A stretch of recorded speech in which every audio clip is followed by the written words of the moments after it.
I'm doing all right.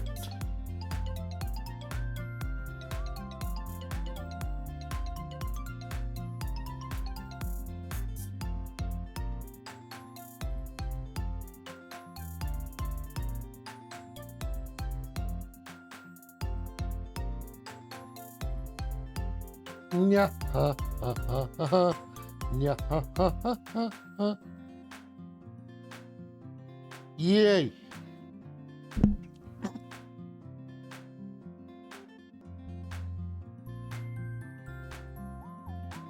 Oh, no, it's not. Don't worry. It's...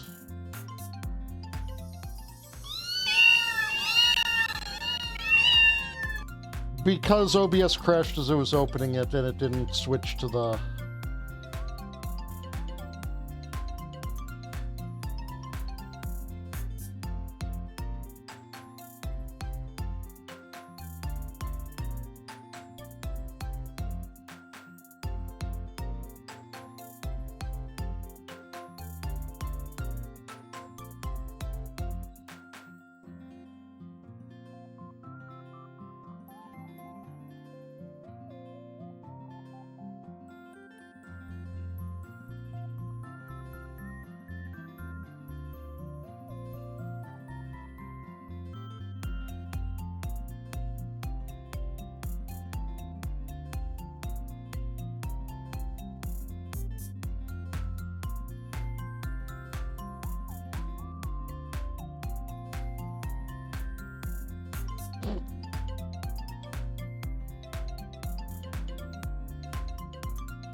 Meow.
Hi.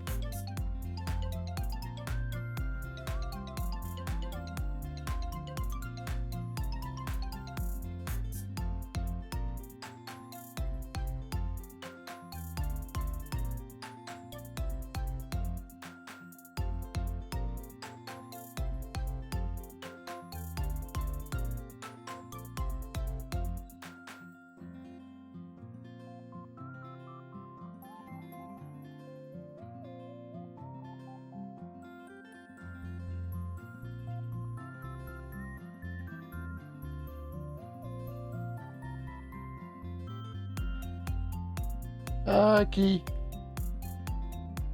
I've been Pat.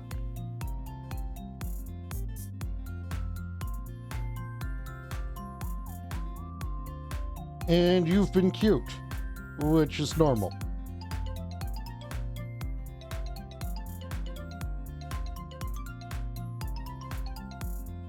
I love you lots, sir.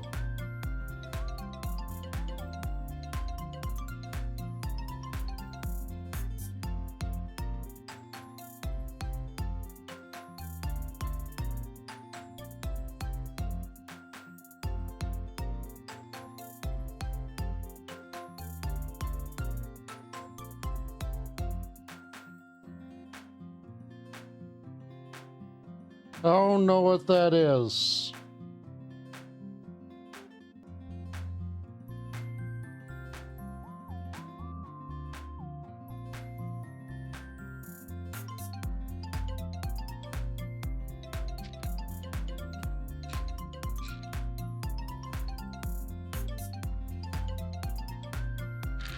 Ah.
Small, Ringtail 99, my favorite bouncing face is the one you make when you see a freshly peeled banana.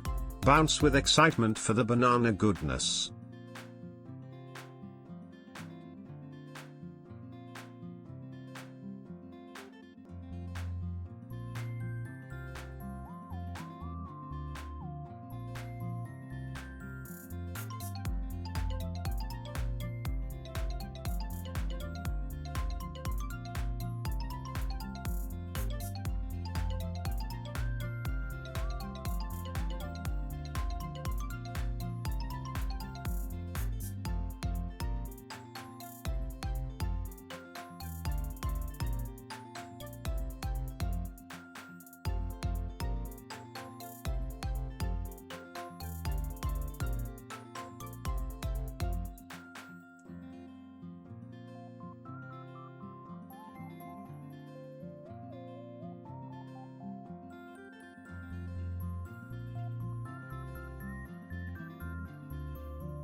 At the bar.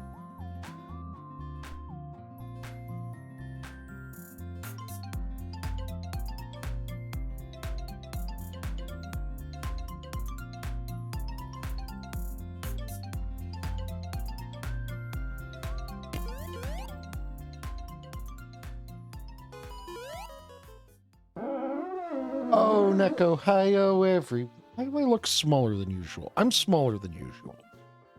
There. Why was I smaller than usual? Oneko, hi-oh, everyone. How are y'all doing today? It is me. I'm here. I like your faces. And we're gonna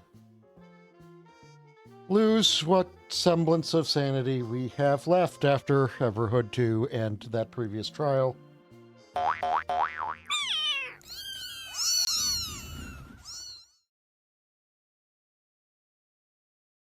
Oh, does that mean I have to talk like this all the stream?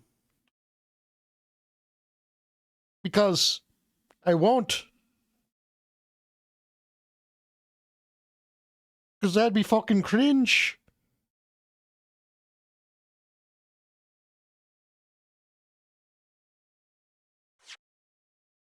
Best I can do is call for Big Green.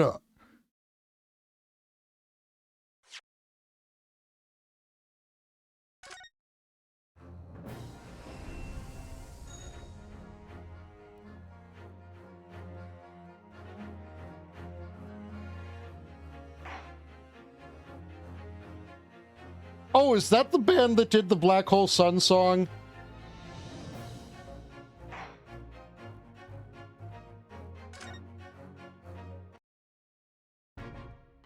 Yeah, I knew the song, not who actually did it.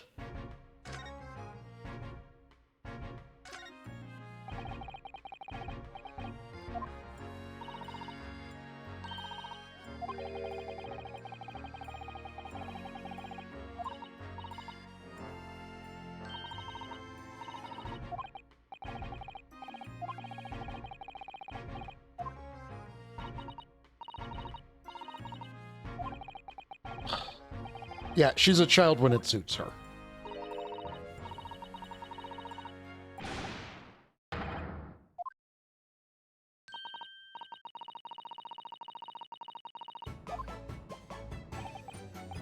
Did I need to do that in order to get him to stop being distracted?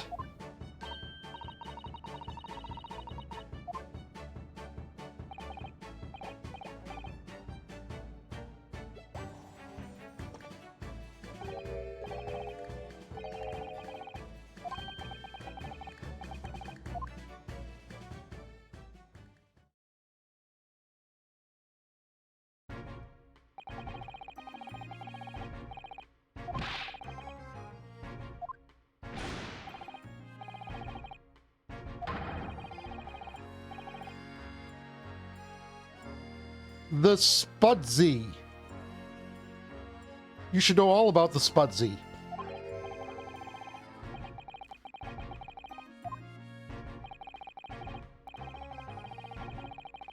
Because he eats potato all the time.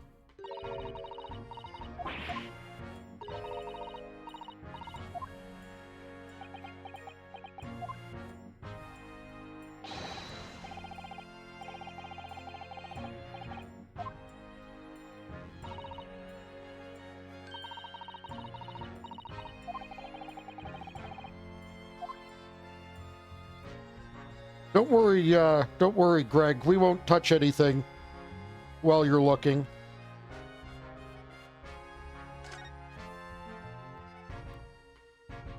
The crate with the very obvious logo is not an examinable thing. Big wheel.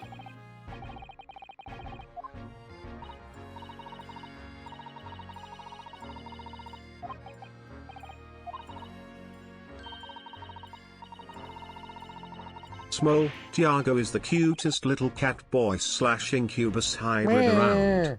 With those fluffy ears and adorable tail, he's off the charts in cuteness.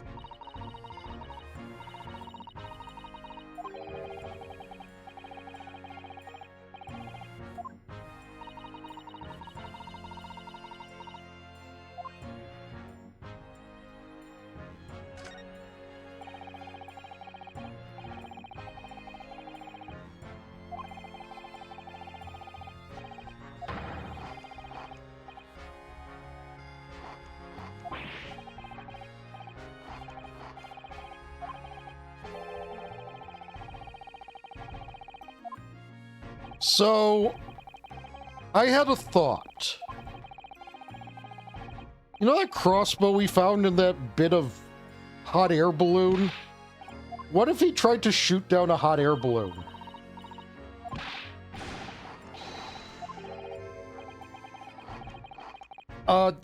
Kind of. But it's also as part of the plot.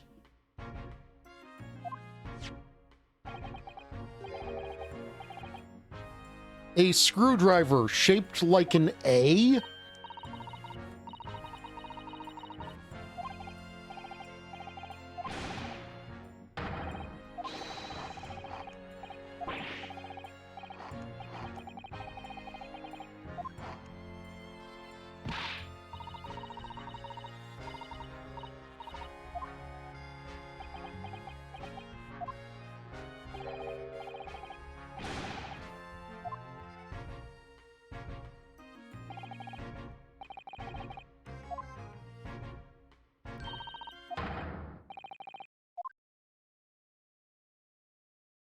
We must investigate the A screwdriver.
Okay, we have, still what I can only describe as a giant fuck-off laser.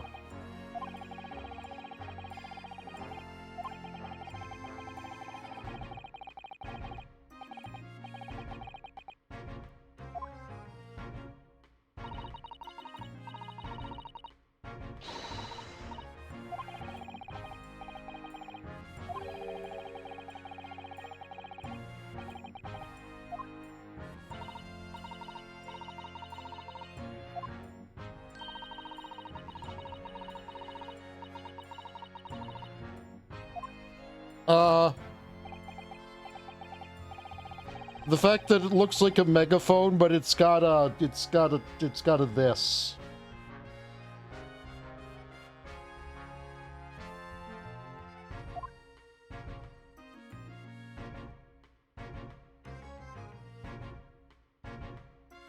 Okay, to be honest, I am speaking more in the colloquial, where laser means beam that does the kill.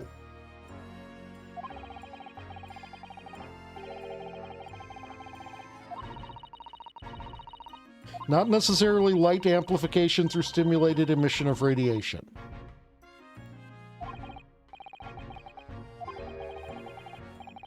The big science-y kill beam.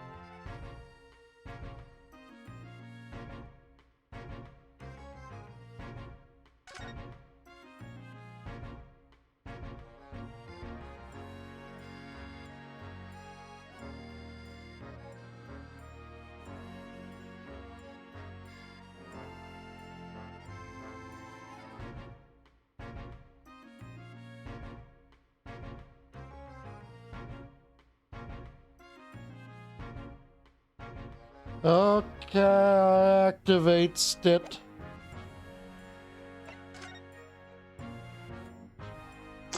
Ow.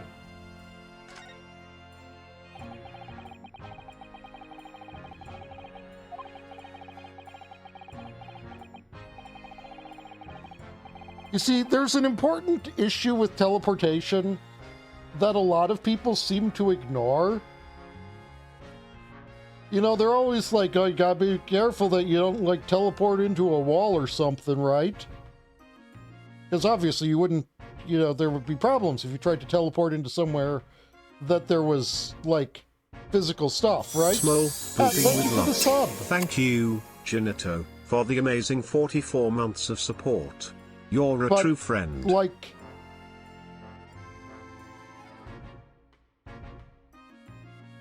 the place that you'd be teleporting generally isn't actually empty. It's full of air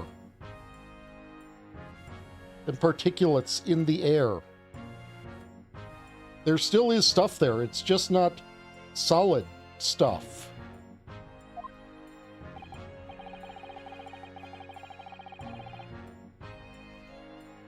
Generto weird and evil.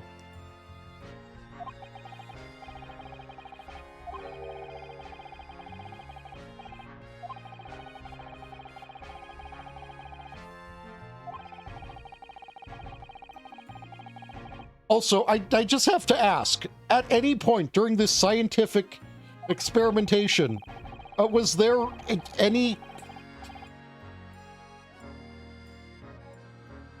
Did anyone test this high-velocity kinetic electro floompledingus on a not a human?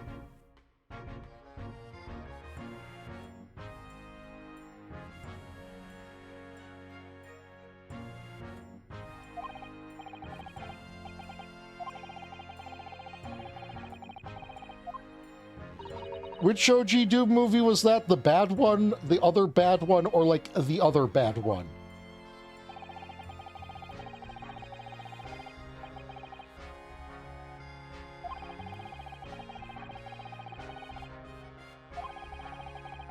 I just like how every Doom movie is like its own unique brand of horrible train wreck.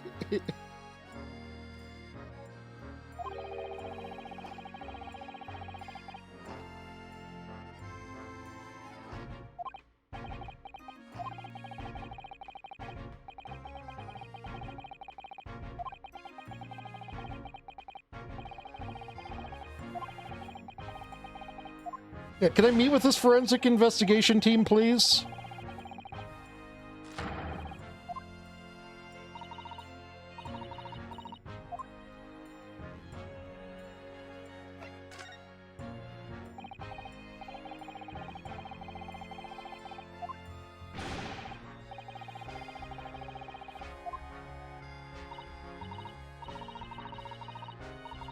I'm still going to keep calling it the Spudsy.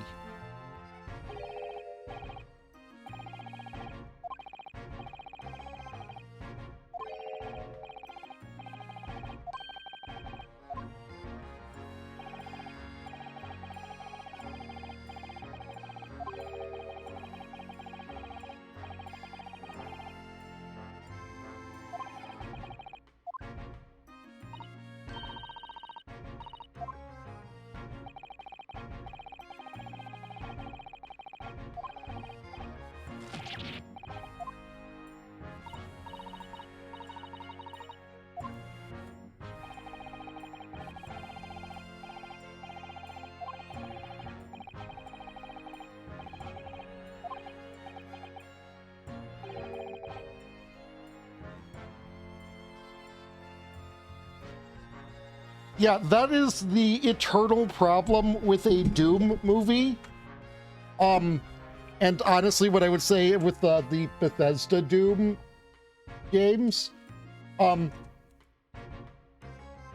stop trying to make the Doom guy / Doom Slayer a character. He is a human-shaped bit of demon killing just dropped in there to commit violence.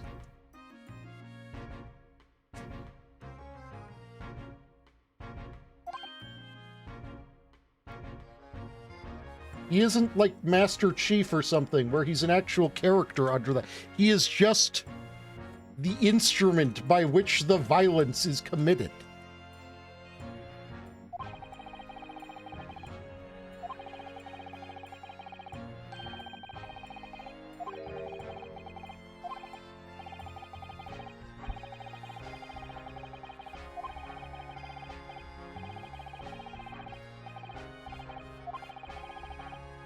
The research grants are a motivation that can be involved in this, I think.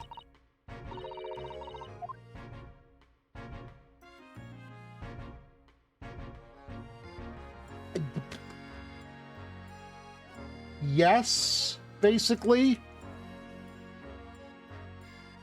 Or just an avatar of violence.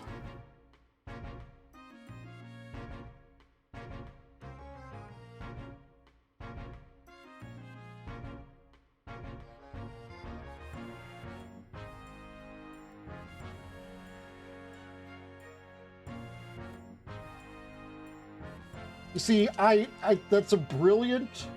is a brilliant play, because I have it on the good word of someone with a PhD that it is very hard to find someone who can outsmart Bullet.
Hey chat, I have a question. Would you at all be interested if I were to do something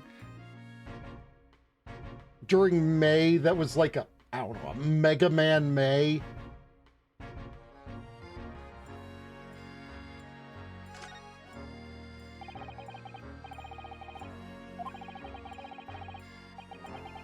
So I'm already convinced that Asmon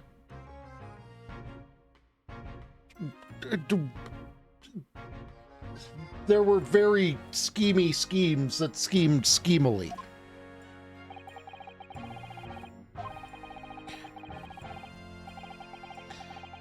Our defendant is just a patsy that initiated the sequence that Asmon was planning to have used as cover for something.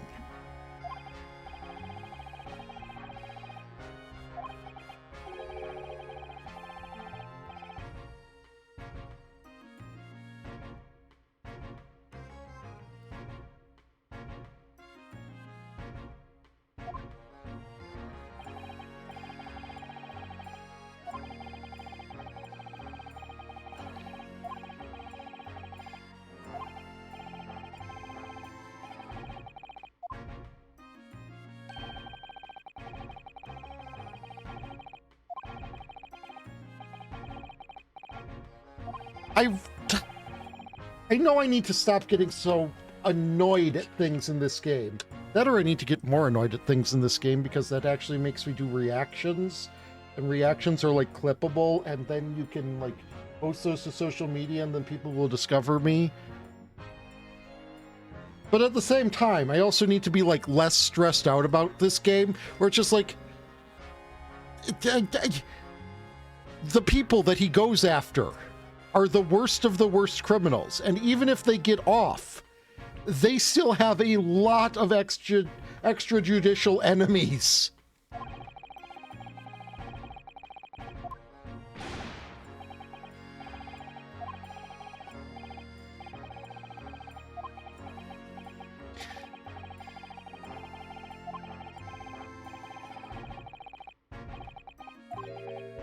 Van Zykes used to be easygoing and kind. But then a thing happened. An incident. Some sort of incident. That may have involved D's and L's and potentially 6s.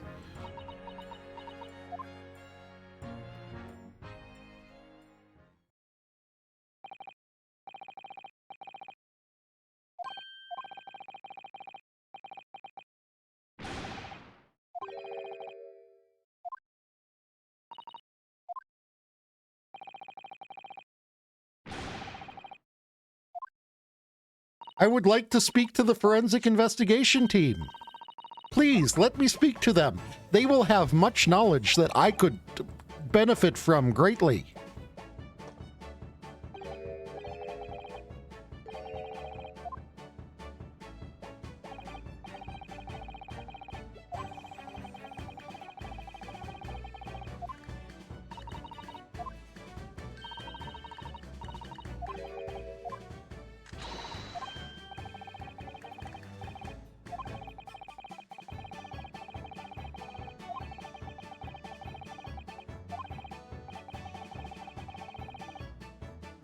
You have no idea where to find Mr. Sholmes at the moment? Well, now that you've said that, I expect him to appear in the background somewhere. Oh, never mind.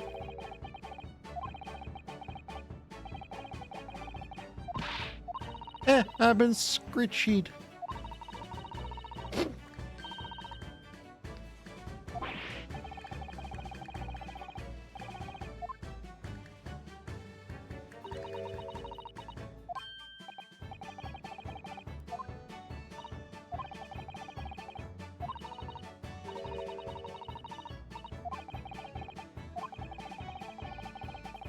You don't... Okay, I really...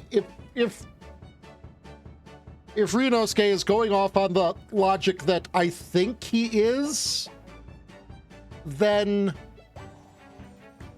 good fucking job. Yes, yes, yes, congratulations, Runo. You have realized that your life is a fucking circus.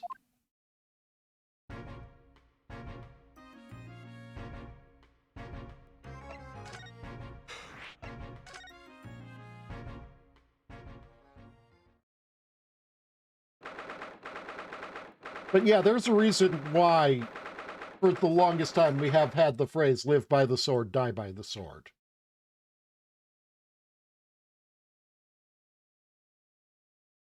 Those who commit a life of crime tend to die to a life of crime.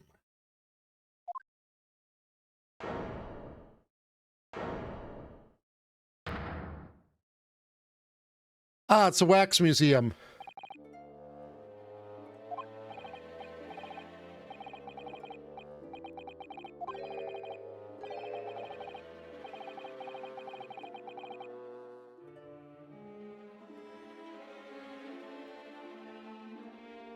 No, I did. I was like thinking of doing like a whole bunch of just various different games of various different Mega Man series.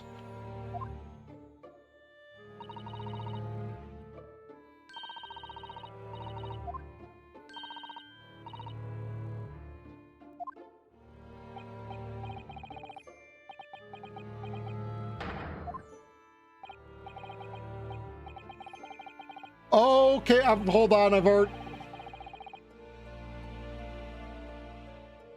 brain is already brainlating.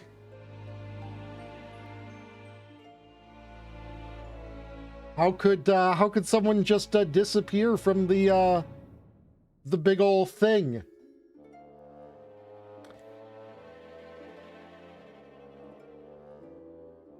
That big old thing probably got pretty darn hot, didn't it?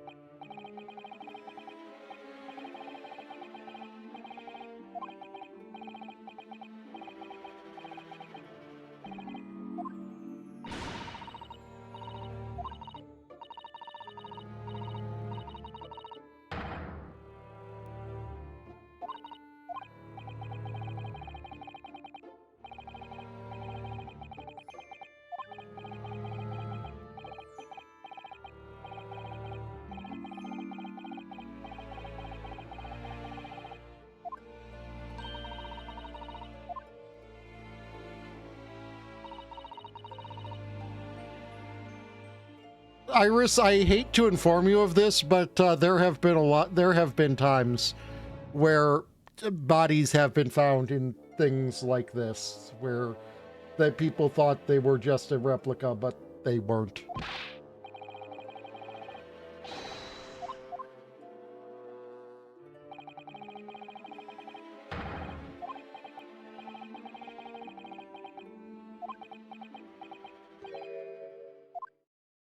Yeah, that's just Sholmes.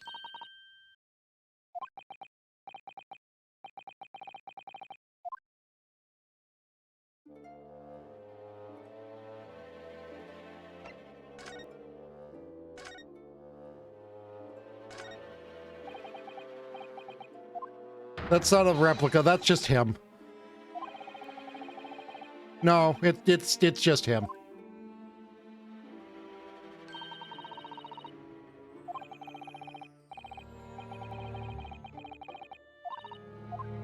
It's actually just, come on, let's... Yes, kick him! Kick him hard.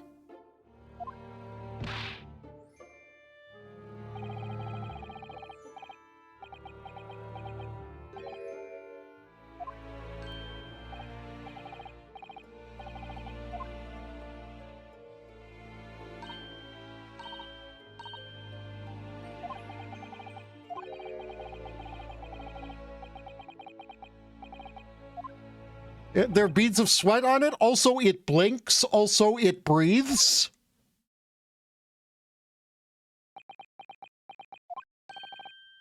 No, we shall not move on. Let's talk to fucking Sholmes.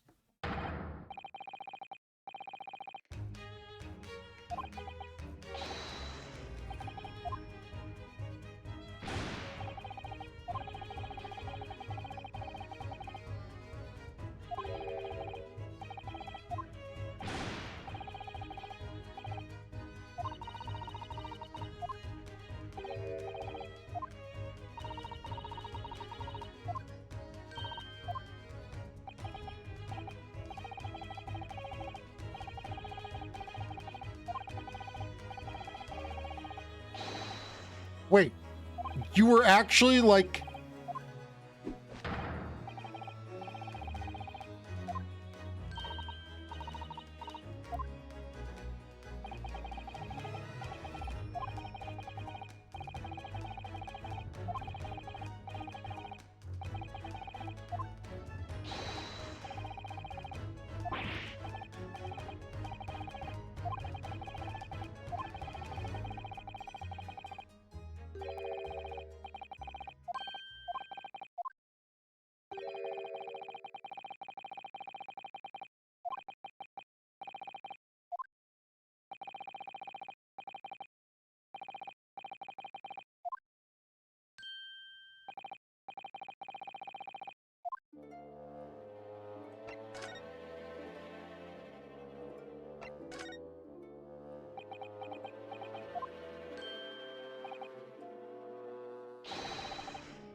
Now let's find out why we shouldn't fear the Reaper.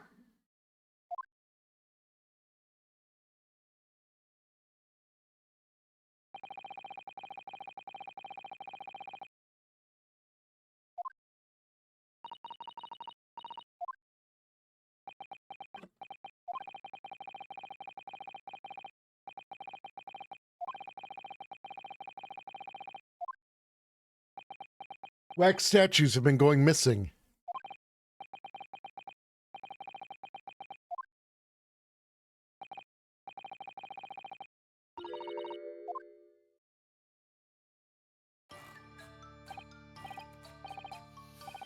Hello there, witch.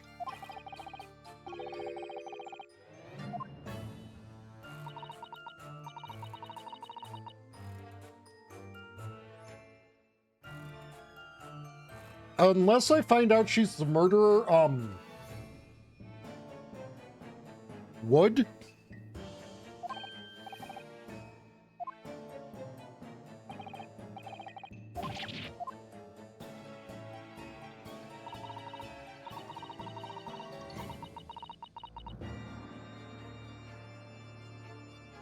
Esmeralda to spells. I mean, I've got the spells part, and maybe the spells. All the spells.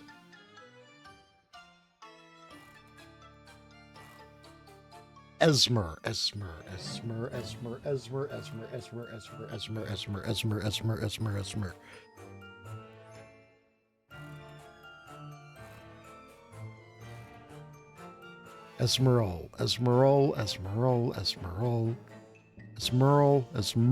Esmerl the spells. That makes actually no sense.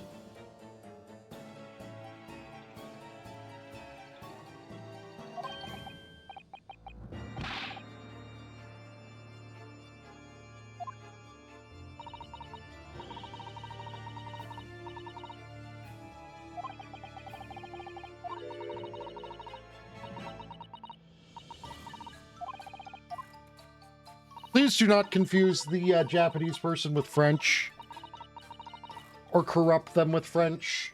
Just avoid France.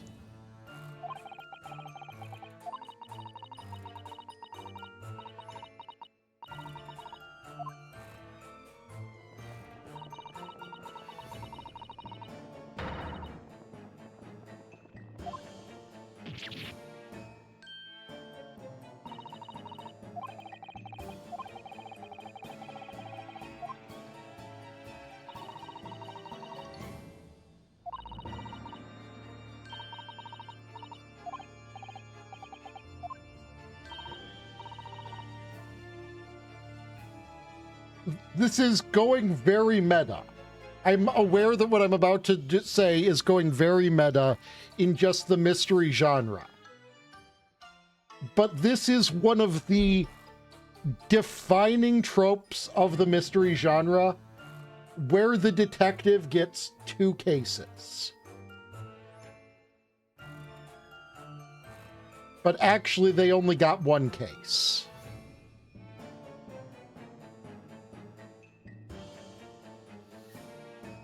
I hope you understand kind of like what I'm saying there. That it looks like two cases. They go and they're investigating two cases, but as things unfold, all of the things that happen in this one are actually tied to the things happening in that one, and they are inextricably linked together, actually. And it is just witnessing another part of how the case unfolded in the first place. Like, my working theory right now is that the body that was teleported was a wax sculpture that melted.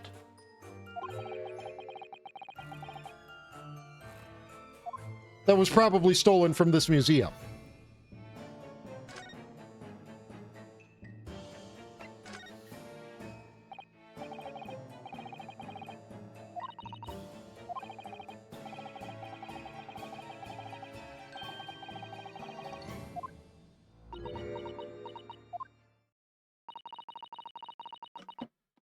Continue to threaten Sholmes, please. It's the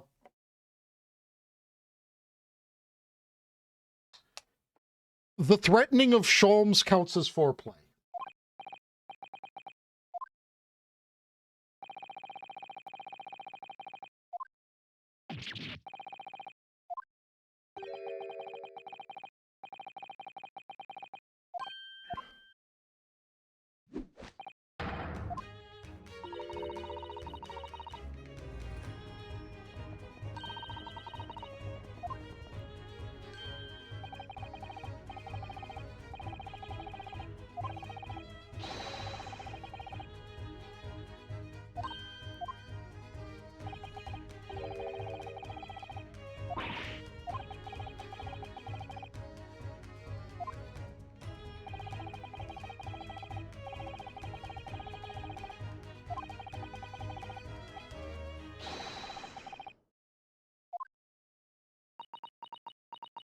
Threaten him more.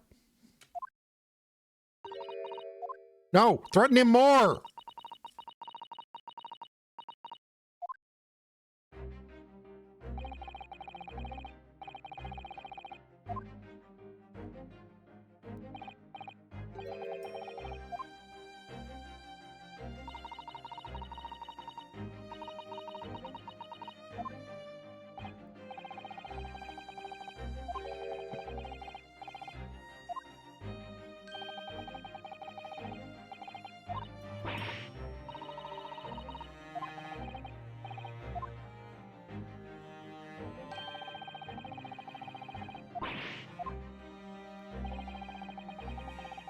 Oh no, oh no, oh no. It's about to happen, isn't it, chat?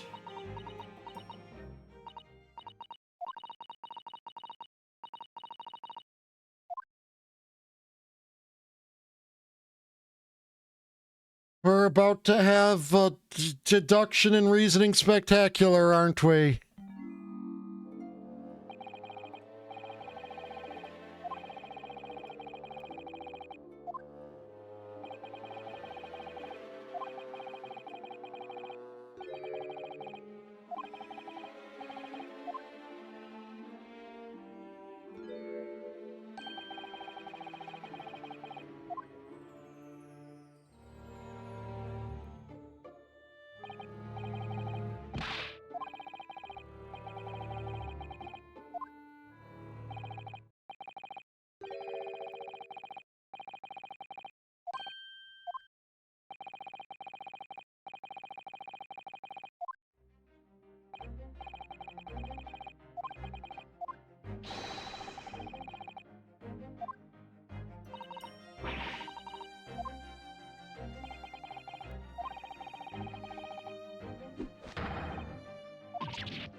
Oh no, it's about to happen.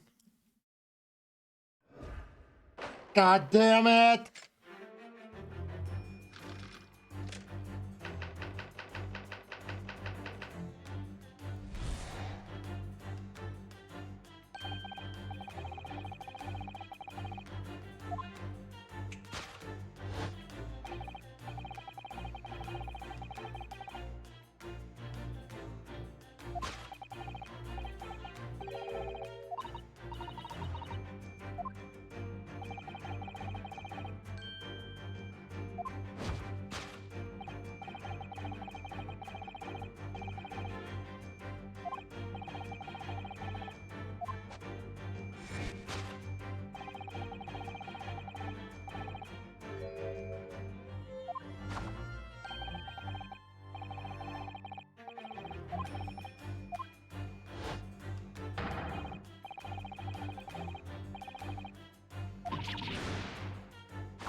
That's...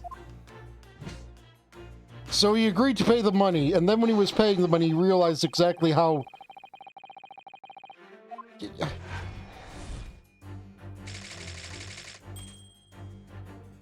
how expensive it was, and he had a heart attack because of it.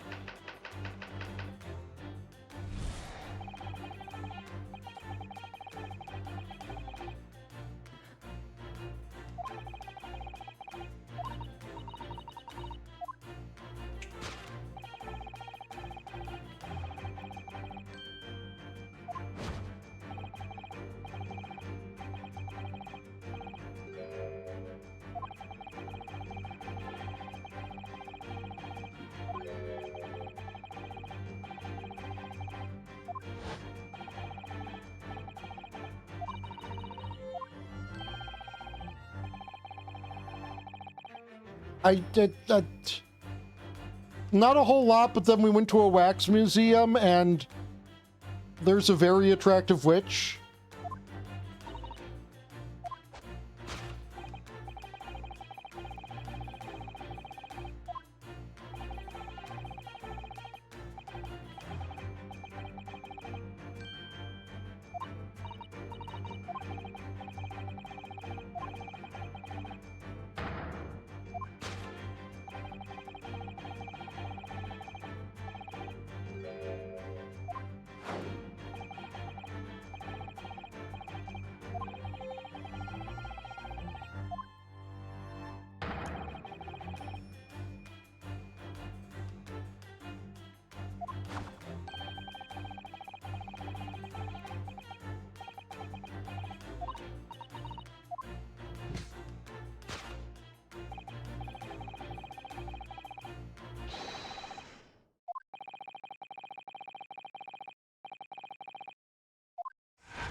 Sholmes?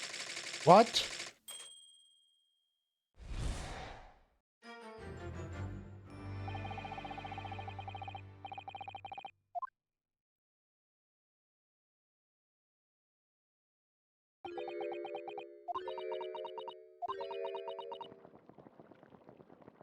Okay, yeah, even if you are the killer in this case, you have threatened Sholmes enough that it is beginning to not matter.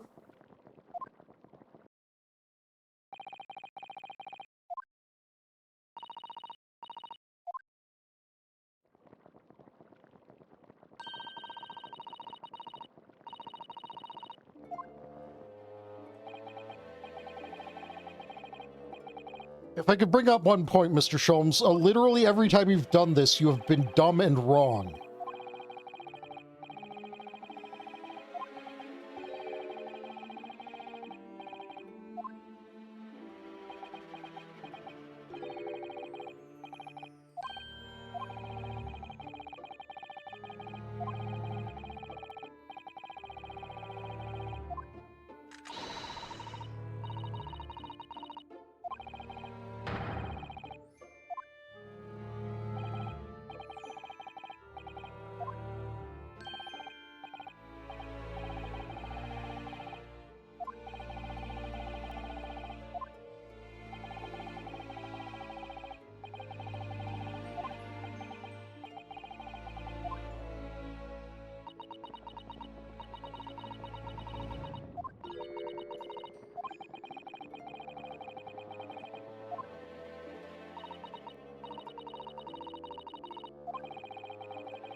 Could you actually just do the deductions, Iris? You did it once, and you were completely right on all accounts. So can you just do it instead of him, please?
Is there literally anything else that I can select other than the public notice and him?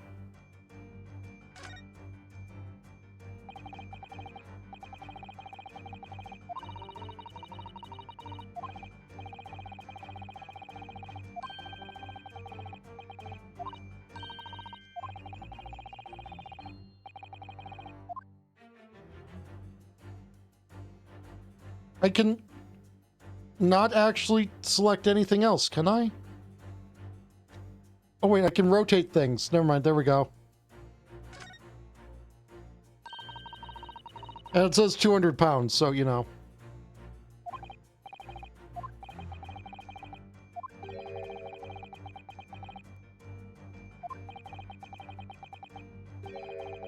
Yeah, that one kind of explains it immediately.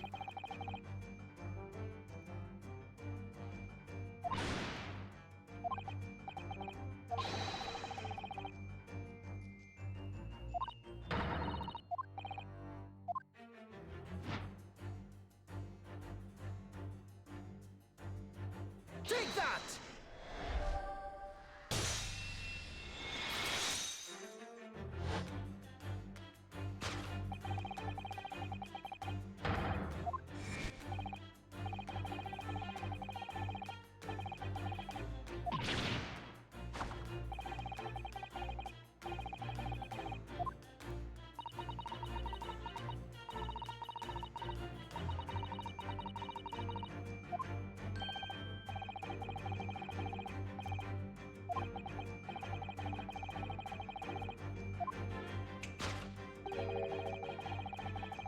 I can only assume 200 pounds in 1900s money is stupid amounts.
Yeah, that's gotta be it.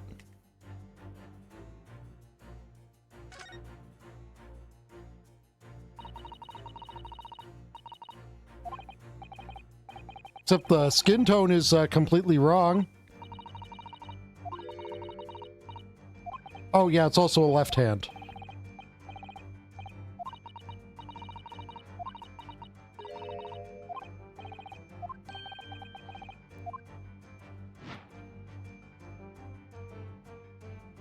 Take that!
Okay, so you bludgeoned him with it.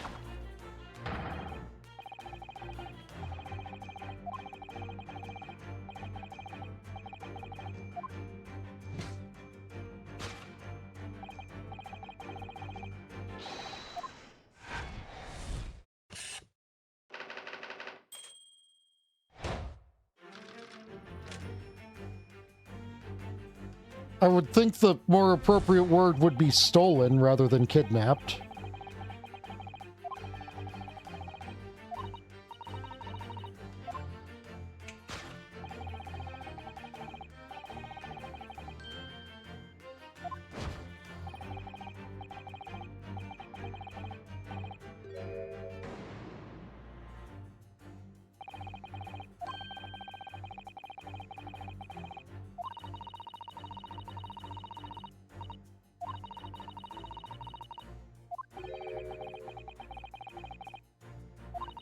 This would not be the first time he's done that, Runo.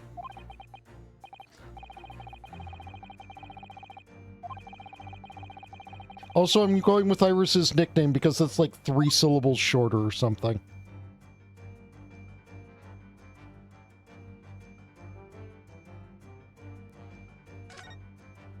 Okay, so yeah, he's the source of the arm you bludgeoned him with.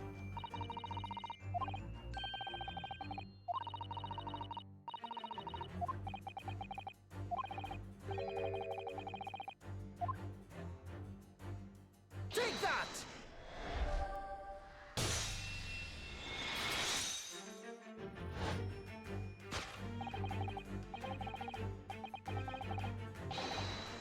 Womp womp.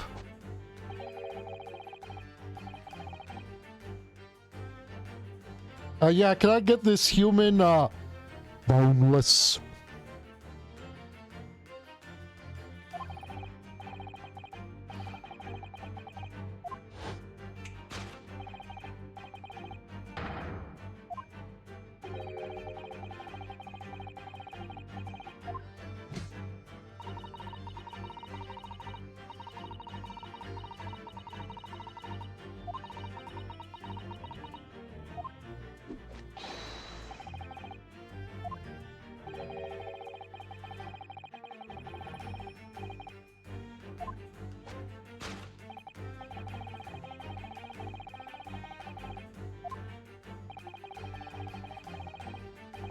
I'm still failing to see what this part over here has anything to... How is this part related to anything so far?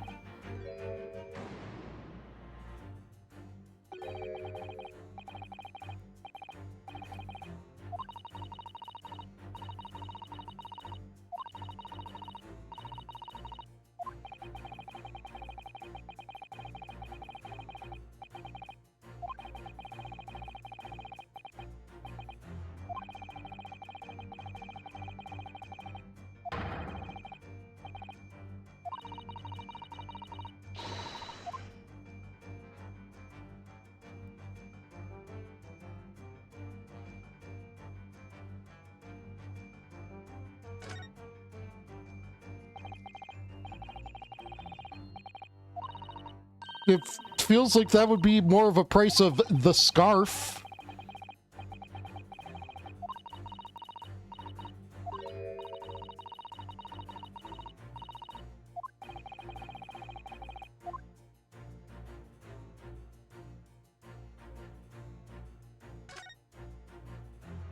The bouncing leg,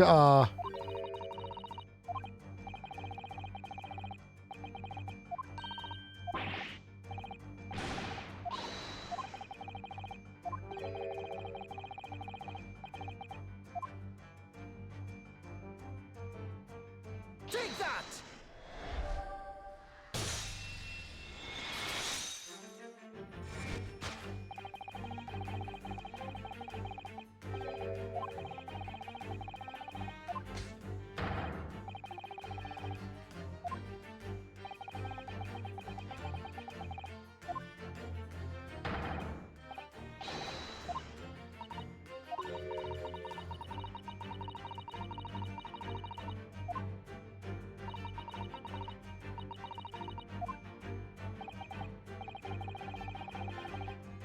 it's the price of his scarf. Yeah.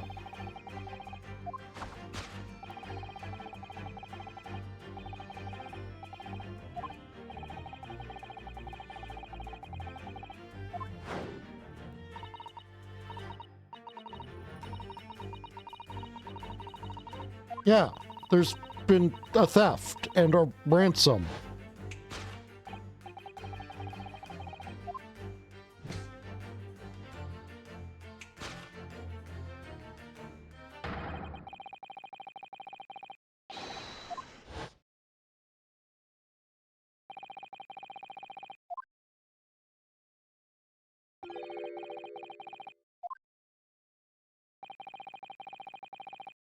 What did we accomplish here?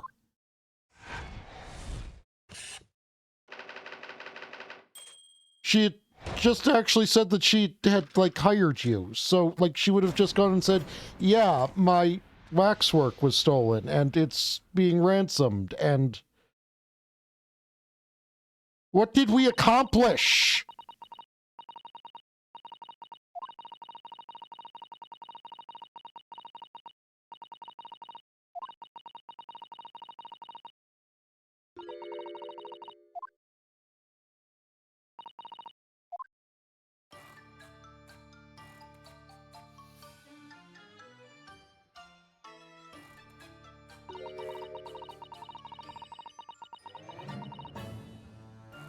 Okay, we impressed her. Worth.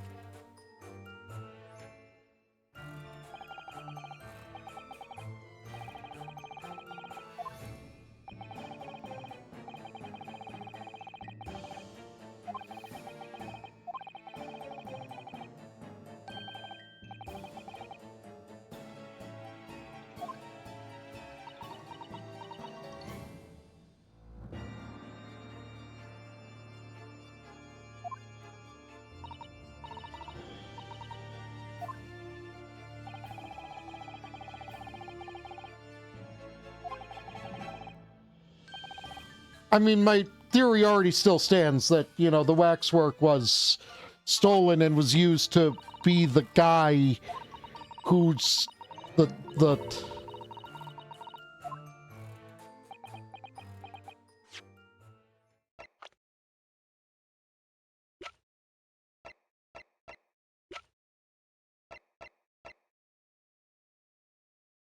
if it looks anything like this guy, I mean,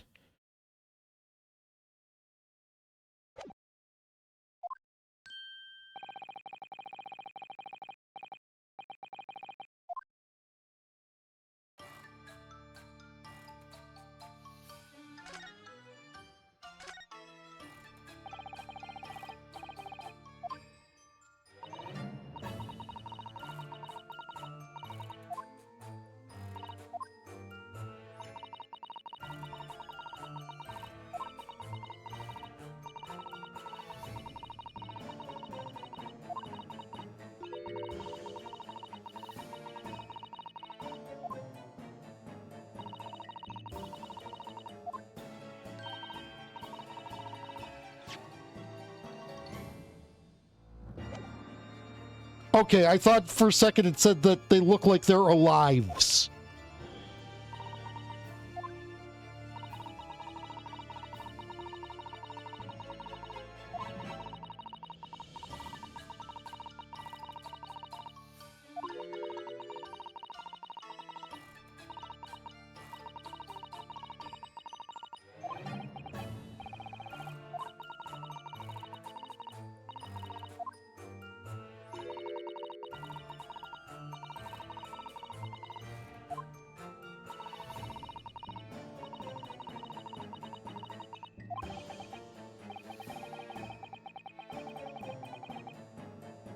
Bruno, I need you to understand.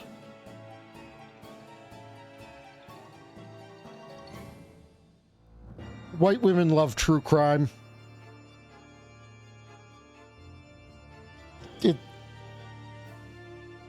Boba tea and true crime.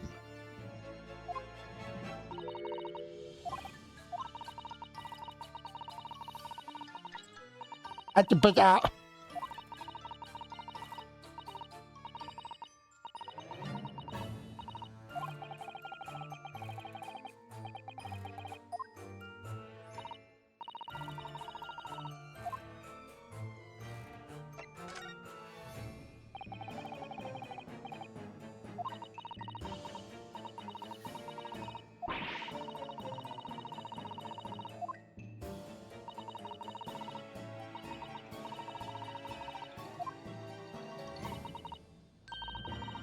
You found the ransom note? Yeah, okay.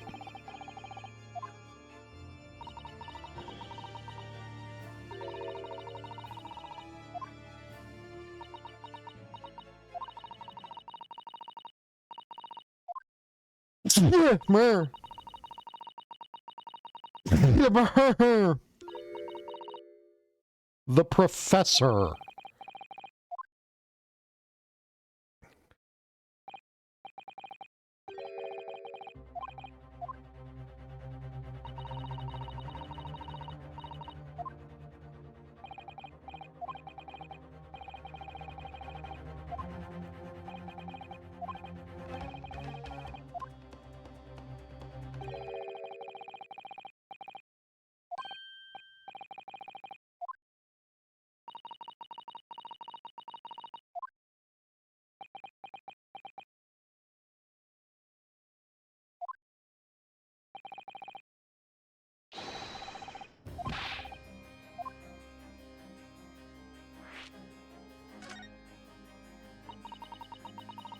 Years of gruesome murders that all had London gripped in terror a decade ago. After 5 victims were killed, the man was arrested and put to death. Okay. Now he's immortalized here in wax for all Londoners to admire and enjoy. Though, of course, he happens to be absent at present on account of the abduction. Presumably, yeah.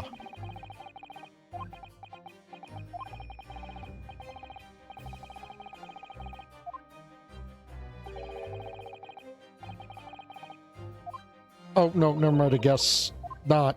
If... No, yeah, it's definitely not the Jack the Ripper stand-in, then. The victim profile couldn't be any different. Ooh, yay.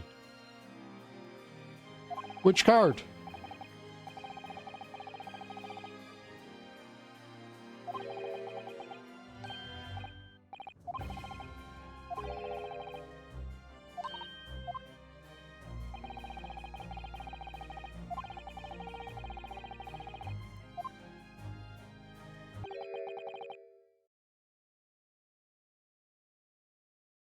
Ah, that is the protagonist of Final Fantasy VI.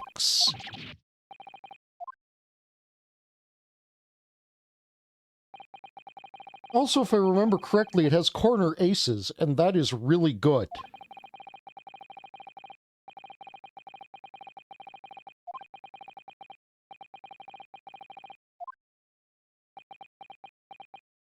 Unless it's plus same and or fallen ace, you can basically play that thing safely.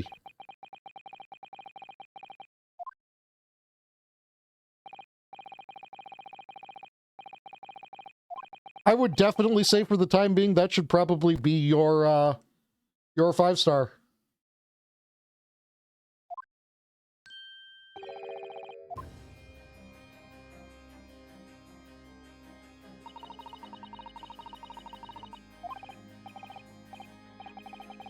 Goodbye, attractive French witch lady.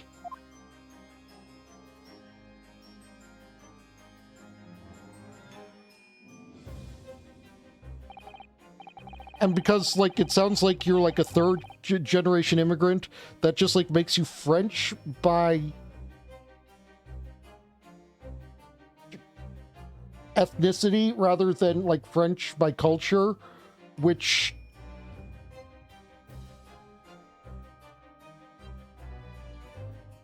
basically means you have the culture of the English, but probably still the accent of the French.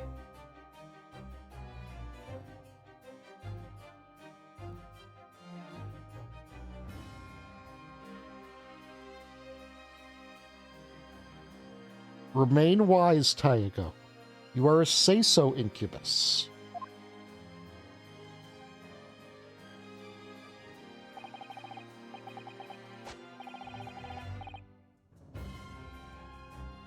It's been too long. It really has. I'm delighted to see you, Barak. It's been 10 years, and here we are, meeting in a prison of all places. I can't forgive myself for what happened to Mr. Assman. I just can't. I still can't believe it could happen. Tomorrow, the court will decide. Yes, I have a young Eastern man acting for my defense. He seems reliable enough. It was an accident, a terrible accident. He assures me he can prove it. I must warn you. Oh, I know, I heard already. You're going to be prosecuting, aren't you? Yes. Logically, I should recuse myself from this, but you know that's not how fucking anything works here. Conflicts of interest are not a thing that should be involved in any court in these games, because the jury is going to be like at least 4 people we already know, probably 2 of whom we have accused of murder. Since I returned to England, I've heard lots of stories. Barak, are you really? What? Never mind. I was going to accuse you of being some sort of undead monster who sucks people's blood. Oh, no, I'm definitely not one of those. I know that you have my best interests at heart. My friend is on trial. I wouldn't entrust it to anybody else. Of course, I fully understand. Thank you, Barak. Until tomorrow, then. I'll see you in court.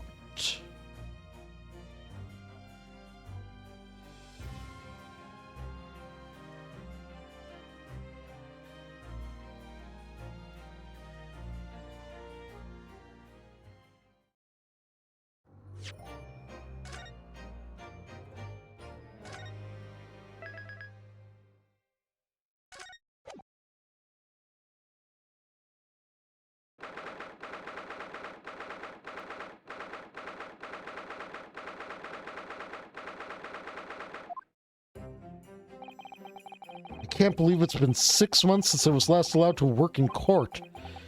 Now here I am, back at the Old Bailey. Yeah, I can't believe it's been 6 months since you've been allowed to work in court because you defended someone who it was found out after the trial was guilty. And you defended them to the best. I'm not going to be able to get over that. You did literally nothing wrong. You did not get to choose to defend this man. You were assigned to defend him.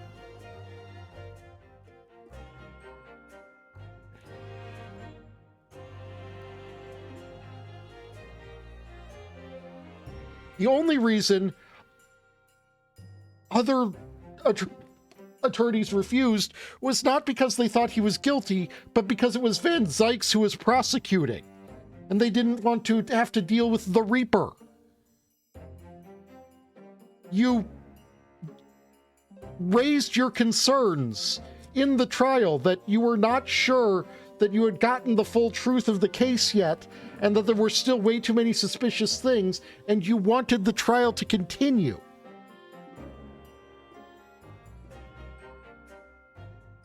Yes. Yes. Yes. And the fact that the judge found him not guilty, the jury found him not guilty. Those are important facts that need to be addressed in this, that the judge and jury found him not guilty. And what about Natsumi being brought up to prosecuted twice? I didn't probably know, still the same team. But yeah, what about Natsume? He was brought up twice, found innocent both times. Does Van Zykes get a bop for, trying to prosecute an innocent man? What about Gina? She's now working with Scotland Yard. Not only was she innocent, she helped to fabricate the evidence during that trial with with McGilded. That's a thing. That's a thing. And then she got put on trial for murder and was found innocent for that murder.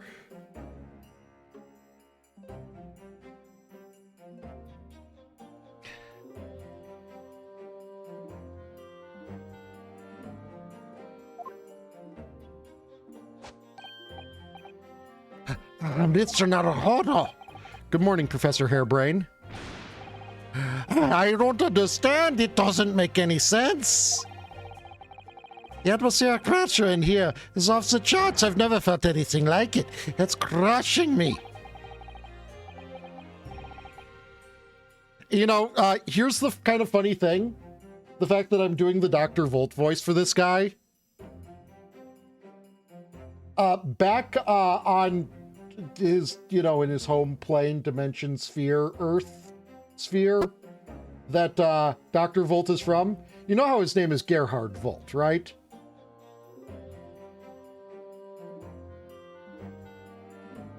His mass consumable things that he produced and sold were sold under the Dr. Gearhead label. Gerhard Gearhead. So the fact that this guy is Dr. Hairbrain, like that almost like fits. I feel it every... Oh, sorry, that's Rio. I feel it every time I'm here, that gravity. Well, this is Britain's highest court. But you're telling me it's fitted with some kind of device that can actually control air pressure? I think it's probably all in the mind. Ah, yes. You won't let me down, will you, Mr. Naruhodo? I'm counting on you in today's trial to save my life. To save the secret of my super high voltage instantaneous kinesis machine from being made public. The Shovik. It is from now on the Shovik.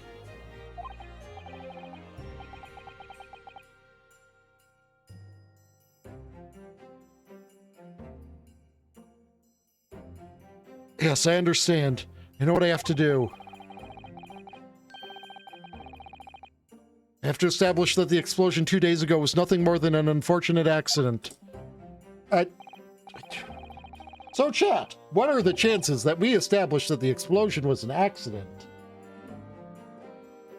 And what are the chances that we expose that it was in fact intentional murder committed not by Dr. Hairbrain?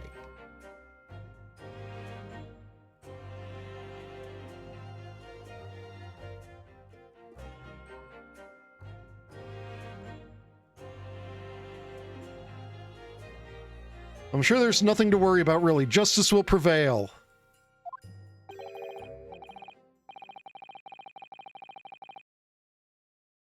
My commiserations, Mr. Naruhodo. You appear to have been lumbered with the most tiresome case here. Hi, Sholmes. Please don't become a problem.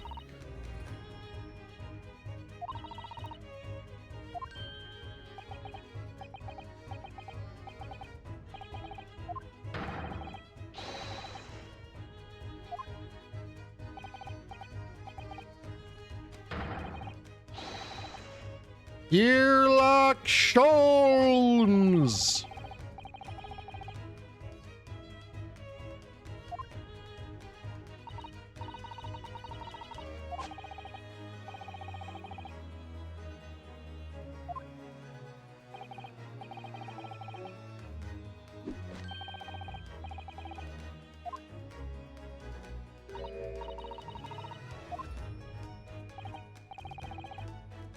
Sholmes, can you, like, ever know things?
And no, I think it's incredibly low because we've already done the idiot detective as the secret villain.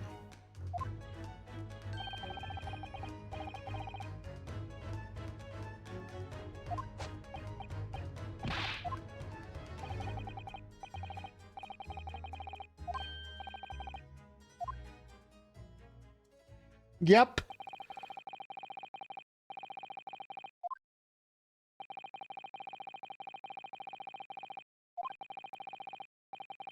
Yeah, I mean, they come and they go.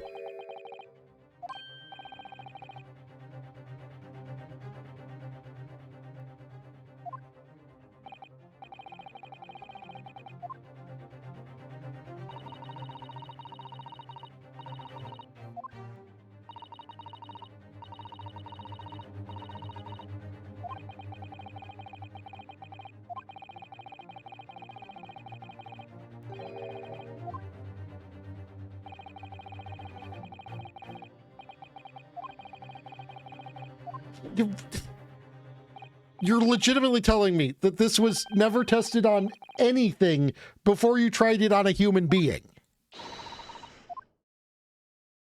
I know science was looser back in the 1900s, but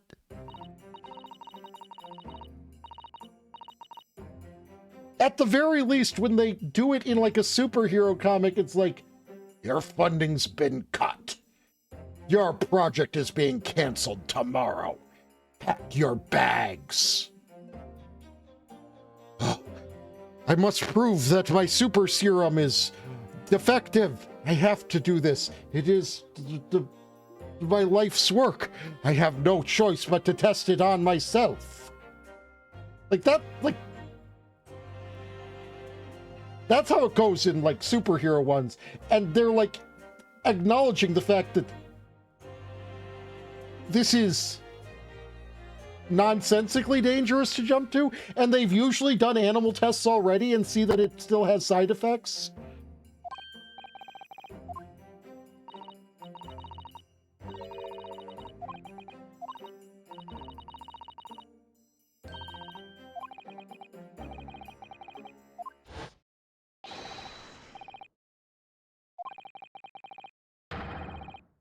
I'm going to be right back. I need to use the restroom, grab a new water.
My timing is good.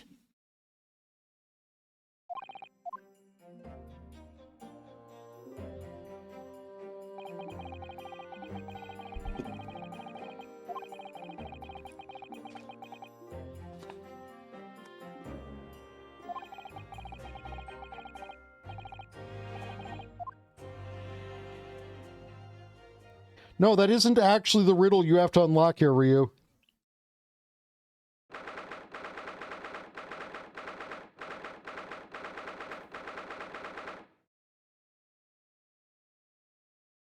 It's the riddle you will be unlocking.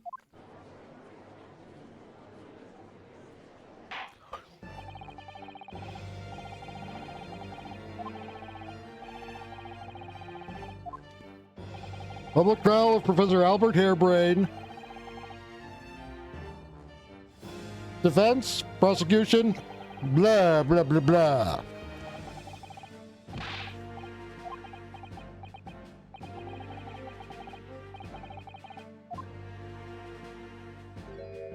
No, Susato, yeah. But you got Iris, right?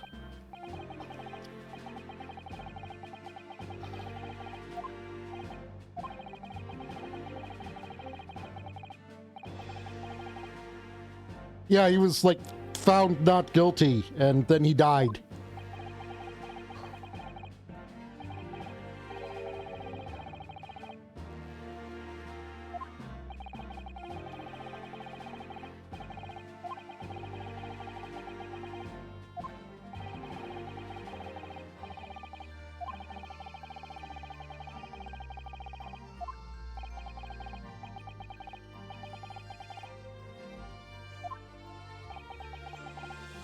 Man, how come he gets to bribe the jury to get off? But McGilded made me do all the work.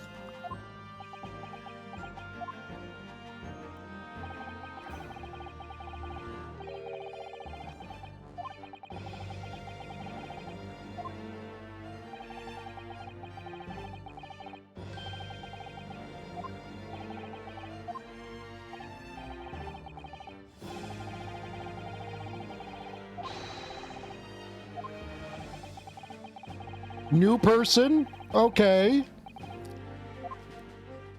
New person? Okay. Who is enjoying this a bit too much. A magician who's a new person. Another new person.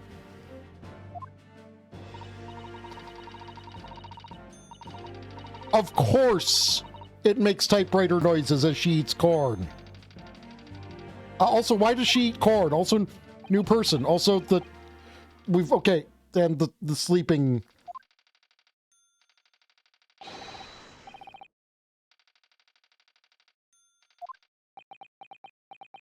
So literally only one of them we recognize.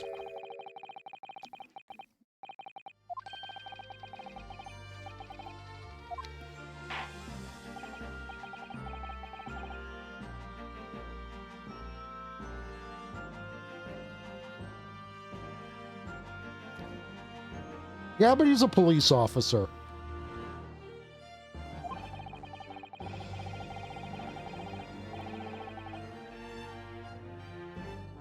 The incident we are here to judge today tragically took place at the Great Exhibition shortly after its opening.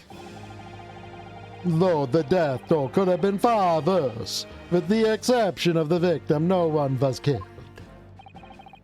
Nevertheless, the dream of the science being exhibited rapidly turned into a nightmare for the spectators.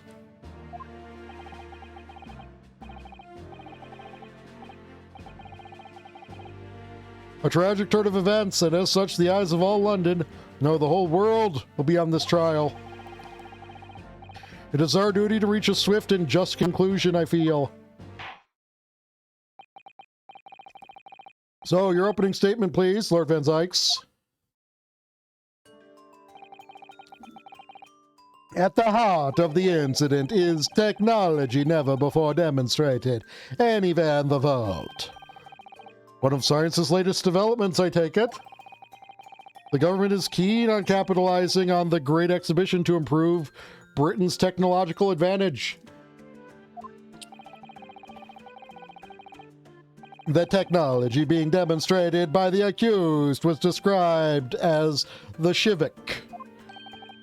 Good Lord. It's designed to disassemble human subjects using extremely high voltage electricity and beam them instantly to another location where they are subsequently reassembled. Is such a thing even within the realms of possibility? Well, I don't believe it, that's for sure. Disassembling people with electricity. My goodness, how shocking. Ba-da-bop-da-bop.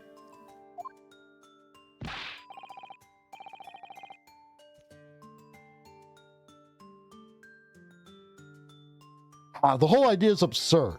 The hypothesis would never stand up to scrutiny.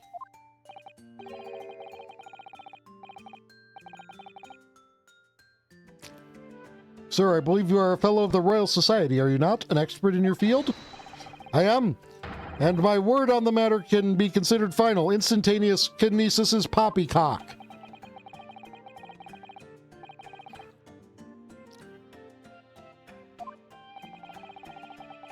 What's the prosecution's view on the matter? The prosecution would assert that the accused instantaneous kinesis demonstration was a success. What? What rot? Order! Order!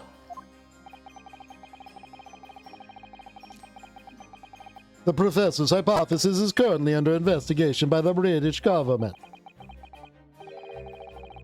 If it is deemed to have merit, a substantial research grant would be made available.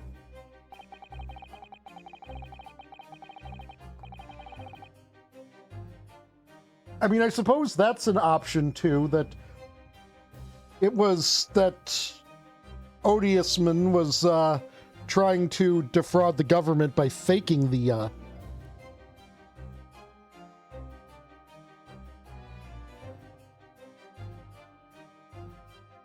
accused made use of the new invention built on this new hypothesis to take Mr. Asman's life, in order to be the sole benefactor of the grant. But the disastrous demonstration was no accident. It was carefully designed from the outset to end the life of the victim. I am inclined to actually agree with you, but just probably not in the ways you want me to.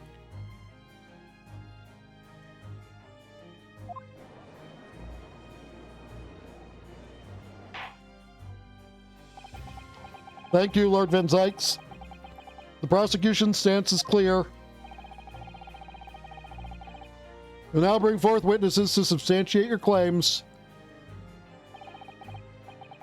Gladly, my lord.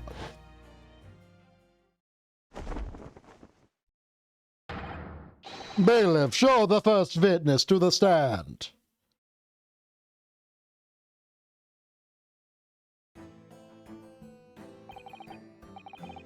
Witnesses, state your names and occupations for the court.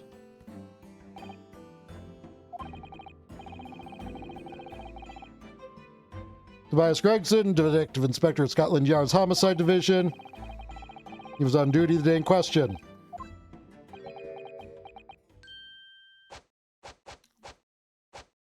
Professor Hairbrain, I'm science.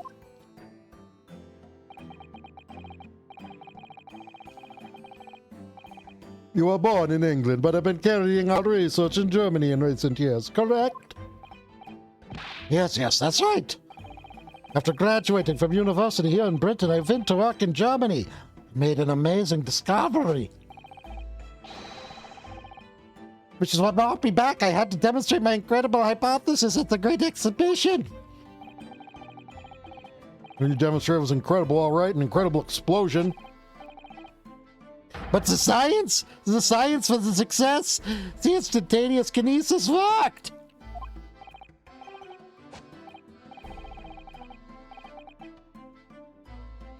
Everyone saw it. They must have done, yes. There was the terrible accident, but the demonstration of my hypothesis was a success. Well, that much is undeniable, as shown in this photograph taken by forensic investigation team. Corp, just, Look at this photograph.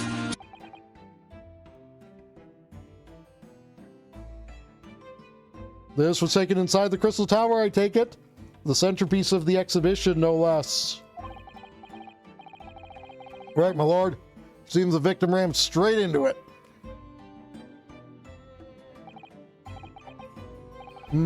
I see very well. Submit the photograph as evidence.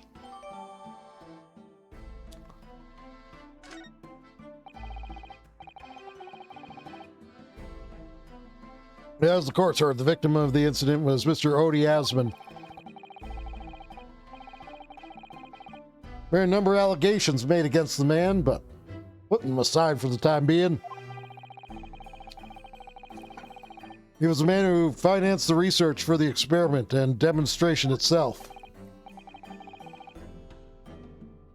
I see. So to summarize the situation, the defendant is accused of taking the life of the man who funded his work. Would that be correct?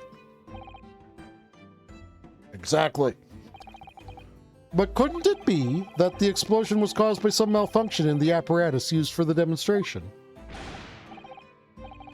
That's right, it must be at my splendid machine, my poor splendid machine. Saw it yesterday, didn't you? We can't even examine the wreckage thanks to the Spudsy. What? The wreckage? The wreckage? That being the case, how can the facts be established?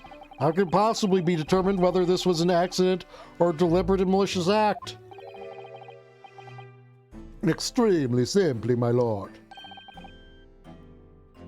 I beg your pardon? Isn't that right, witness? Huh? Sorry, me? No, your neighbor. Yes, sir, it was murder, plain and simple. Anyone could say that with complete certainty. How can you possibly think that? Thank you, Inspector. I think we had better proceed to formal testimony. Explain to the court on what ground you claim this experiment to have been a front for murder.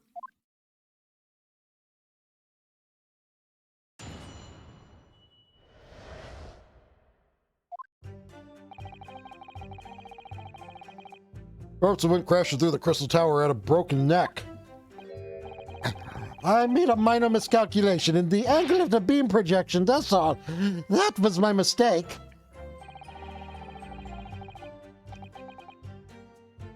Well, the post-mortem examination revealed another injury, a fatal wound. There was a lesion in his chest where he'd clearly been stabbed by something sharp right in the heart. Look here, buddy. Shot him through the heart. You're to blame. You give science a bad name.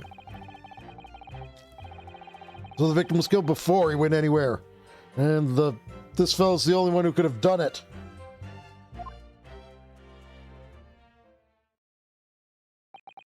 Have good food. Extraordinary business. In addition to suffering a broken neck, the victim was stabbed in the heart? Information I would really like to have heard from someone other than the judge. Almost like the autopsy report should have been provided to the defense beforehand. And, all the other evidence.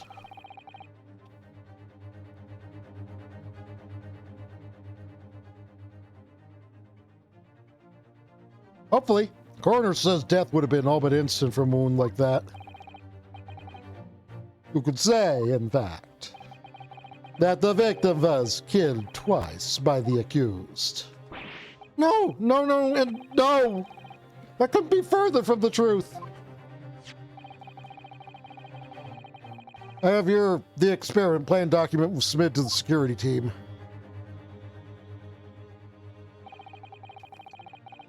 Victim stood himself inside something called the bird cage and was ready to be beamed instantly. The second level of the Crystal Tower, about 25 yards away. The experiment did not go according to plan, however.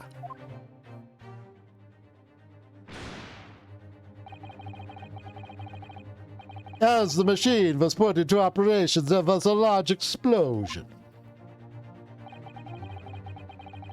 The blast caused the beam transmitter to point higher than intended. Accordingly, the kinesis resulted in the birdcage materializing in midair,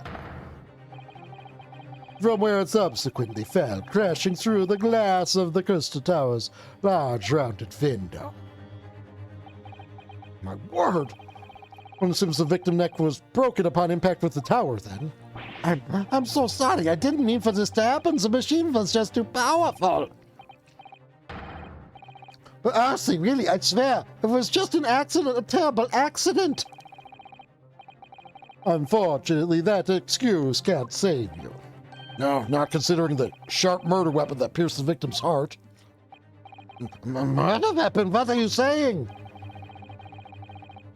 This autopsy report submitted by the coroner. Prosecution would like to enter it to the court record. The request is granted, counsel. Stabbed in the chest by a sharp object, like, I don't know, one of the giant fuck-off shards of glass that would have likely broken off when he crashed through it?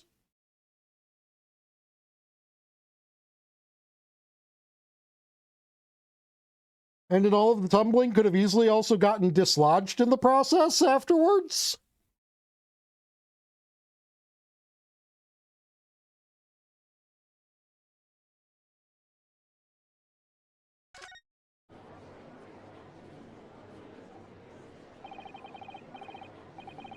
I was there in person, you know. I saw the whole ludicrous performance. The only person on stage was with Mr. Asman was that disgraceful excuse for a scientist. And then really, by all accounts, it must have been him. Hard to think otherwise, really. Very well, counsel for the defense. Proceed with the cross-examination, please.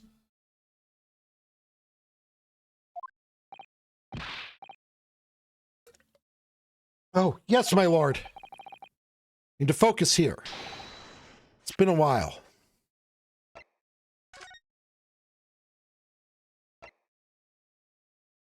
Broken vertebra most likely resulting from impact after a sudden fall from a considerable height. Hemorrhage of Wontcha chest appears the heart inflicted by a sharp implement.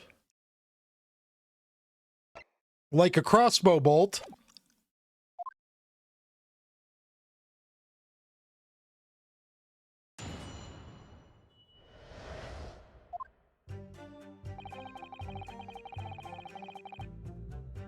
Hold it!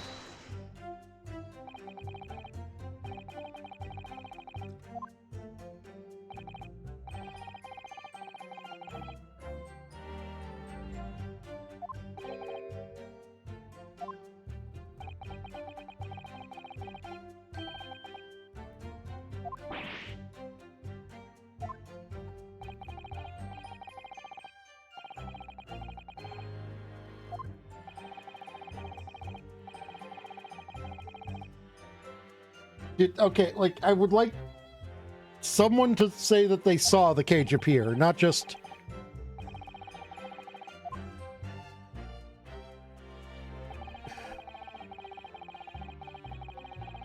Hold it!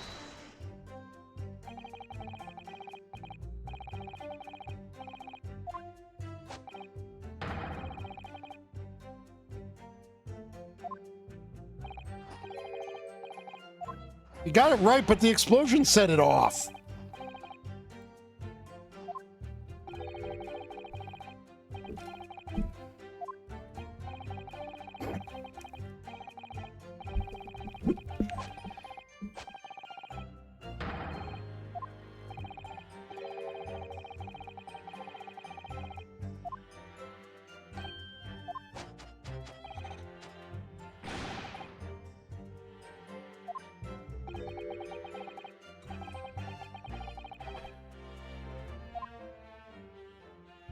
You didn't calculate the victim's clothes.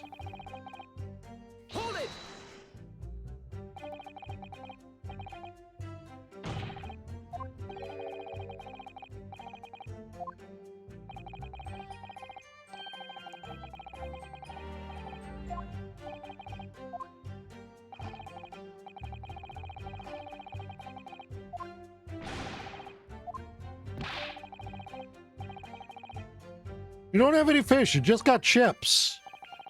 Unless that large one is the fish.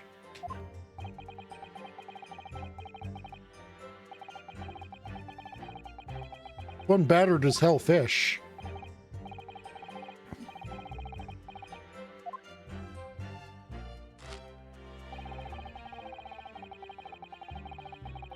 Hold it!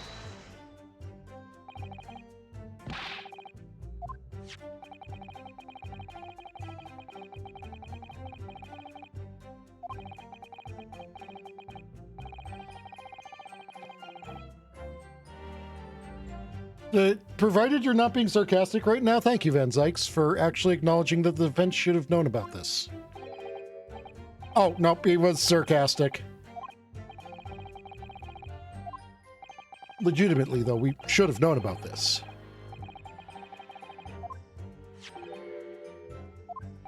Ah, yes, the A screwdriver. There he is, my trusty little companion, Andrew. Andrew the screwdriver.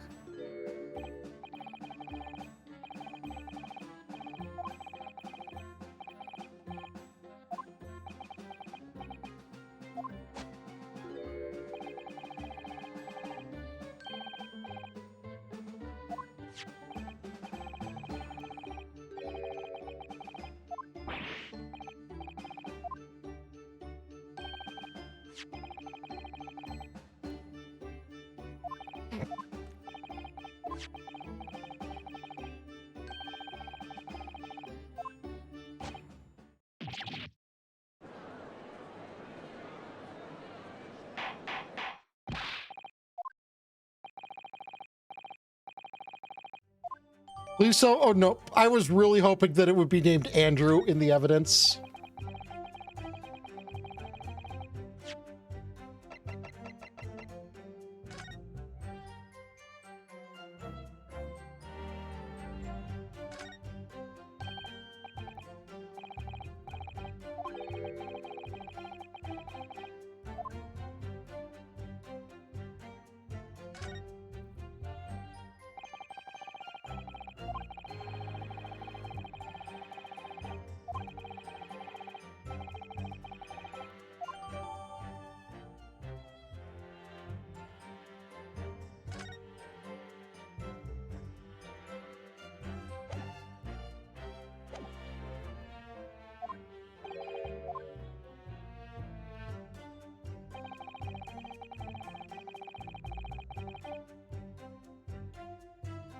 Hold it!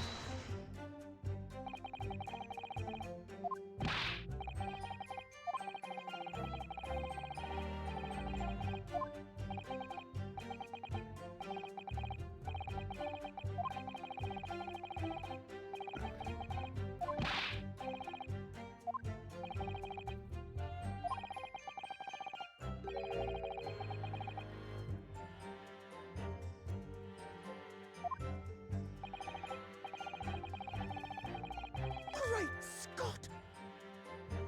Okay, who else was on the fucking stage, dude?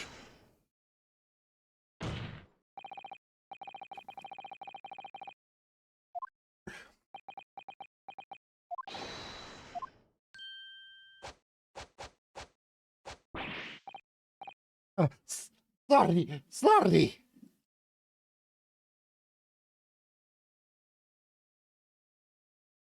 Not bald. Bulked. Bulb. I was just calculating the optimum coefficient of electrolysis to separate molecules in the human body. And the witness stand is the best place for that? It seemed as though you might have something to say about Inspector Gregson's last remark. Yes, that's right, of course. He just said nobody else could have done it, didn't he? Yes. Yeah? Who else could have stabbed the victim, eh? I don't know, but there's no way I could possibly have stabbed Mr. Asman, as you say. Eh? Explain, please, Professor. Of course. This cold-hearted policeman may not be au fair, I suppose. But humans are warm-blooded mammals with blood running continuously through their veins, I'd heard. Then surely you see, if I'd plunged something the size of Andrew into the man's chest, the whole stage would have been a bloodbath. No, a blood swimming pool. Huh.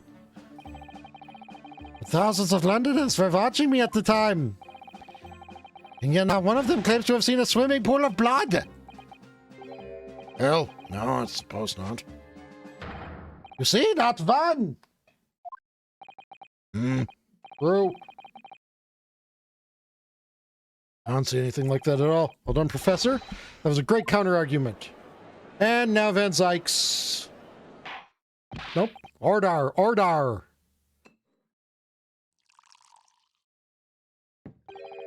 Pray forgive the discourtesy if I save a drop from my hallowed chalice to accompany my old friends a-deucing. Here's to you, Albert. Oh, you're too kind, Barak, but I'm really not a patch on you. Yeet. No, you're not. No? You've neglected to mention one crucial possibility. I have? A particular situation in which very little bleeding would result from a stab wound. Of course. Inspector, enlighten the court, please. Yes, sir. Where are they going with this? Very well, you will amend your formal testimony now, Inspector Gregson. The victim was stabbed, which must have been left in his body while he was beamed through the air. No. Objection. You say that while the weapon remains in the body, there's very little bleeding. Is that unequivocal? Look, there's no blood on the experiment stage, even though that's where the fellow was stabbed.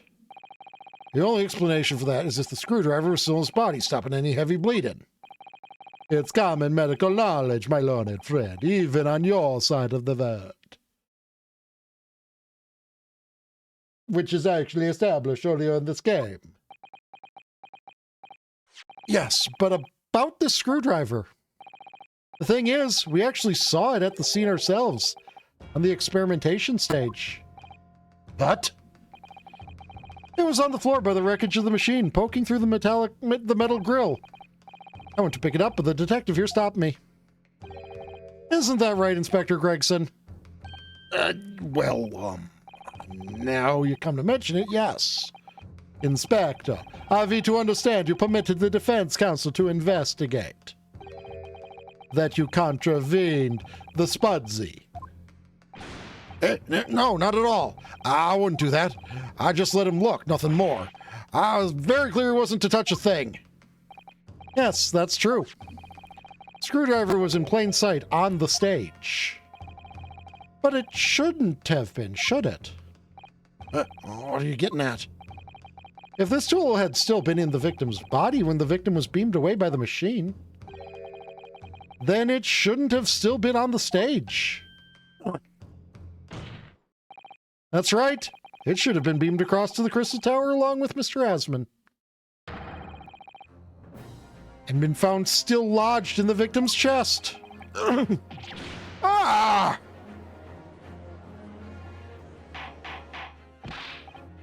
Order! How do you explain this, Inspector? Wow.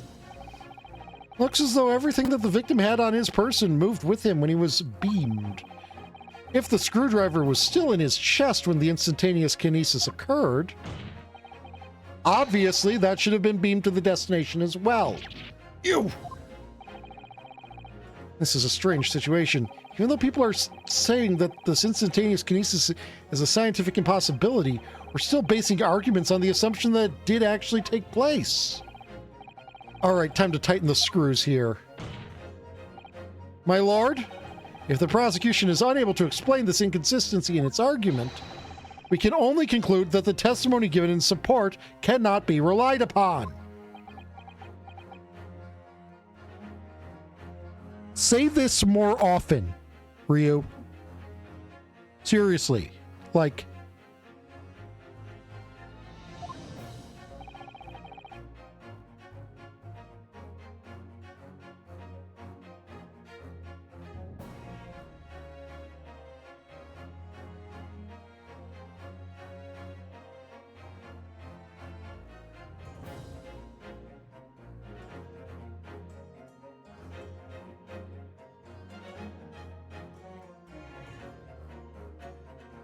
Meow indeed, Vari. Meow indeed.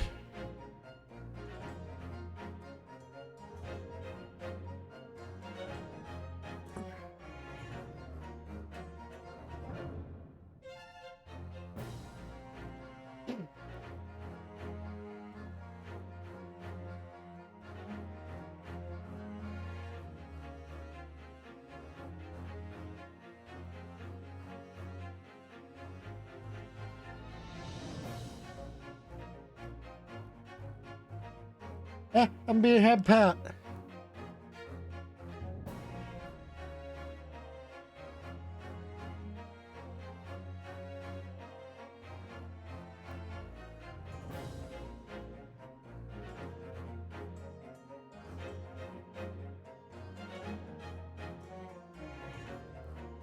I mean, legitimately, what's happened here is, and this happens a lot, and Ryu actually fucking called him on it for the one time ever. And that is... Nice argument, Senator. Why don't you back it up with a source? My source is that I made it the fuck up.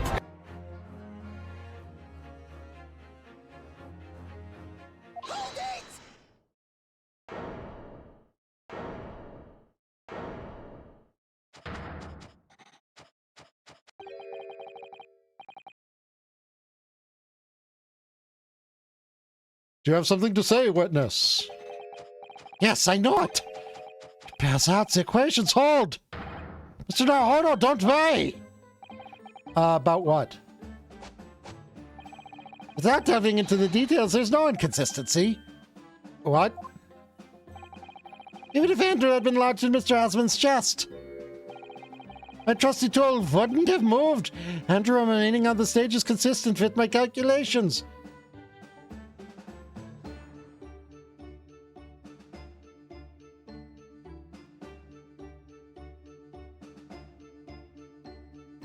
Your Honor, the defense would like to change its plea to have our client executed. What?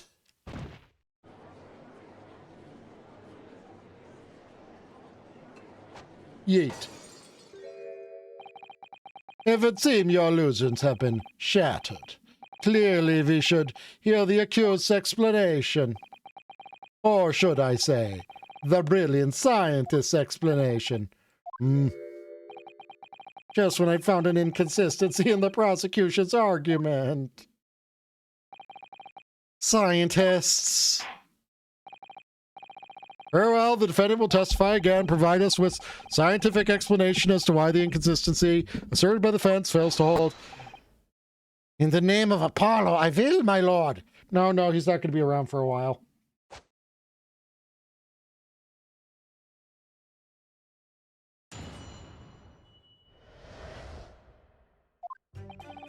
To be clear, I'm still at the stage of gathering data in my research.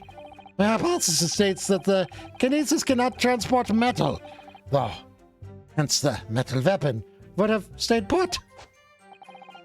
In other words, that point just raised by Mr. Naruto isn't an inconsistency at all. Mr. Asmund was the patron of my research. Without him, my work wouldn't have been possible. Now I have a duty to protect the incredible machines that we built together.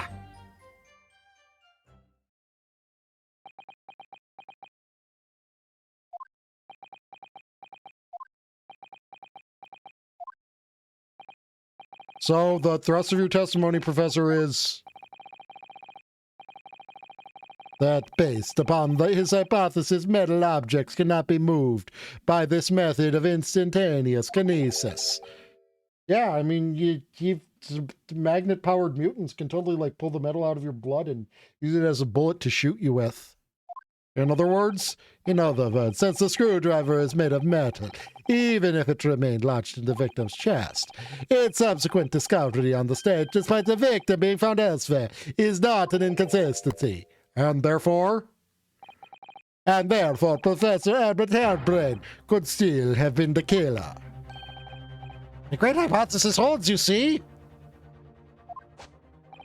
We had to make the cage used to contain the subject from wood for that very reason. I was not addressing you, witness. Professor Hairbrain? Yes? Whose side are you on here? The side of science?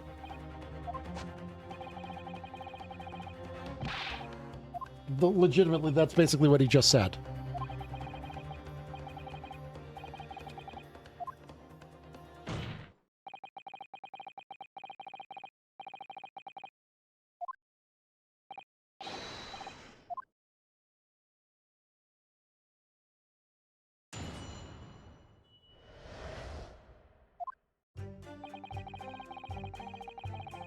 Why are you testing it on people?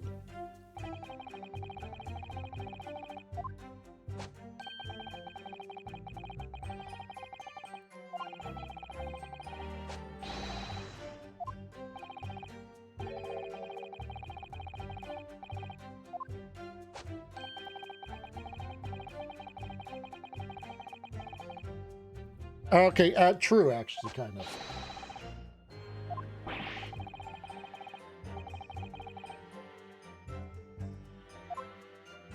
Which is one of the reasons we have a significant replication problem with a lot of studies done in the past decade or so.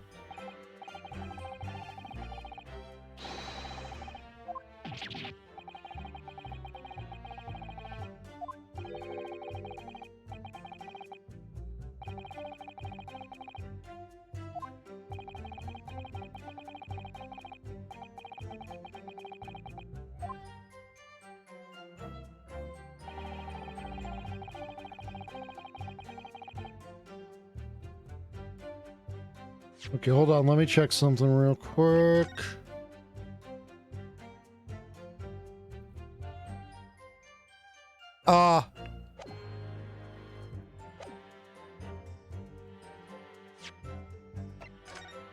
I'm not going to be allowed to be right here, I don't think. But allow me to hope. Objection.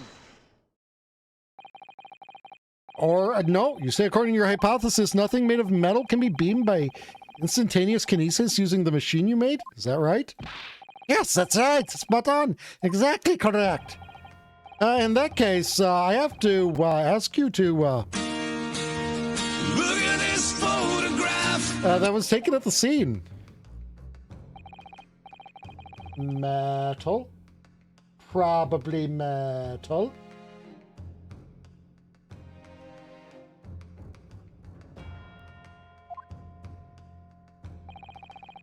Clearly see that Mr. Asmund is wearing a pair of spectacles with a metal rim.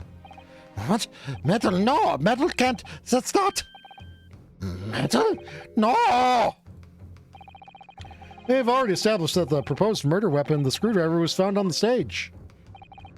However, if your hypothesis correctly predicted that outcome, then it should also have predicted that the metal rim spectacles would be found in the same place. No, I mean the metal rim of the spectacles would have been found in the same place. Ah! My hypothesis! My hypothesis! Professor Hairbrain, this isn't easy for me to say, but your hypothesis is clearly flawed. No, actually, it is easy for me to say. This entire thing is stupid. Why didn't you test this on not a human? Ah!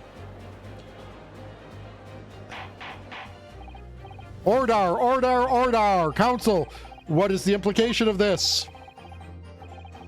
If, on the day in question, the alleged instantaneous kinesis never actually took place, then it's entirely possible the victim was killed somewhere other than on the stage. And in that case, someone other than the defendant could have been the culprit. But my hypothesis is sound. I proved that the experiment was a success. The experiment was proof of all my work. If I could say something here in my capacity as a fellow of the Royal Society. Yes, juror number 4, go ahead. As a man of science, there's one thing I simply cannot abide. That's a fraud who pretends to be a fellow man of science. What? Wait, Grid Scott, are you suggesting my science is suspect? It's just been disproved, hasn't it? In front of all of us. In other words, the whole demonstration was a complete nonsense from start to finish. Believe me, my fellow jurors, when I tell you that this man is a heel, a bounder, and a fraud. I say the wreckage of the machine should be stripped down and thoroughly examined. No, never. The machine is the essence of my entire hypothesis. It's protected by the Spud Z. What the devil is that blasted act all about, eh? Who made up such a daft rule? I don't like the way this seems to be going. It's the best way for me to help the professor. Fucking, like, no.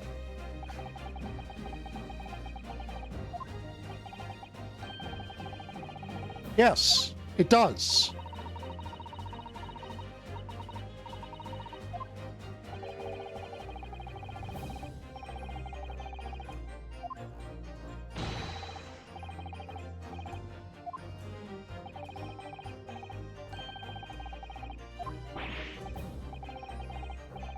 Objection!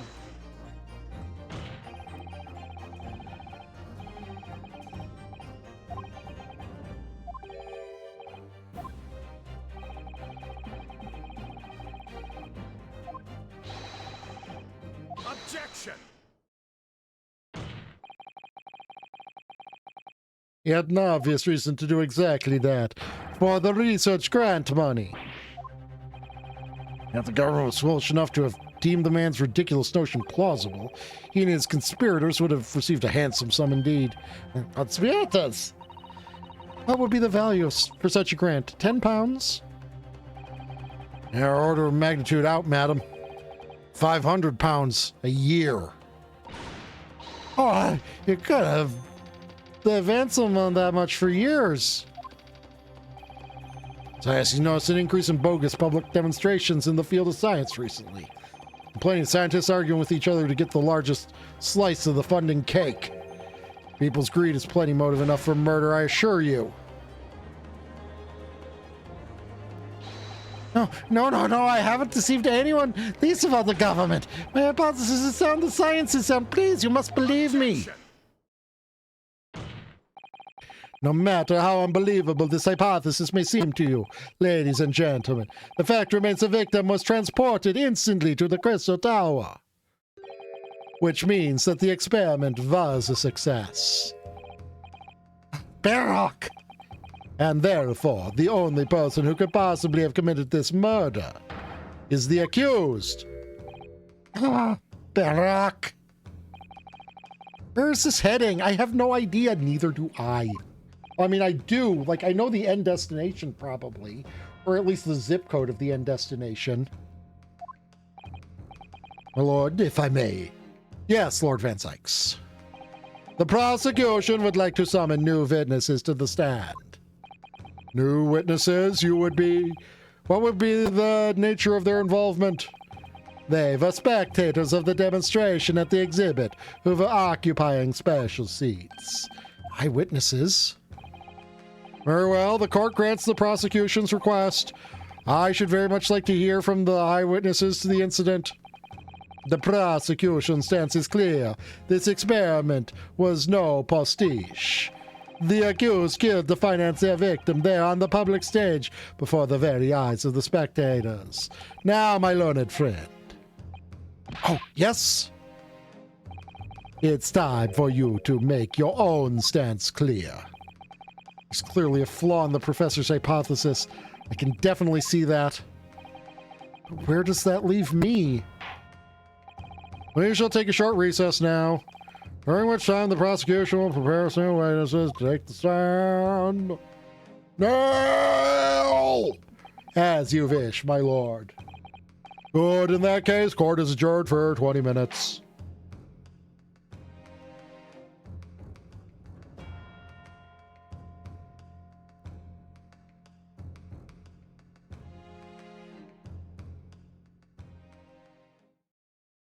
I'm actually kind of surprised that it took that the glasses had metal on it as a thing. I mean, I knew I was right. Actually, I half expected it to, if it went through, to be blah, but in fact, the witness had wooden glasses. Because fuck you.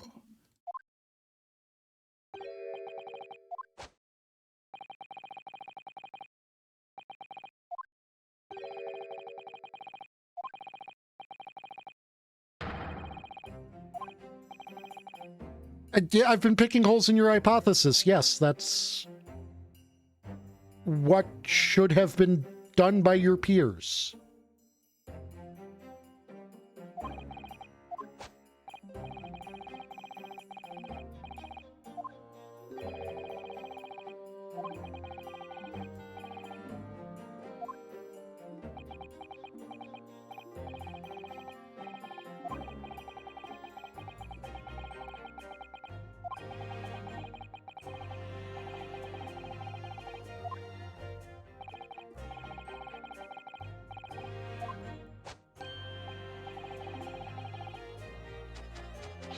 Why did you not test this on not a person?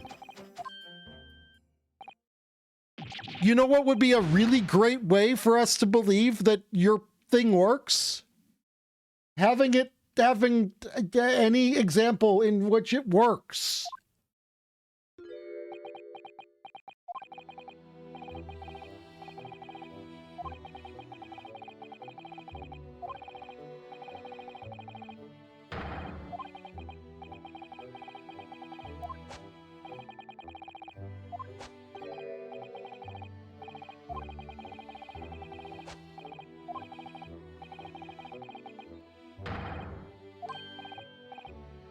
He is a disaster as a human being. He has become a vampire. Yes, perhaps he is not classified as Homo sapiens anymore. Like Necro Sapien or something.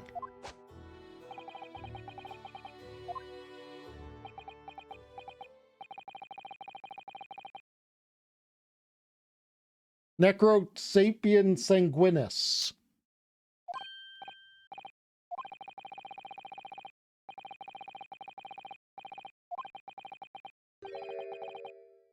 There's no trickery involved?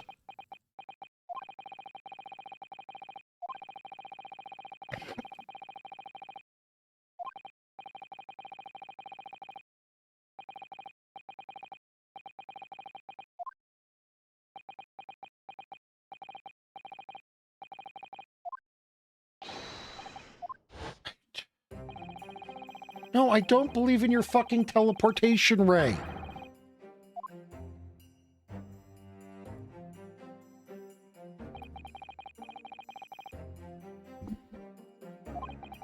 Not if it has never, like,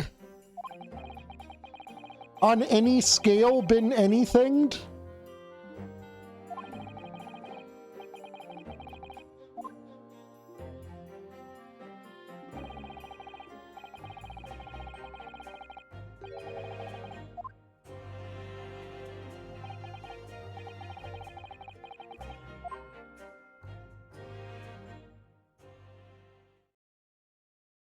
Like, can you have, like, transported an apple some distance? Like,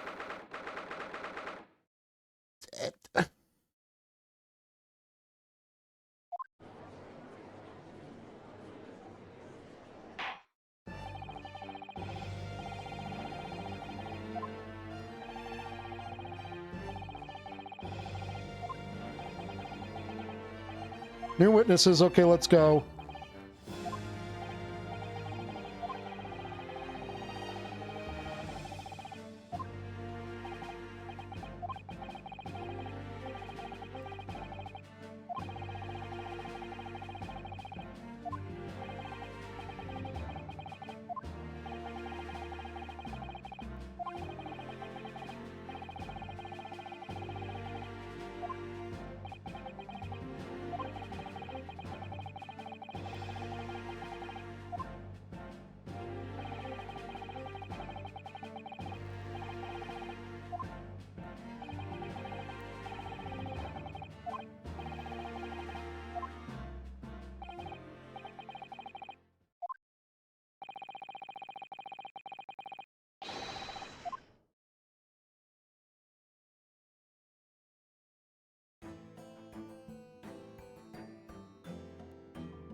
Witnesses, state your names and occupations for the court to hear. My name is Balthasar Loon. Balloon. I am the impresario of all the hot air balloons in the vicinity of the experimento stage.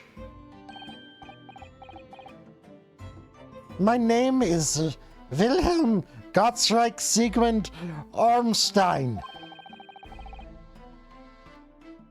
I have come to see the great exhibition all the way from my homeland in Bohemia.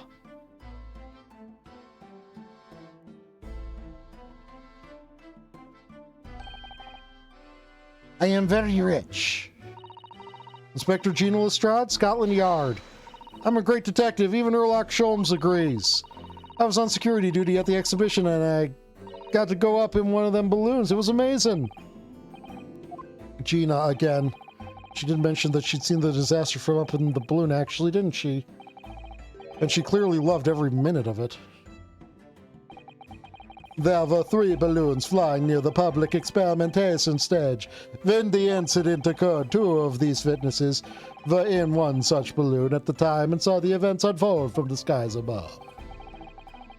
You make it sound like they were in the clouds. It's only altitude of circa 60 feet, very low. Well, you can't see nothing if you fly too high, can you? 60 feet, about 18 meters, then? Thank you for your introductions. Now, you'll give formal testimony for the court. Kindly describe exactly what you witnessed, especially those of you who had a vantage point above the stage.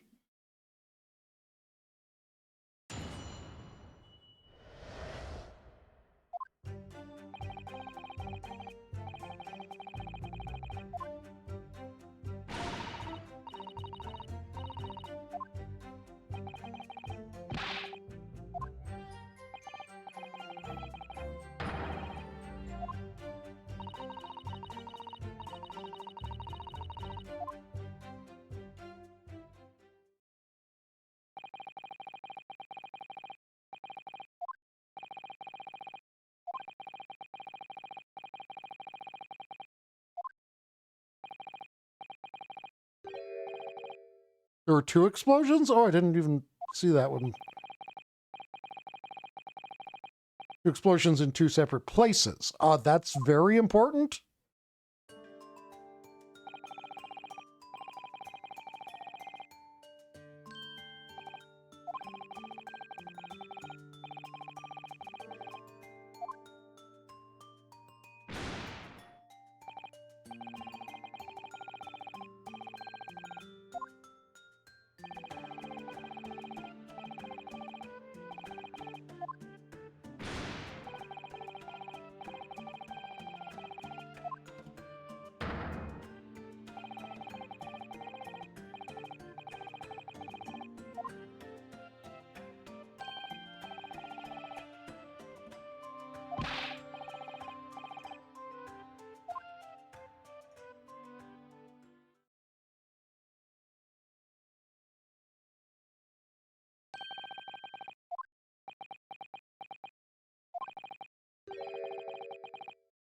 Yes, who is the child? What is with the sassy lost child?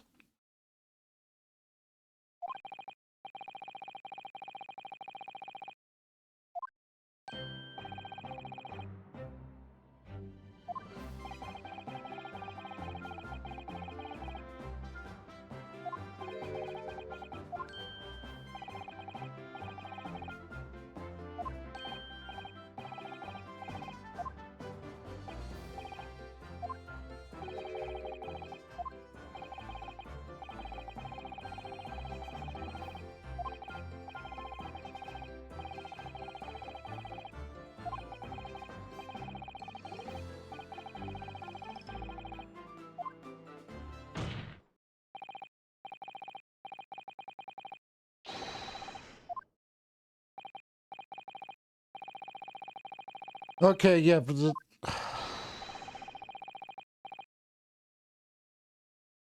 I'm able to go through cases in which spirit mediums are a thing without any problem, but this is just...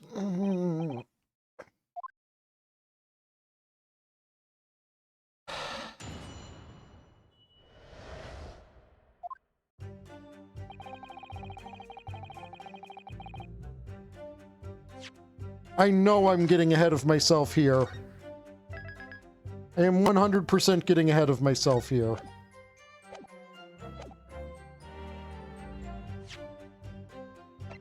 Objection!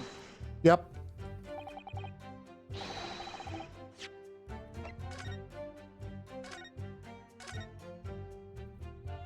Though that's clearly a part of a damaged balloon. Hold it!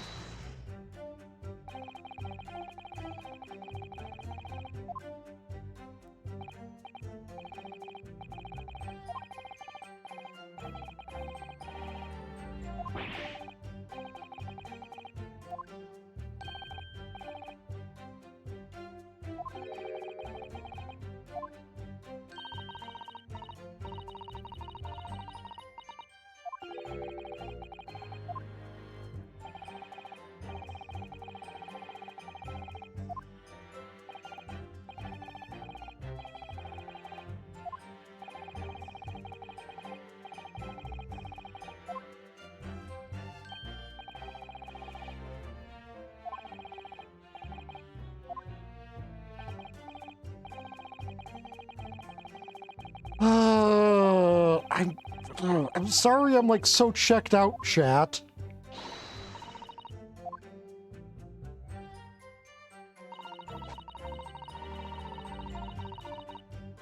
Hold it! Okay, two bang.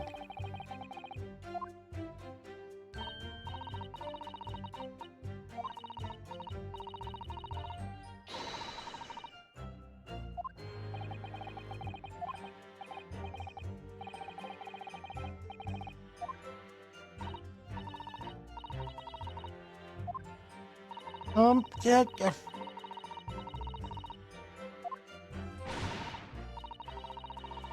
Not really ticked off, I'm just... I don't know.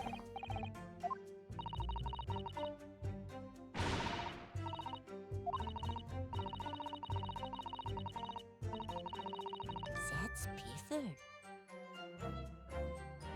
Excuse me! Okay, what's the deal, kid? Master Gotts, does your memory of the day differ? My teacher at elementary school said that when you meet someone for the first time, you should always use their full name. Yes, what was it again? William Gottschalk Sigismund Ormstein. Just four names. And the point is, do you have something to say? Something to add in response to Detective Gina Lestrade's last remark, perhaps? Oh, I get it right, Otto. It's Inspector Lestrade. Why does everyone have a problem with how I address them at the moment? That is not what I saw. Yeah, there was a second explosion, and it was right beside our balloons, that is true. But I'm sure.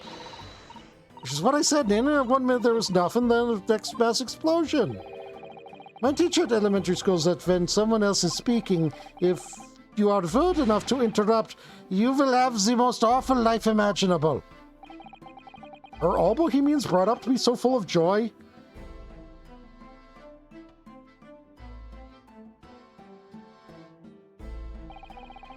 Just before the second explosion happened, next to our balloon, I clearly witnessed a green balloon flying in the sky. A green balloon? Eh, what? I never saw nothing like that. Well, I did. I saw it, and you can't say I didn't. I will complain to the council. I will cry and scream. My testimony is the truth. I am Bohemian Prince. You cannot say it is a lie. That is not allowed. Shh, playing the bleeding royalty card, are you? Typical. Says the orphan who likes to remind people she works for Her Majesty's police. In that case, young man, I must ask you to amend your formal testimony in the interest of cordial national relations between Great Britain and Bohemia.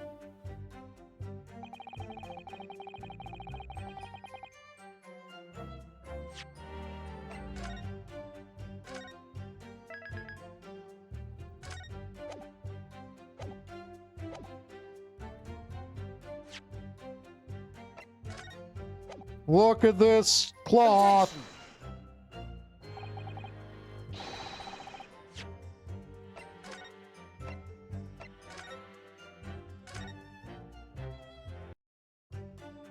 Okay, let's press it then, I guess, maybe.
No, hold on. What?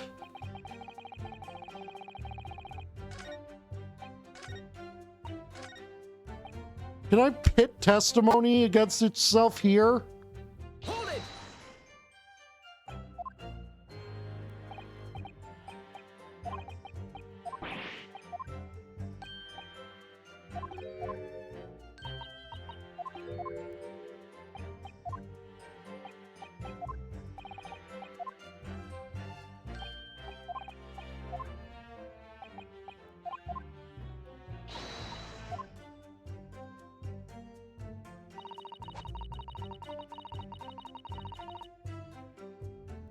Hold it!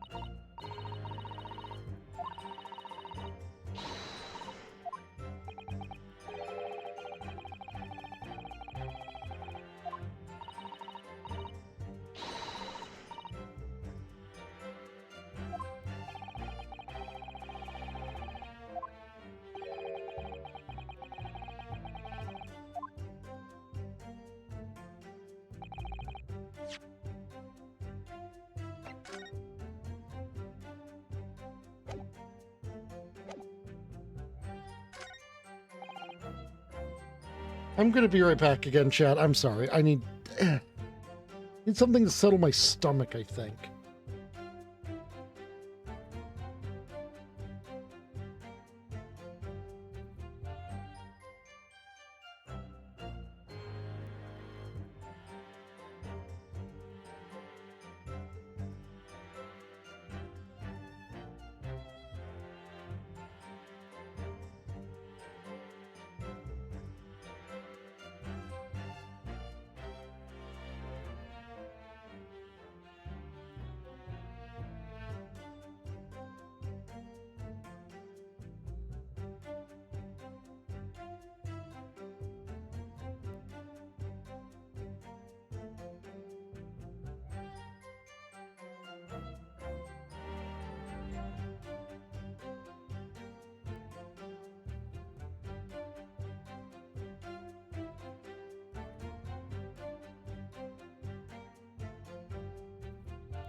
Sorry about that, chat. Something just not sitting right in my stomach.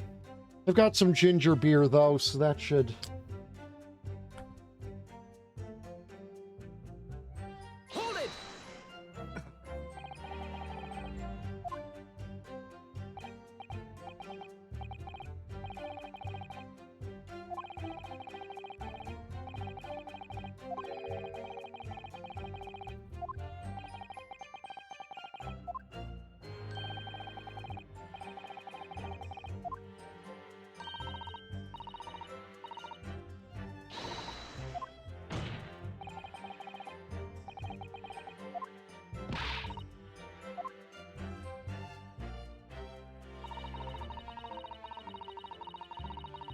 Hold it!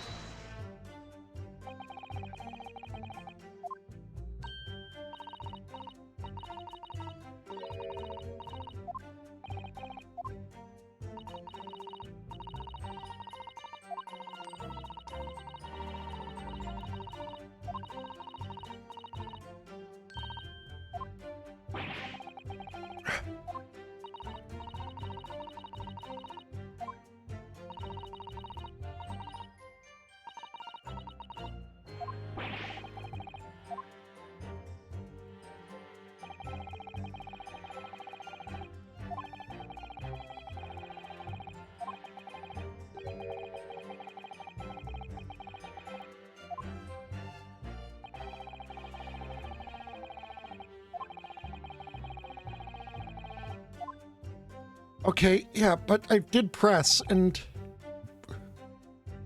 Hold it! Multi-pressing? Multi-press drifting?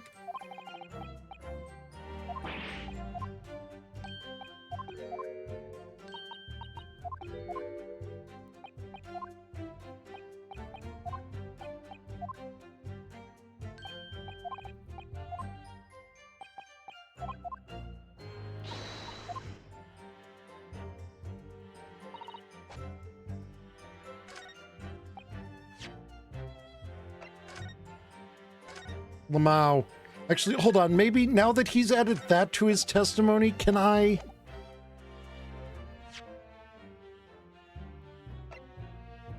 Objection! Now I can present this here.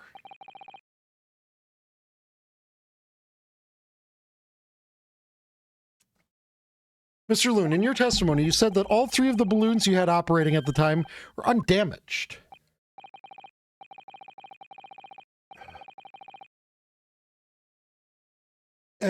Kind of. Also, the stomach has kind of been bullshitting me. I wonder if you might know what this is. Oh, I think it may be C. Part of a balloon, a burnt piece of the fabric of the envelope. Sorry, the envelope?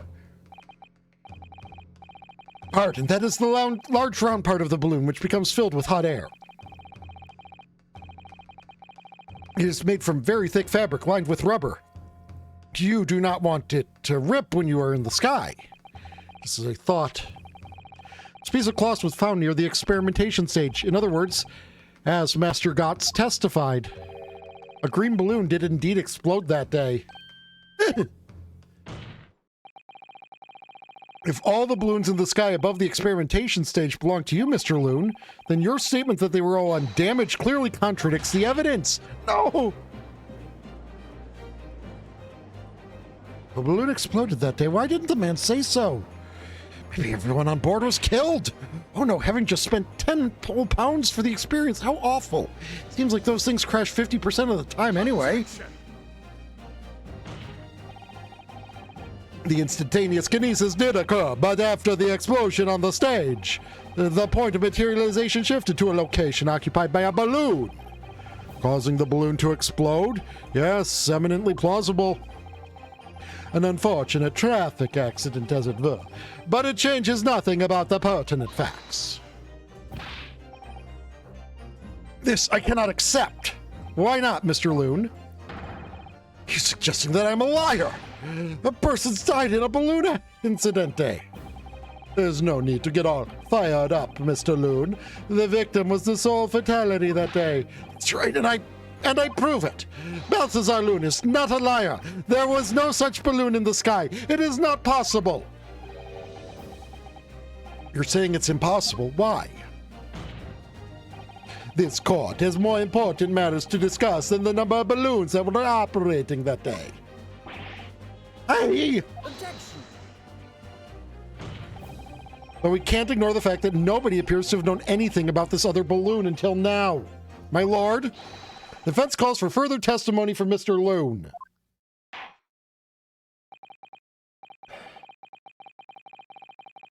Getting something to settle my stomach has seemingly done a bit to reinvigorate my checked-innedness. I concur there's clearly more to the truth here than meets the eye. It's imperative that we clear up the issue of this phantom balloon, I feel. Witness, you will give supplementary testimony about the balloons you were operating at the exhibition. See, my lord.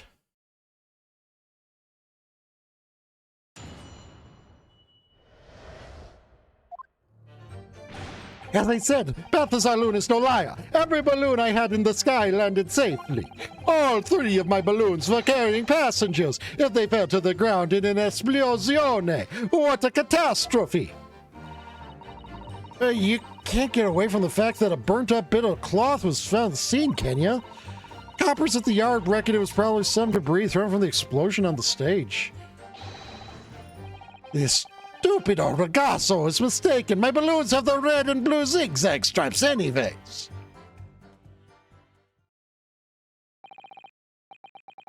So your assertion is that the balloon this child saw was not one belonging to you? Si, exactamente. If he even saw a balloon in the first place. I do not like the sound of it. It is very bad for business. I have a good mind to sue the land of Bohemia.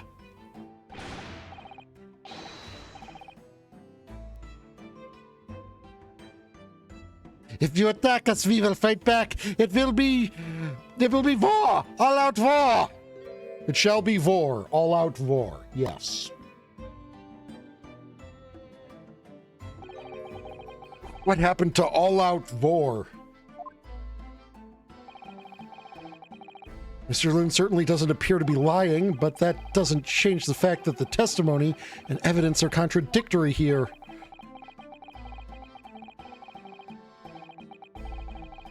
If the defense is unable to find fault in the witnesses' statements, the court must consider them the truth. Think long and hard on that, my learned friend. The situation has clearly changed now. We have to get to the bottom of what happened here, no matter what it takes. To all-out war. Counsel, you may now cross-examine the witnesses.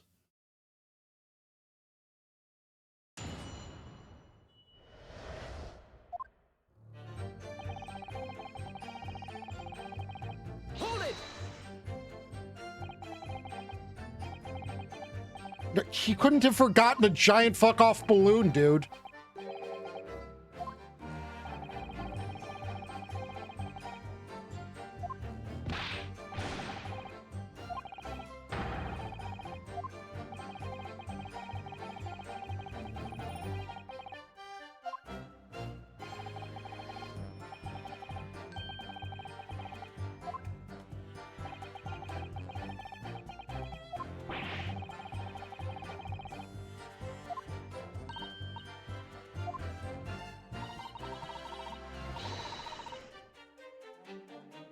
These 10 kids like her can only count up to 2. Obviously that ain't true, but the boss bought it and said he'd have to go himself in that case.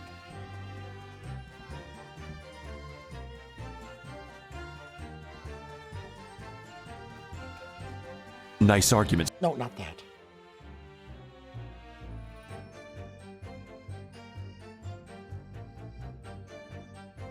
She legitimately just pulled. 1, I can count to 1, 2, I can count to 2, 3, I can count to 3, 4, I can't count no more. 1, what comes after 1, 2, what comes after 2, 3, what comes after 3, 4.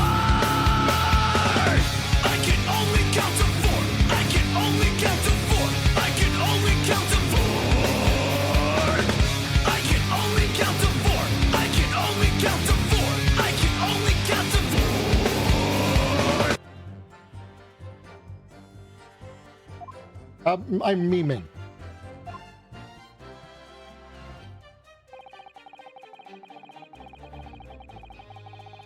Hold it!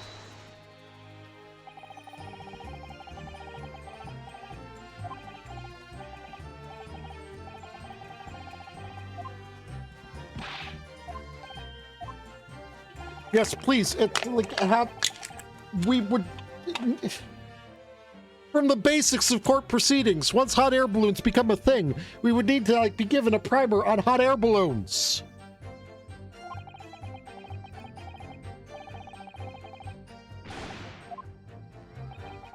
That would also not count as a primer on hot air balloons.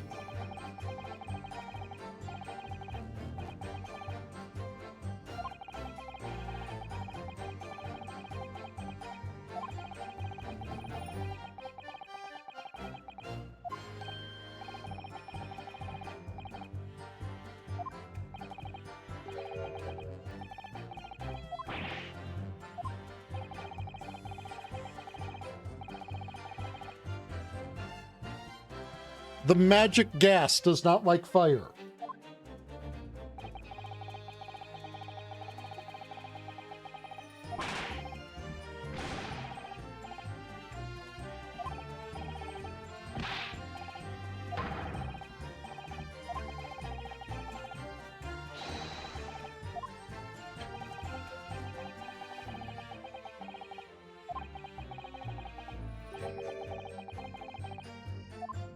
Yeah.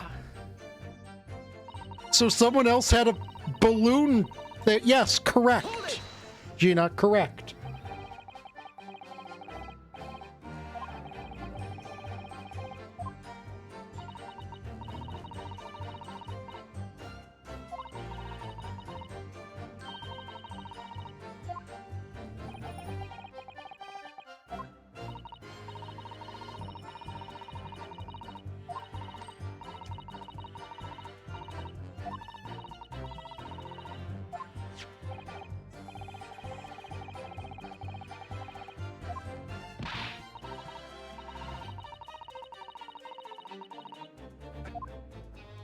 Yes, I found evidence that Scotland Yard didn't. I think that's worthy of note.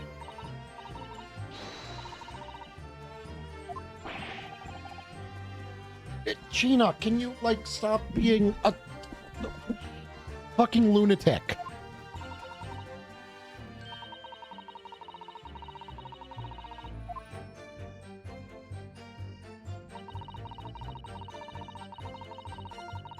Hold it!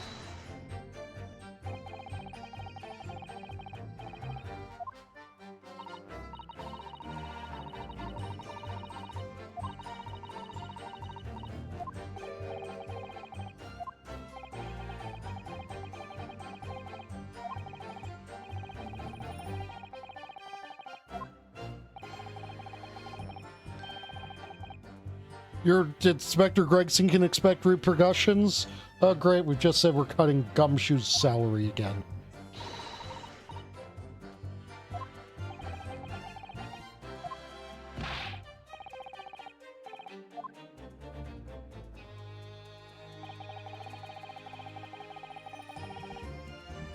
Hold it! Okay, whose balloons are green then?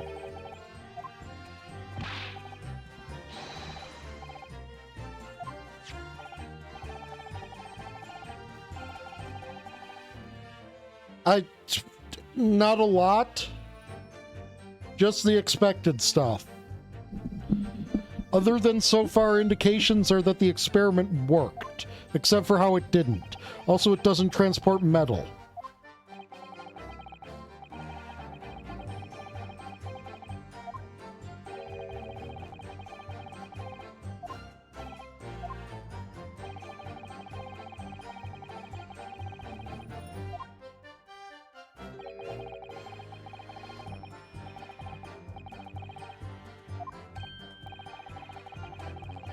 Okay, do we have any reports of balloons exploding before the incident there?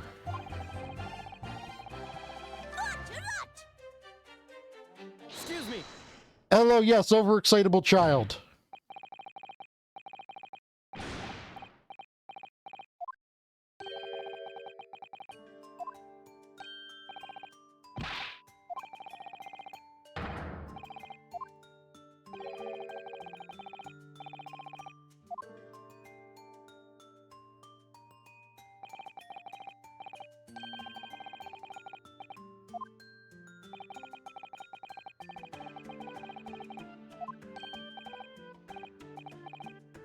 Evidence? What is this evidence?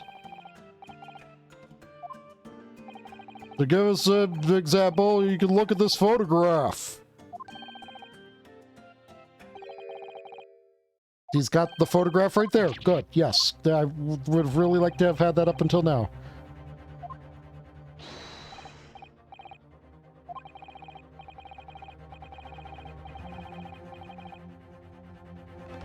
The hot eel cellar?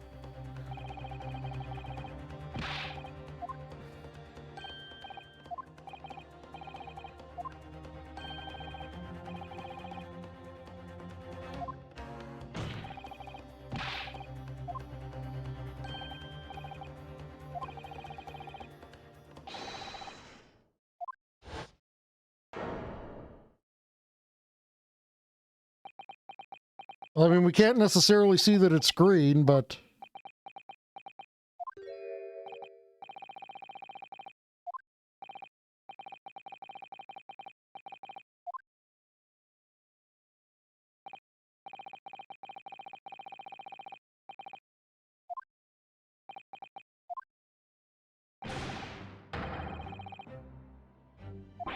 Yeah, blame the camera.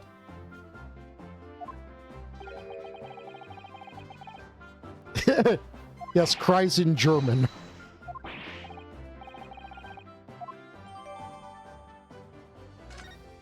Okay, let's...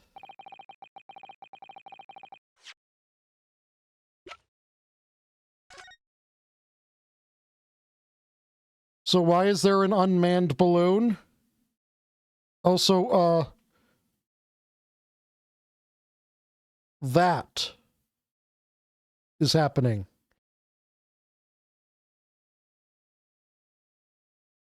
That isn't beamulating.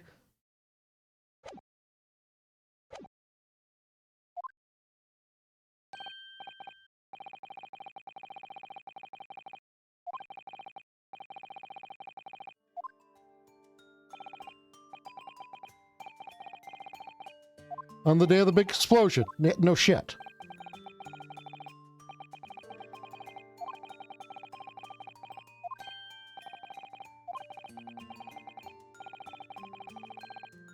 So what we see is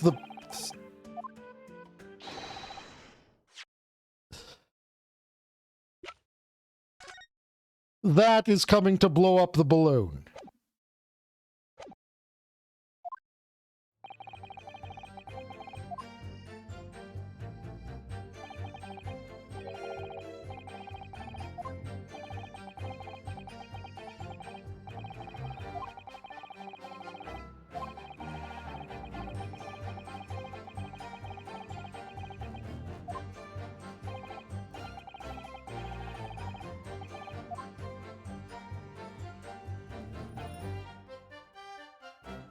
No, not a gun. A crossbow.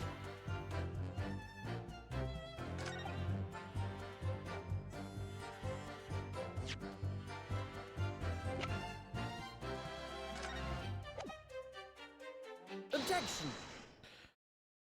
Where are the passengers, Loon?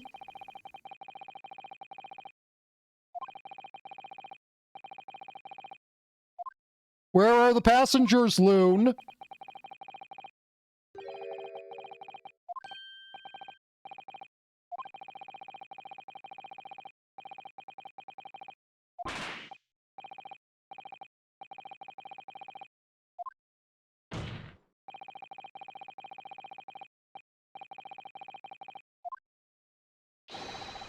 There was a fourth balloon in the skies, yes.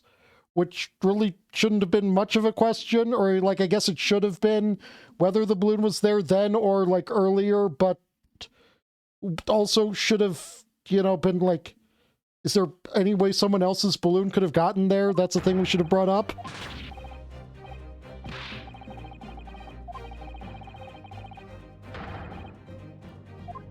I'm not saying it was one of yours. Objection!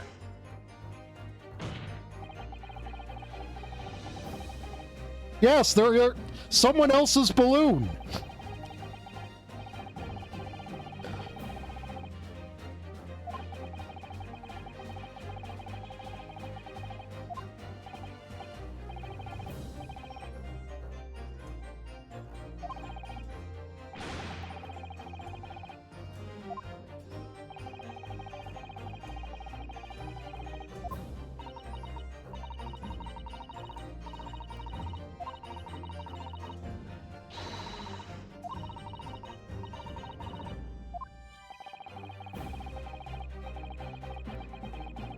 That's really weird. Objection.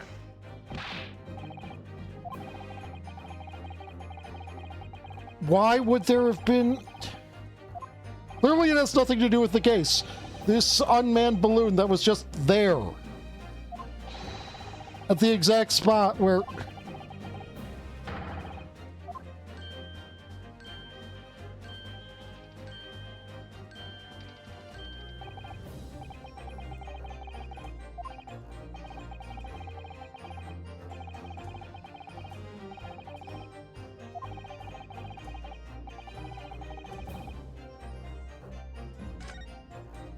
Objection. Yeah, the big fuck-off beam?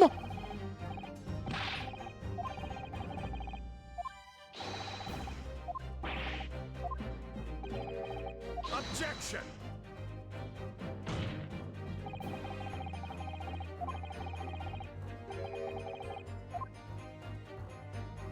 Tell the court, what exactly does this alleged clue in the photograph prove? The cause of the explosion. You can reasonably assume that the pictured balloon was destroyed in the searing heat of the explosion. Yeah, that is right. Yeah, it was not my fault. Evidently, because the birdcage from the kinesis machine materialized in the sky where it had been flying. And the balloon, being filled with flammable hydrogen, instantly and explosively ignited. No, that's not what happened. But it would appear that this photograph requires closer examination. Okay, everyone, you know what to do. Look at this photograph. If you look closely, it's plain enough to see, and what's shown is linked to another piece of evidence we have, in a way, leads to an unbelievable conclusion. The clue that suggests the real reason it exploded is, the big fuck-off laser. Take that. Timing of this photograph can only be described as miraculous. If you look, you'll notice there's a bright white line that appears to point directly at the balloon. Most likely a ray of light caught incidentally on the film. I'm afraid I can see nothing of the sort. If you look with a magnifying glass, my lord, it becomes clear what the nature of this bright line really is. Goodness, what is that? Undeniably, some flash of light, yes. Oh, golly, do you think it might be lightning? But it couldn't have been a finer day. I believe we may be looking at fire. A bolt of fire heading straight for the balloon, like an arrow. Indeed, even to my aging eyes, it would appear to be a flame of some sort. My word, are you suggesting this flame struck the hydrogen gas that filled the balloon? Objection. It's absurd. The balloon would have been 60 feet above the ground at the time. Oh, that's absurd. The balloon would have been 60 feet above the ground at the time. No flame could possibly have reached such a height. Actually, it's my opinion that a particular piece of evidence found at the scene reveals how that is exactly what did happen. What evidence? If such evidence exists, counsel, then for goodness sake, present it, man.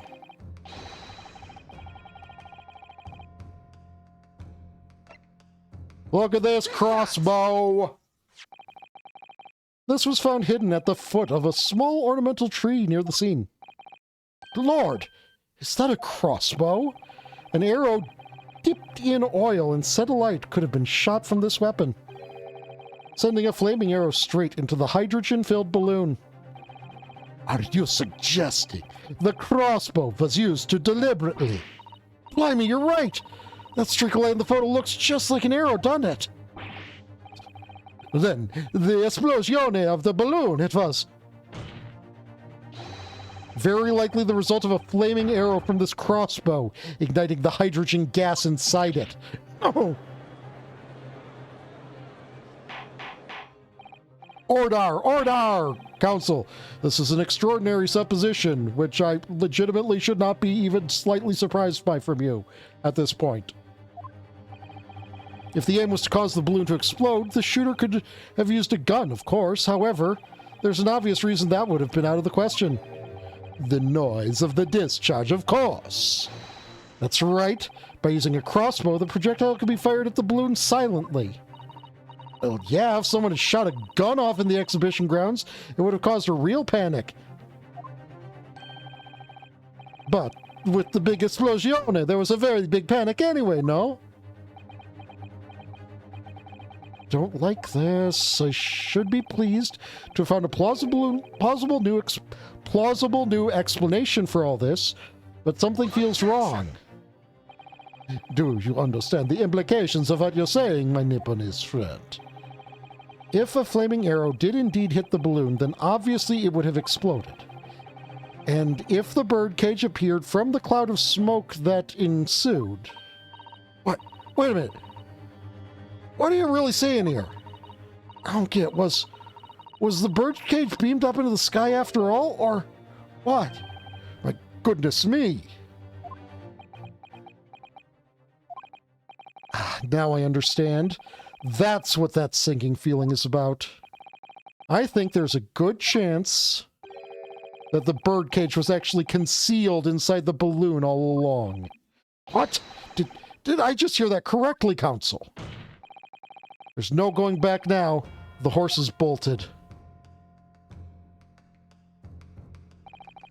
Let's assume, as I said, that the birdcage was hidden inside the green balloon from the start. On stage, when the experiment was started, the birdcage in the instantaneous kinesis machine disappeared in a cloud of smoke. At that moment, the flaming arrow was fired from the ground,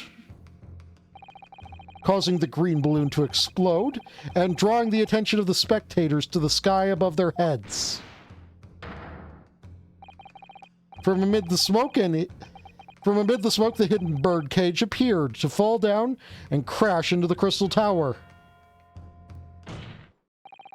I think you'll all agree it's entirely plausible that what I've just described is the real truth behind the miraculous experiment carried out that day. Good grief! Objection! This is ludicrous. What you've described is no science experiment. It's child's play. A contemptible display of stage magic. Juror 3, your opinion. Both Mr. Sholmes and Iris said the experiment was a scientific impossibility, in which case, this is the only way to explain what happened that day. And in any case, the victim's body was found inside the birdcage in the crystal tower. If the instantaneous kinesis didn't take place, how do you explain that? If I may put in a word, as a man of magic myself, such apparent discrepancies can easily be explained by some simple deception. Juror number 3. All that would be needed is a doppelganger, someone who looked very similar to the victim, Mr. Asman, and having this other man appear on stage to front the show as a body double. Yes, of course. So in fact, Mr. Asman must have been inside the birdcage that was concealed inside the balloon right from the start. That balloon would have been filled with hydrogen. Anything hidden inside of it would have been scattered to the four winds when it exploded. No one would have embarked on such a risky venture. Not necessarily. The explosive force of the balloon gas could very much depend on the mixture ratio. Juror number 4. Flying balloons are rarely filled with pure hydrogen, but a mixture of other gases such as helium as well. Helium on its own doesn't explode, but by controlling the gas mixture ratio, the explosive force can be altered. The mixture ratio. Obviously, the victim's body would have suffered some burns. That would be unavoidable. But not to such an extent to render the whole obscene charade impossible. So everything that happened can be explained logically and scientifically. The explosion that engulfed the stage at the start of the experiment was no accident. It was all part of an elaborate deception to make it appear that instantaneous kinesis had occurred. Well, goodness me. And if we accept that this is what happened, then it means the victim, Mr. Asman, was never present on the public experimentation stage to begin with. In short, he couldn't have been killed by the defendant, who was on stage in full view the entire time.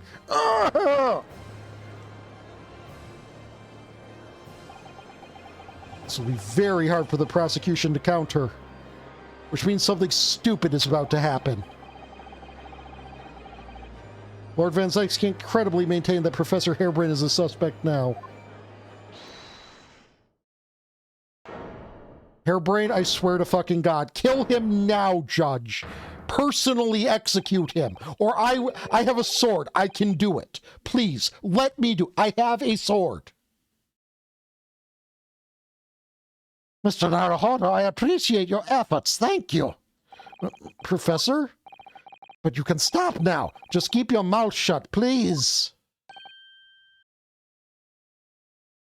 Sorry. What's all this about Mr. Harebrain? Albert Harebrain hereby confess that it was me who stabbed Mr. Oniyasman. Dude. Yes, it was me with my faithful friend and partner, Andrew the Screwdriver. What are you doing? Order! Order! Order! Defendant, explain the sudden confession. Professor Harebrain, what are you talking about? It's what I've said all along. I must protect my hypothesis and my precious machine. You stand there and claim it was all a trick, all an elaborate prank, but where's your proof? You'd have to examine the machine if you wanted to prove it, but then if it all be over, my beautiful hypothesis would be laid bare. I mean, the indignity of it. It's clear that you drew the plans for the experiment, but you didn't actually build it. It's quite conceivable you were duped, Professor. Barock! Yes? I'll cooperate. I'll do whatever you say. I swear it. So please, ensure the Spudsy is adhered to and protect my creation.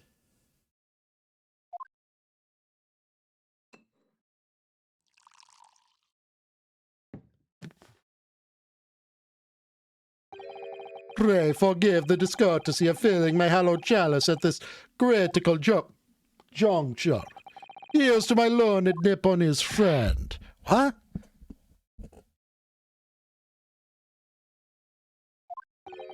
And his upcoming attempt to clarify the defense's position in light of the accused's confession. Am I too loud right now? I hope I'm not too loud right now.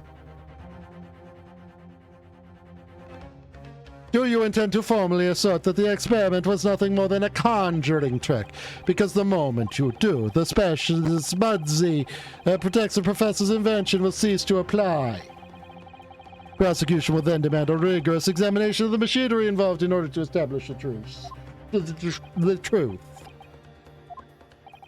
However, if you acknowledge that the machine is genuine and instrumental in the victim's murder, any chance of investigation will be crushed, and the confidentiality of the professor's hypothesis preserved.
No, it's a conjuring trick.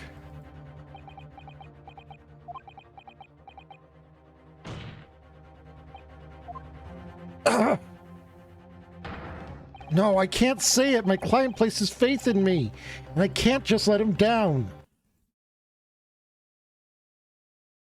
Well, this was regardless. I wasn't the secret third answer was answer either of them, and the plot progresses regardless, isn't it? What must I give up on is not the question you have to ask yourself here. It's what can I protect? Hello again, Mr. Naruhodo. It's been far too long. Susato-san? But what are you... Deus Ex Susato!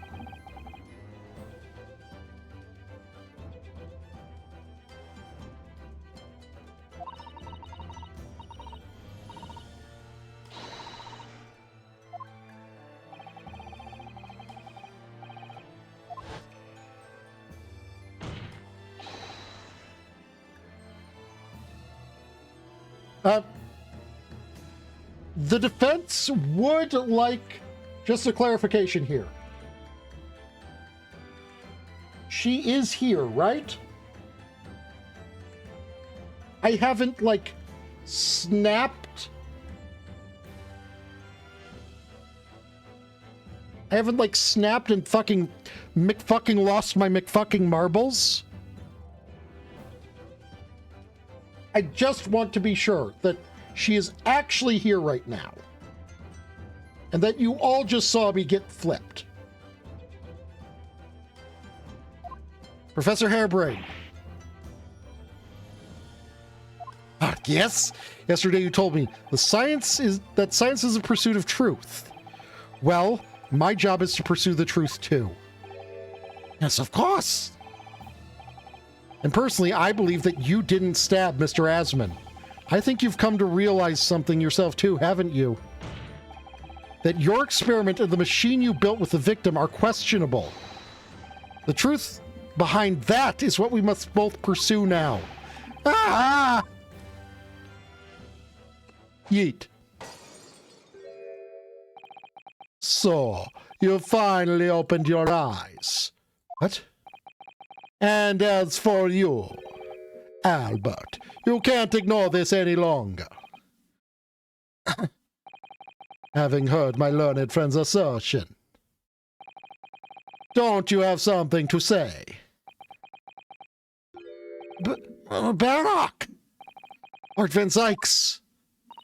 Gosh, I've never heard him speak that way before.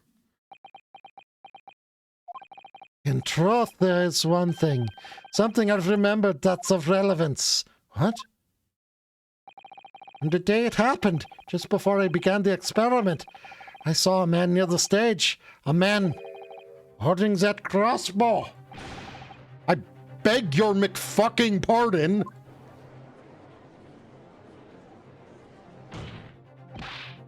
Professor, did the man have any distinguishing features? What did he look like? Taller than me, and thinner than me, with straight hair straighter and whiter than mine. Let me see. One less lens than me too. A monocle, a rather stylish black monocle. But one thing in particular will have to positively identify the man. You see, I know him very well, after all. He's the engineer who built my invention. What? He built the machine? That's right. Mr. Asman introduced him to me a year ago.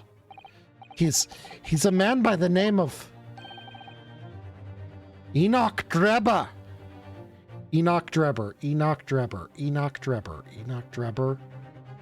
He knocked rubber? Rubber? Rebar? He knocked rebar? Enoch Drebber. Does this name mean something? Members of the jury seem flustered. Not a name any scientist wishes to hear. That man's an abomination. Not a name any conjurer wishes to hear either. Who on earth is he? I'm afraid this isn't the first tale of this nature that I've heard in scientific circles in connection with that name. Yeah. There's talk of other flamboyant experiments that turn out to be nothing but stage trickery in the end. Obviously, the rascal's after the government's research grant money. Yeah.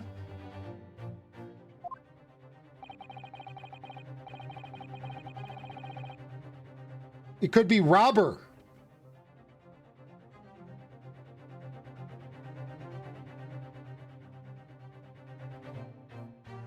When magicians are in need of money, I've heard of them resorting to these underhand tactics. Some acquaintances of mine with experience of such things have mentioned Enoch Drebber's name before. The man is both an engineer and a magician, yes. We're dealing with an unparalleled confidence trickster here. That's Enoch Drebber for you.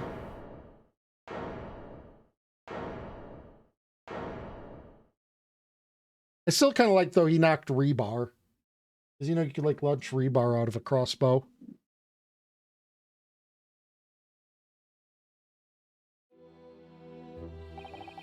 So it's true, then. My invention.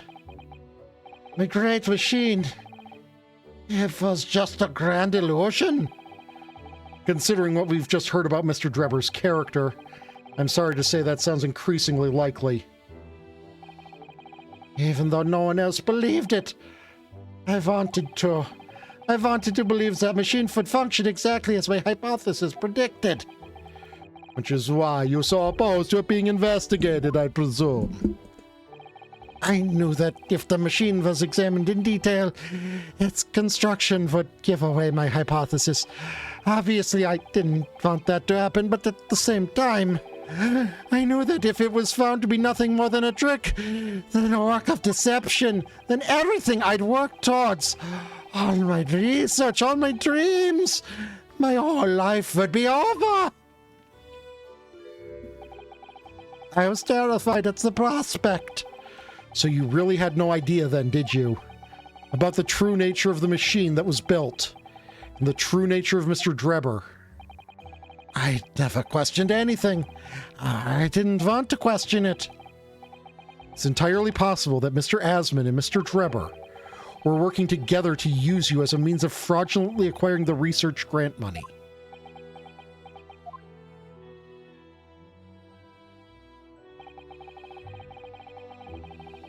When I announced my invention to the crowds that day, it was the finest moment of my career. I pulled all the levers and turned all the dials in exactly the way Drebber had described. When the smoke suddenly started billowing out, I panicked. I didn't know what was happening. But I really don't know how the whole illusion was meant to work. I don't know anything anymore.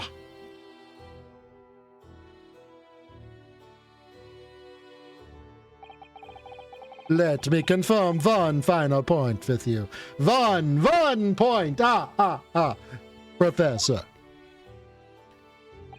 Do you now consent to the prosecution submitting the necessary paperwork to release your invention from the protection afforded by the Spudsy?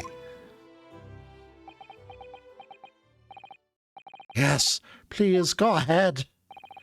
I'm very sorry.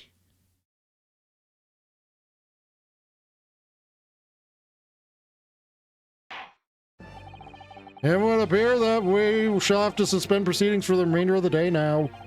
Lord Van Zykes, my lord.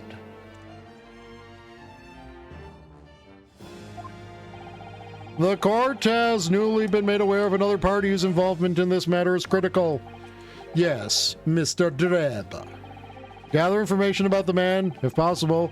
I should like him served with a subpoena. With pleasure, my lord.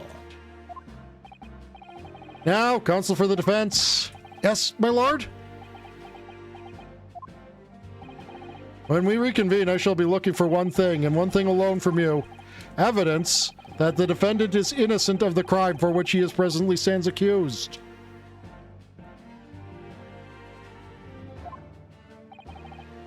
I understand. That's asked backwards, my lord. That's the prosecution's job. Prosecution's job is to find evidence he did it. Not me to find evidence he didn't.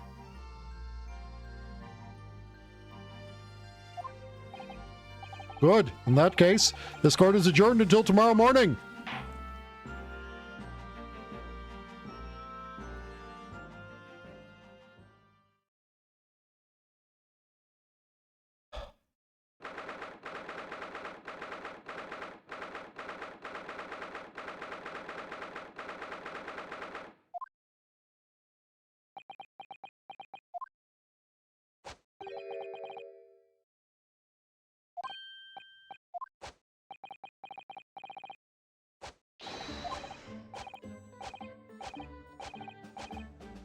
Yes, you did drag me into this mess. Because you got scammed, my dude.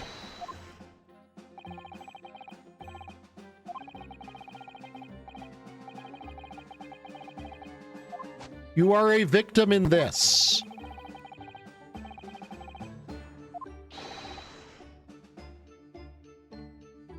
You had complete faith in it, despite it never having been tested.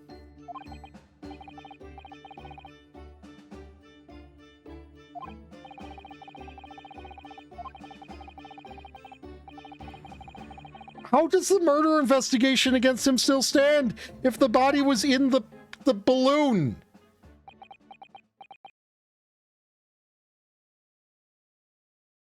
I mean, okay, actually, technically that it wouldn't disqualify him because obviously he would have had to have been stabbed before being put in the balloon, but like...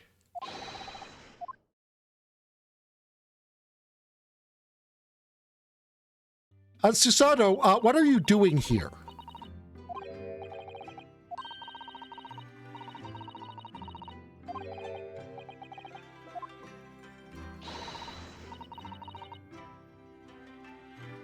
Iris, you are so lucky you're adorable.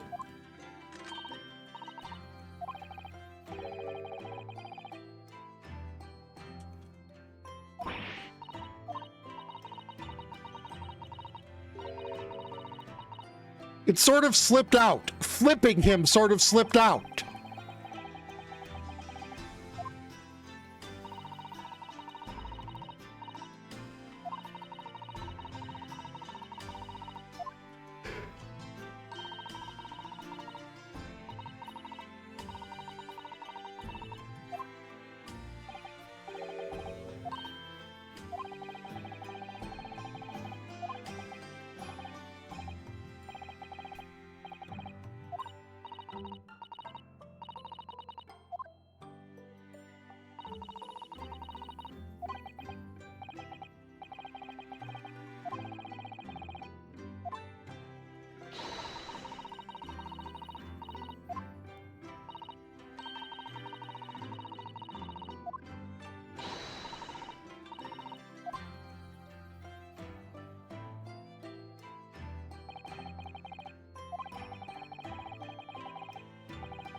Wow, who would have guessed this was gonna go fucking sideways?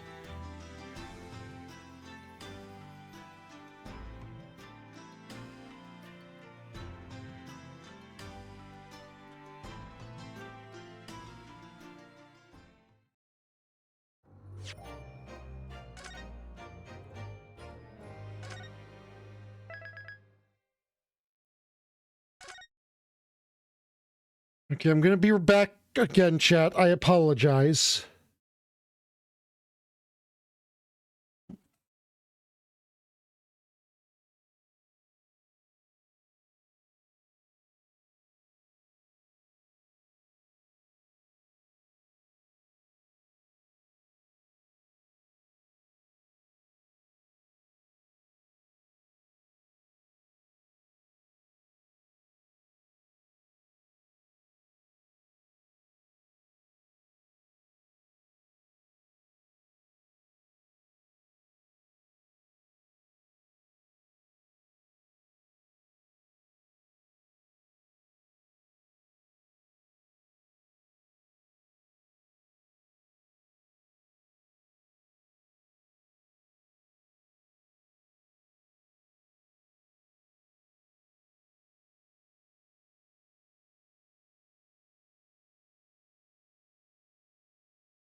Okay, I grabbed another ginger beer.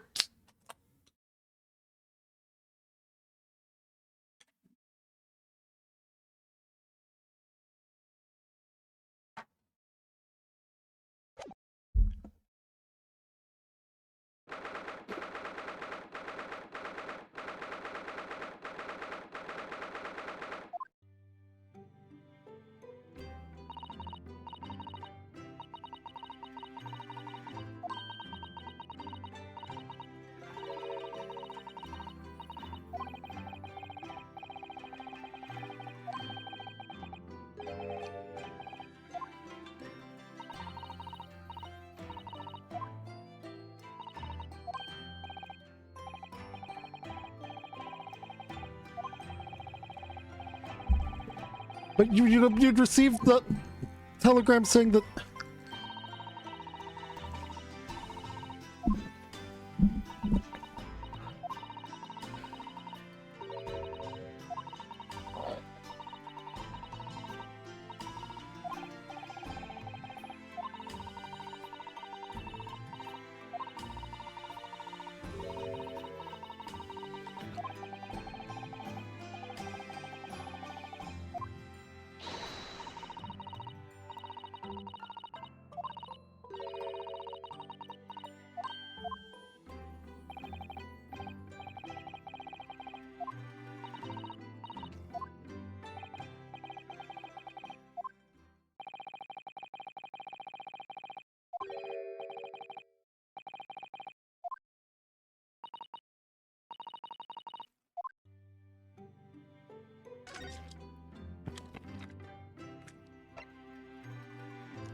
Okay, back in Britain.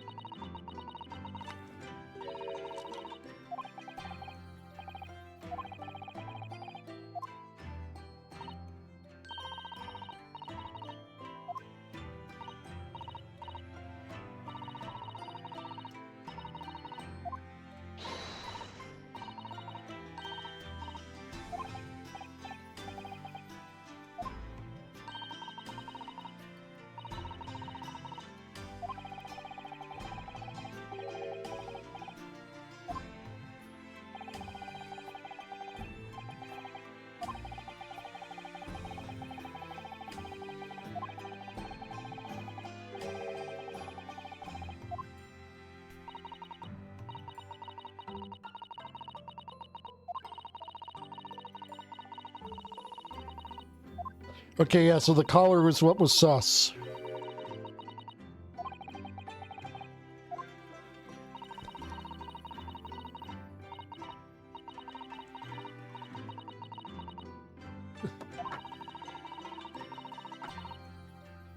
And it's no doubt going to be dealing with the serial killer professor and the what happened to the Van Zykes family and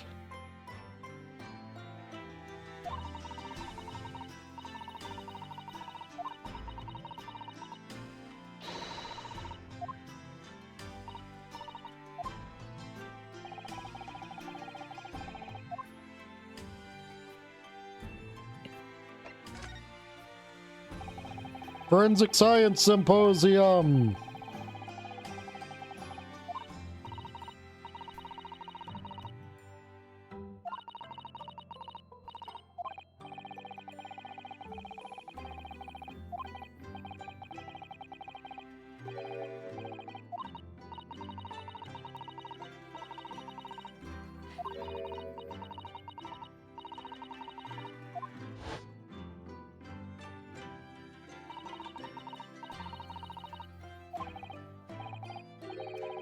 Judge Tanuki.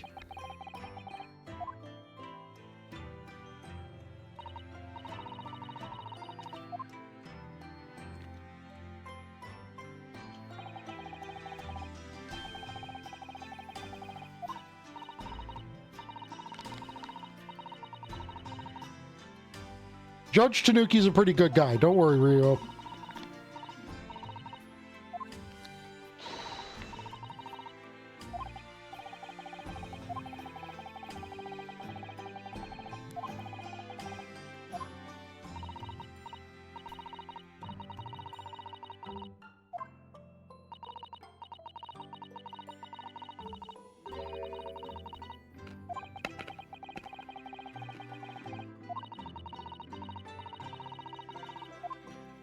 Yes.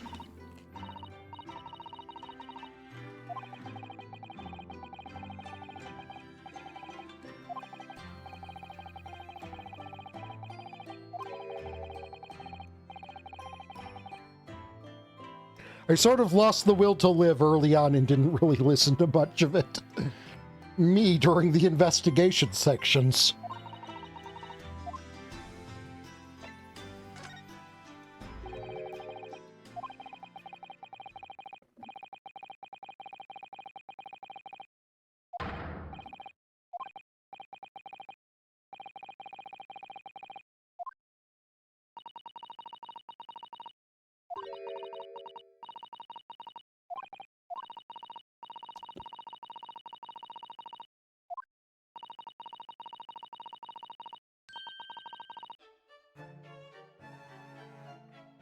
Oh, wow. Who would have guessed that the Turbo Evil lady was using a false identity?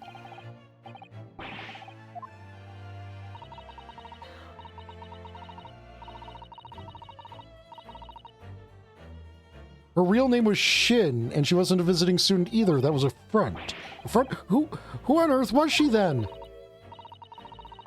Miss A. Shin. Her name is literally all our intelligence services have been able to ascertain about her. Her name is Asian.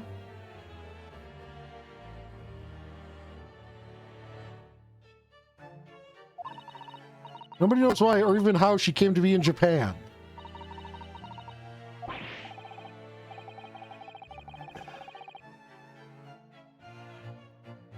It could very well be, yeah.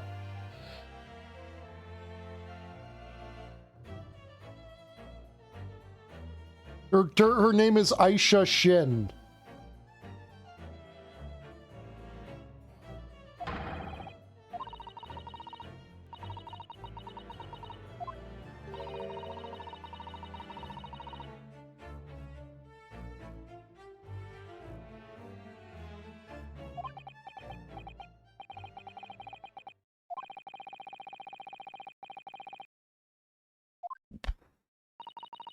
I am getting head pets now.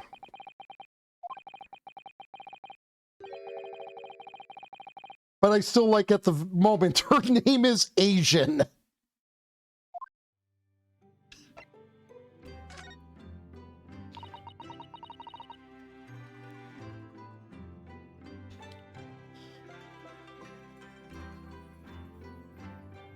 That is silly.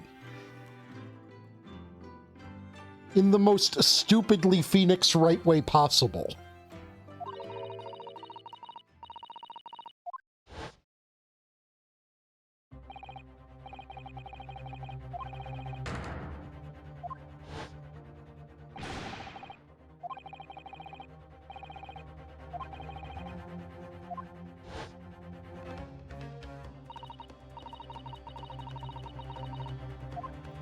Oh yeah, by the way, Cosma is like 90% probably alive.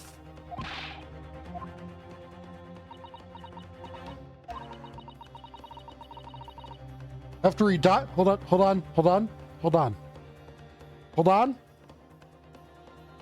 His body went missing.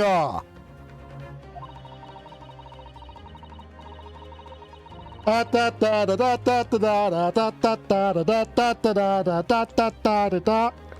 see the future!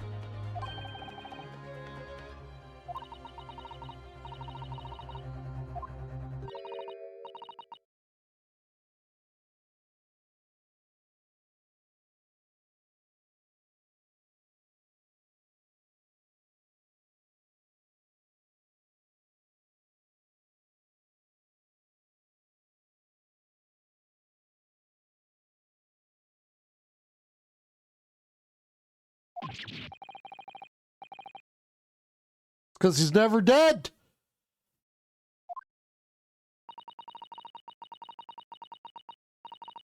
No, you see, we've already established that the right dose of strychnine can make it look like you died, but not actually.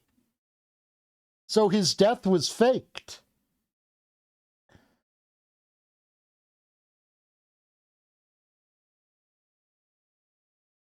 Hi, Rose.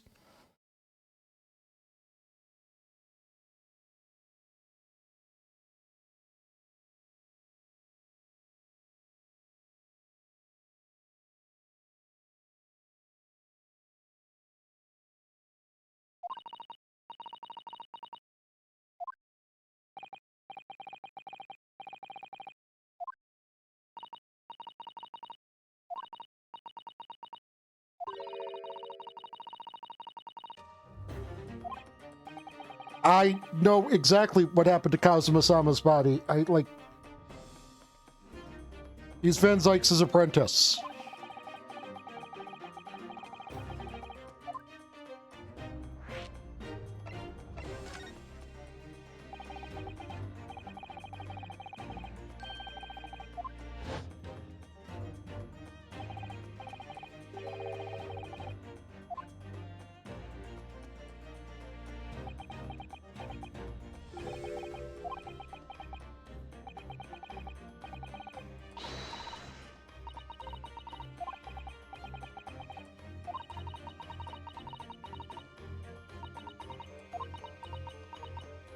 You're not wrong, though.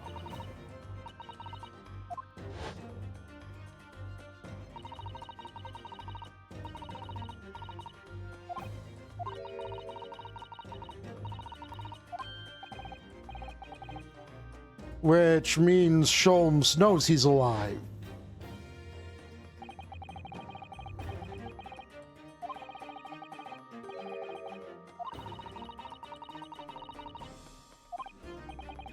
Susato, you have not been here for the last 6 months. He keeps a lot close to the vest. Actually, you got him to lie to me.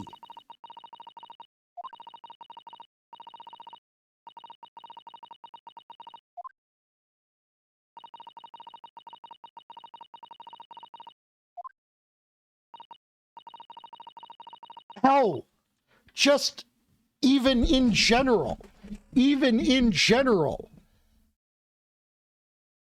going to just float this past chat right now. Tell me, does this sound in character? Oh, of course I noticed he was alive. Then why didn't you tell us? Because it would ruin the drama.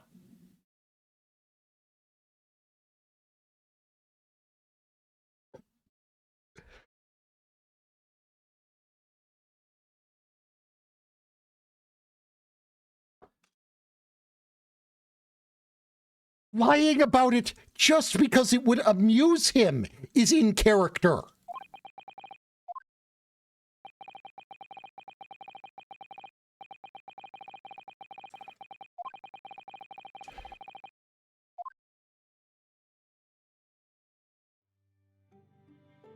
I don't even know.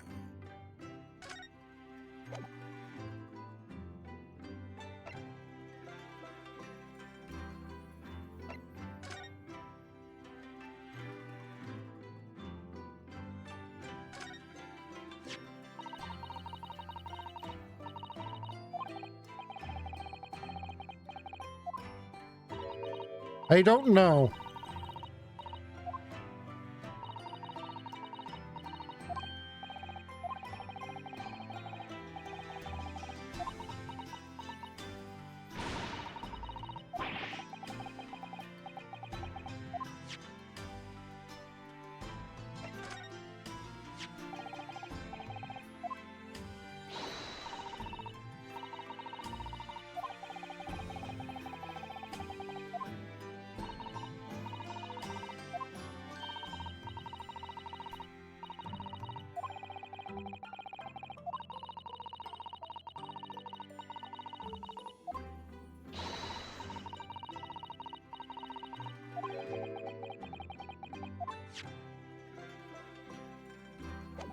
No, wait, maybe I'm supposed to...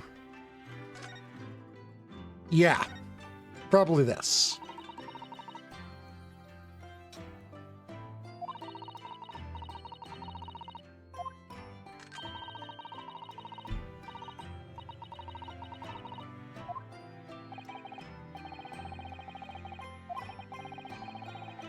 And he also forbade you from publishing the other thing that had a dog collar with a bee on it that could not at all be related to the Hound of the Baskervilles.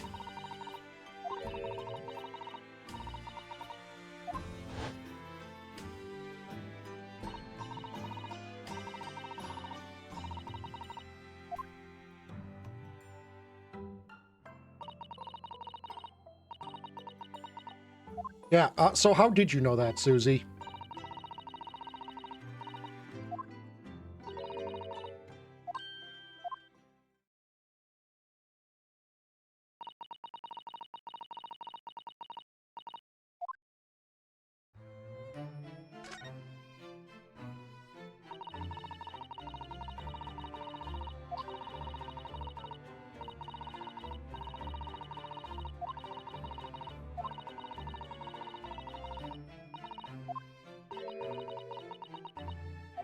So the manuscript got sent to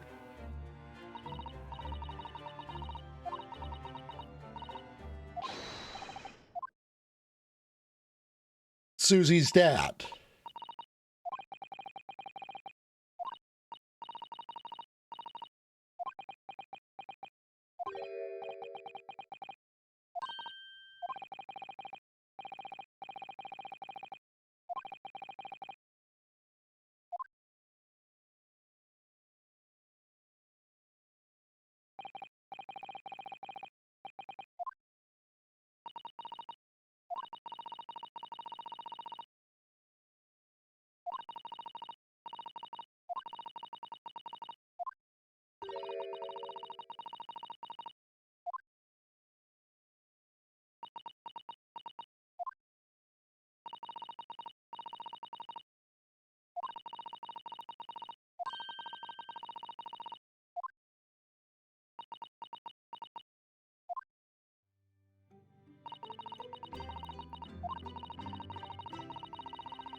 Susato, isn't it about time we be honest about something else?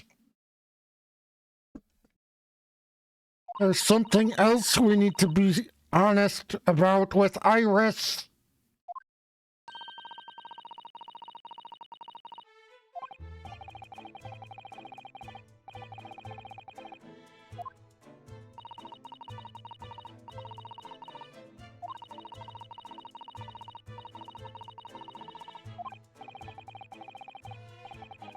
Why does Capcom, like, have such a fixation with having female characters who have a tragic, some kind of story be named Iris? No, this is more, me kind of trying to indicate that I am whispering to Susato. Because, we're coming clean with Iris about the secrets that we're holding. It might be the time to come clean with another secret we know.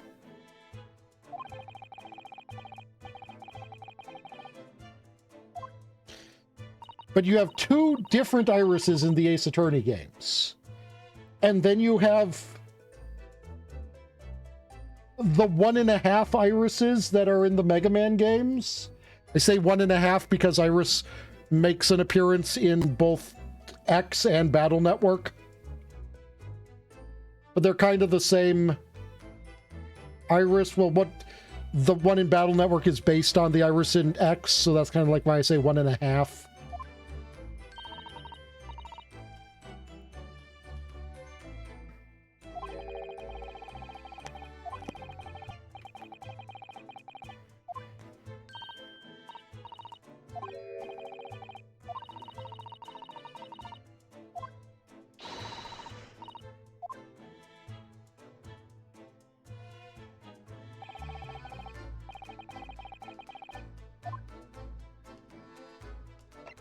She's got to go get the dankest herbs at the herb market.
puppy!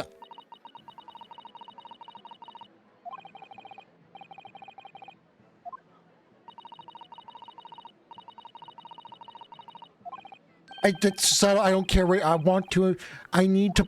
There's a puppy.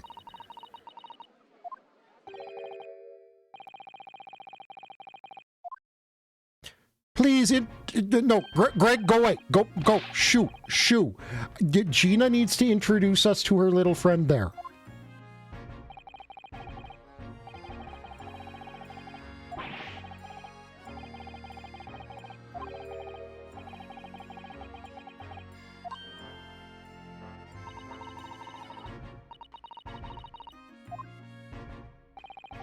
I wish to see the puppy.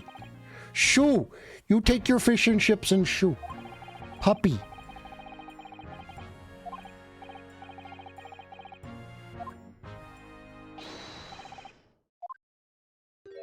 Gina, let us meet the puppy, please.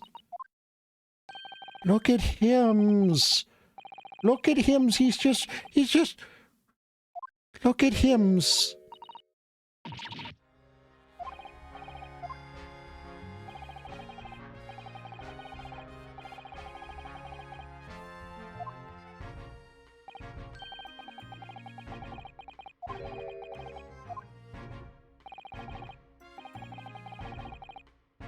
You're being transferred, huh?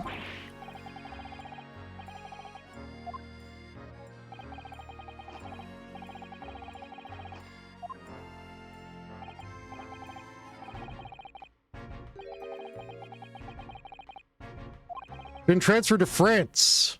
When was Interpol founded?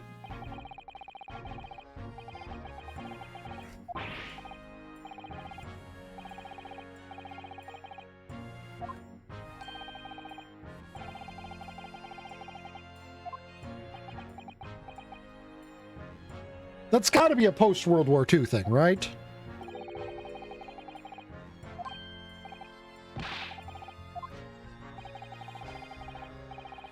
Huh. Kind of surprising, okay. So it's like a post-World War I thing.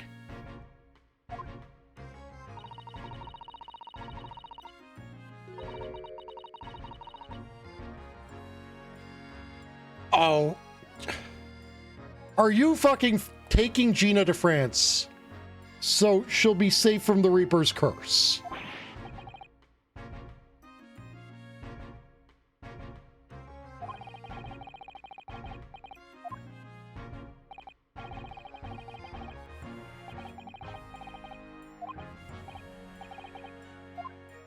But they could easily, like, justify that, like, there's the groundwork being laid for it at this point.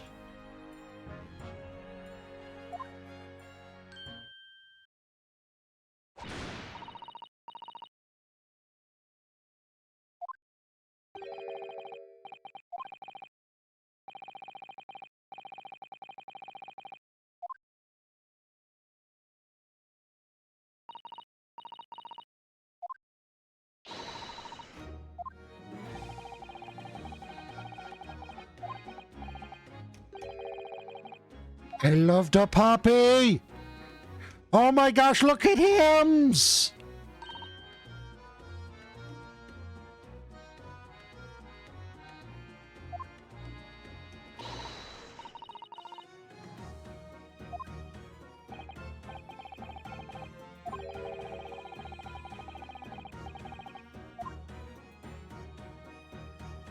Can we pet him? Can we pet him?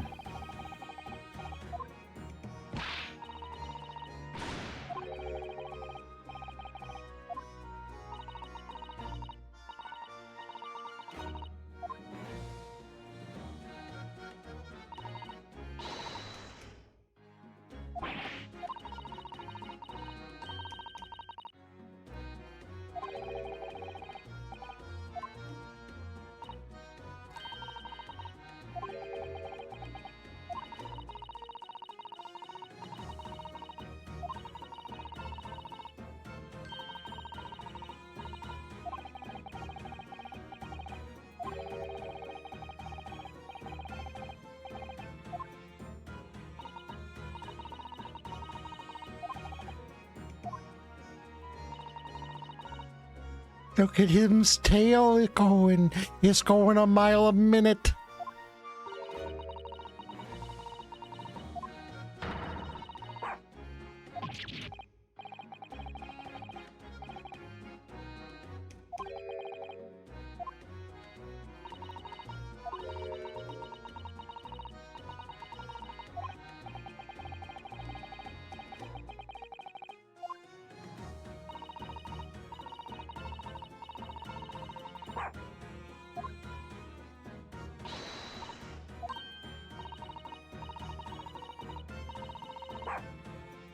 Ah, they'll be barking orders at you.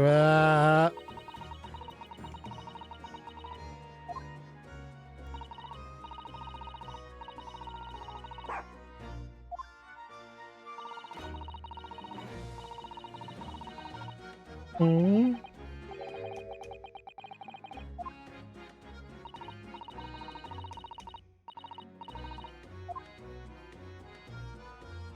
Can I pet him? Where's the option to pet Toby?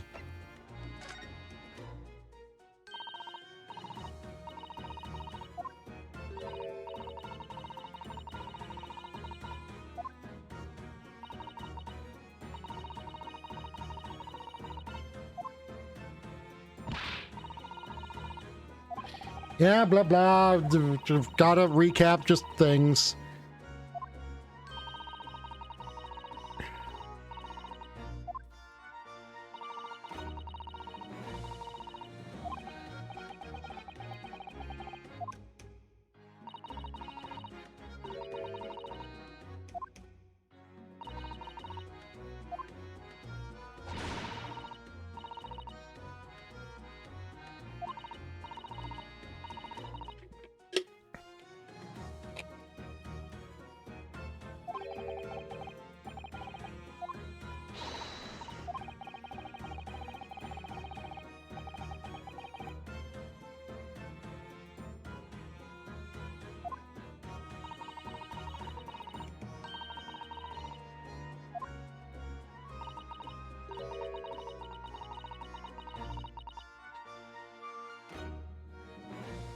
Ah, he's got indigestion. Maybe it's because he ate fried food.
Hey, can we go investigate the scene?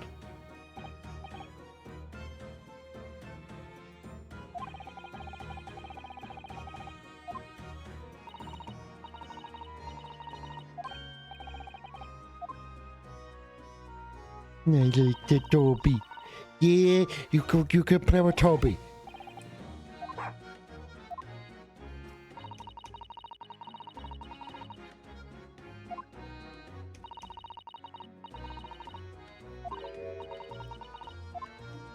Can't go up there though.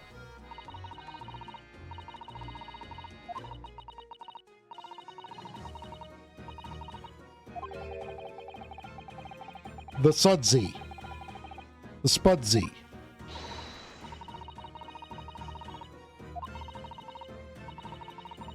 The friend sick something. Yes.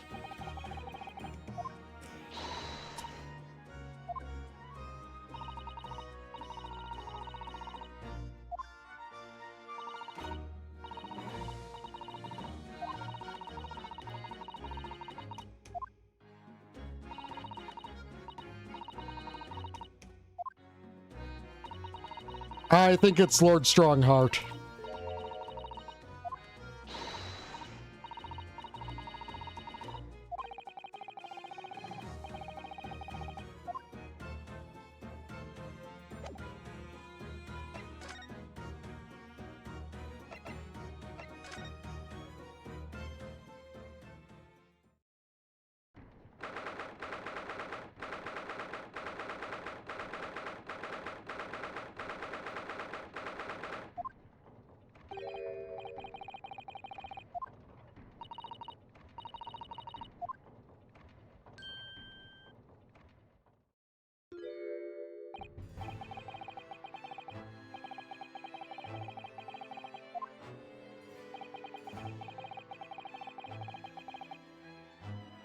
I've thrown the entire government into disarray as a result.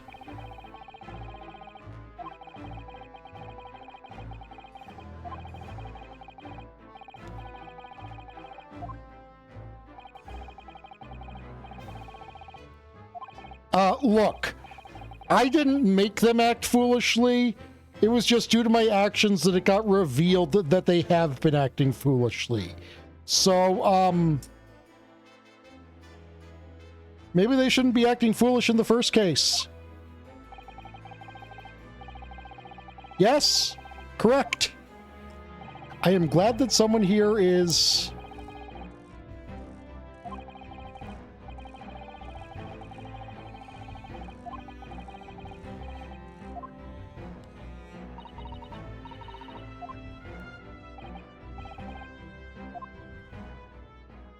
She's scary.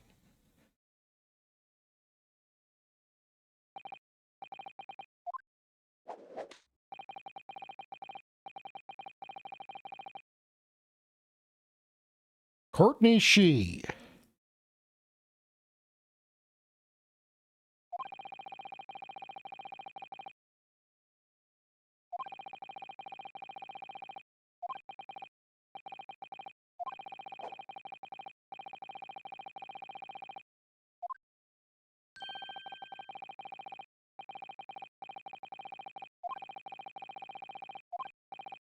Forensic Laboratory.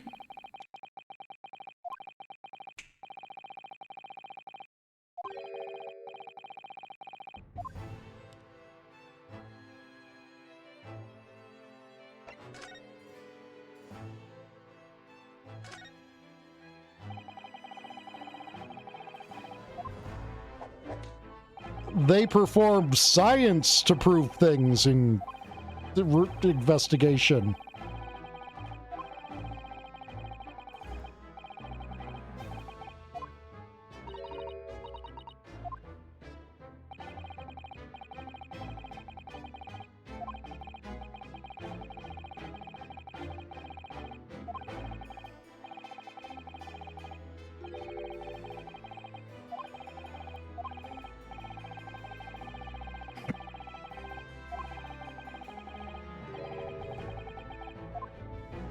Okay, you're actually starting to sound a little bit evil there. I mean, but you're like saying you're going to be like, you're saying evil, ominous things, but you're saying them in like perfectly correct ways.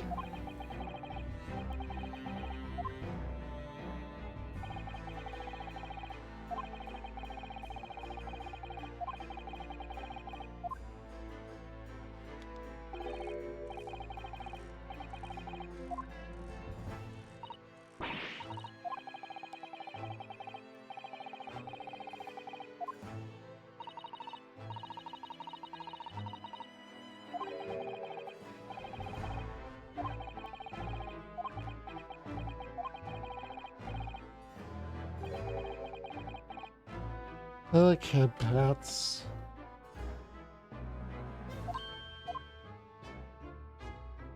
It's fine. You know, Dr. Mickey.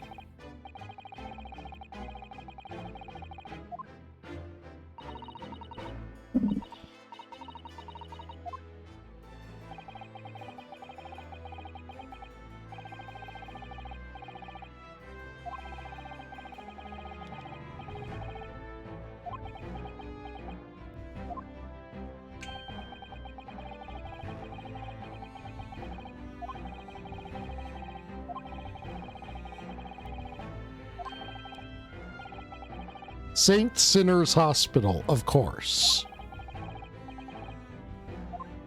Dr. Shi was there as well.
That's a lot of smoochy hugs.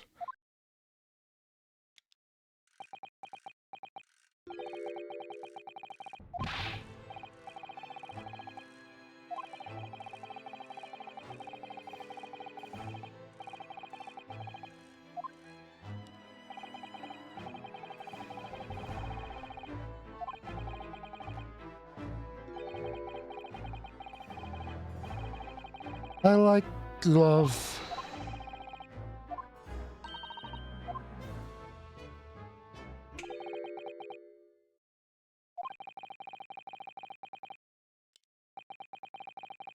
Neat.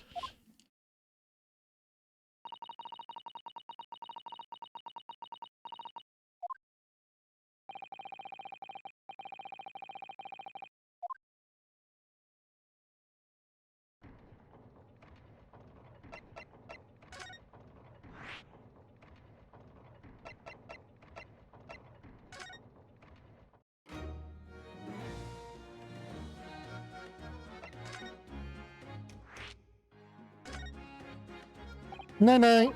We got permission. Puppy.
Oh, you're going to make me do this to go up them again.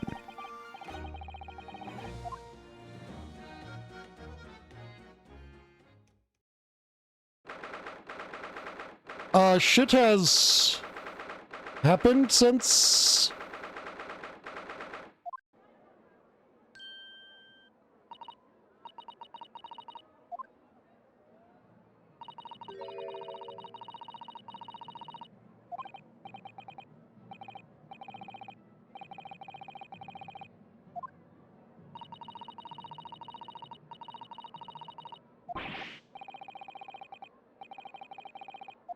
The cage is there now.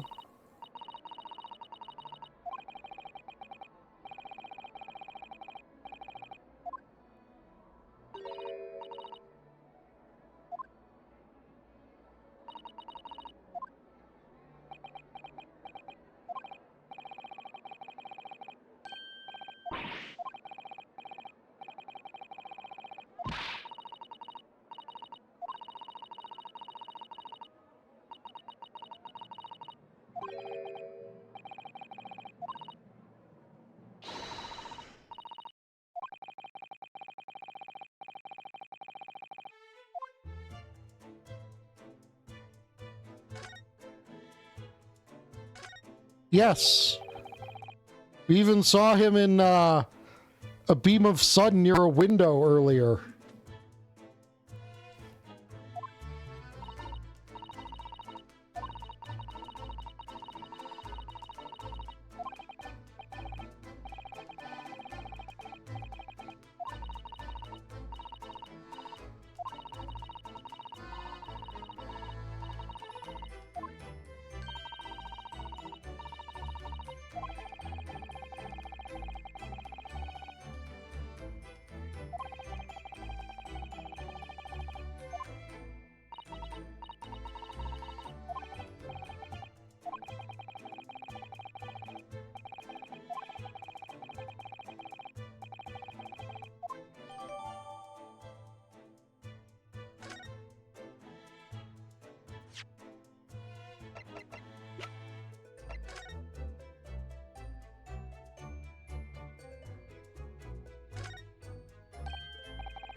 Okay, well, I already see where something's going to go.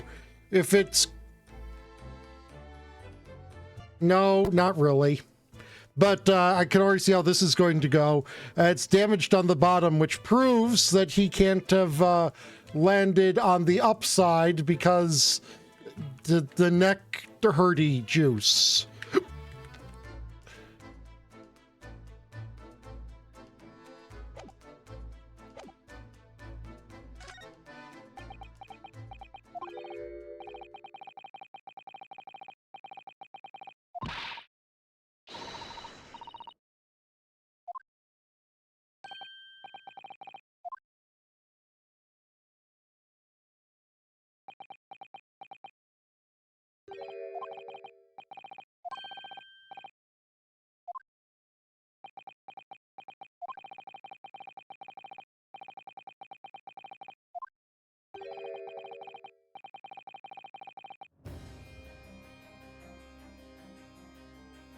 Actually, they're a little bit neurotic about unnecessarily bothering people.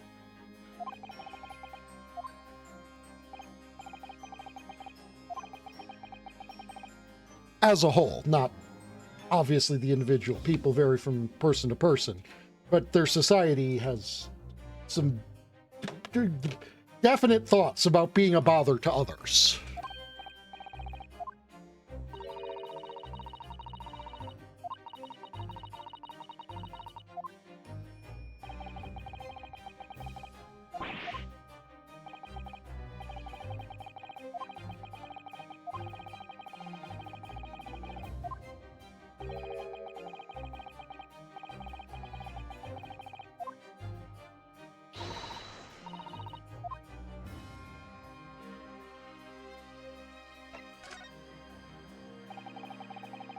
Have they found Drebber yet?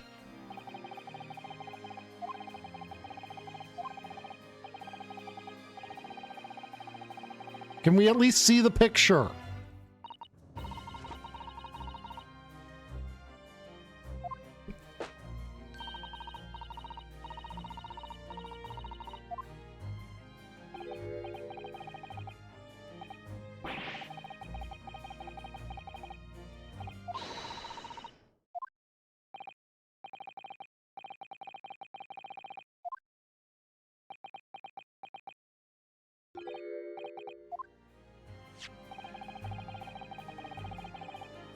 Okay, cool. We get to... Look at this photograph.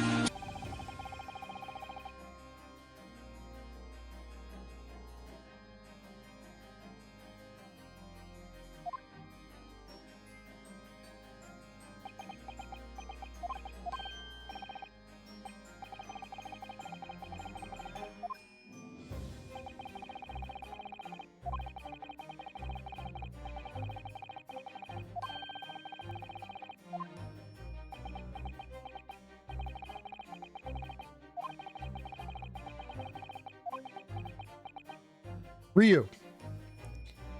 He's like an adherent of finding the truth. That's the thing. And he's trying to fucking sharpen you to be a similar weapon.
Hi, Kazuma!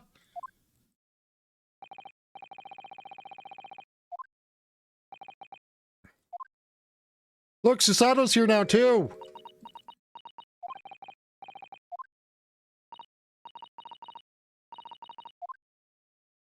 And yeah, that's Kazuma. Probably. Like 90% on that.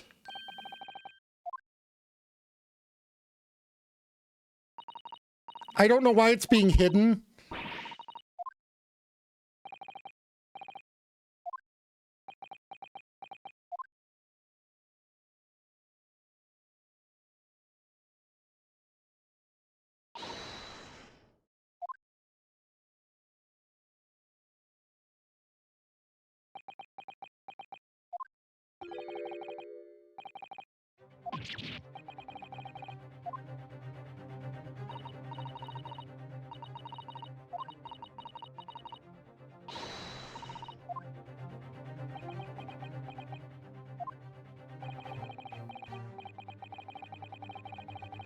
I fucking swear, if you've, like, got amnesia.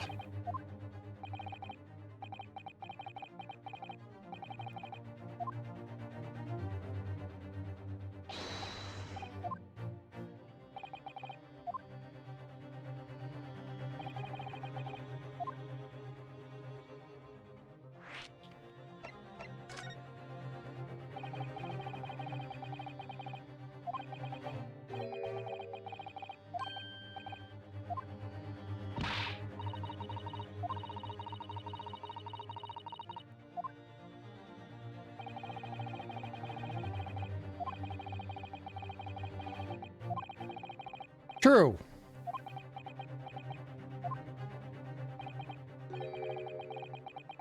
Get off my fucking god. Capcom!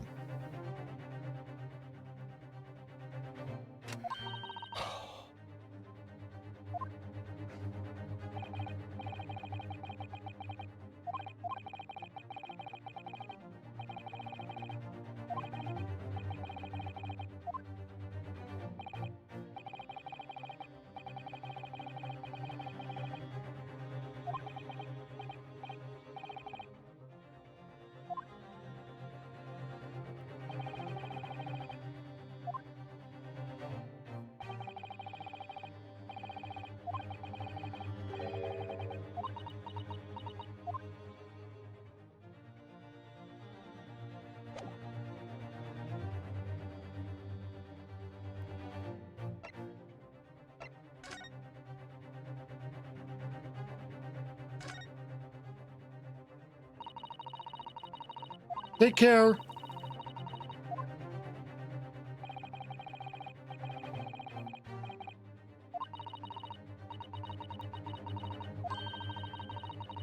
Ah, the metal girl does look like it's designed to open, so the birdcage could drop in.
I'm assuming this is... No, there's absolutely no way it isn't Elizabeth Bathory.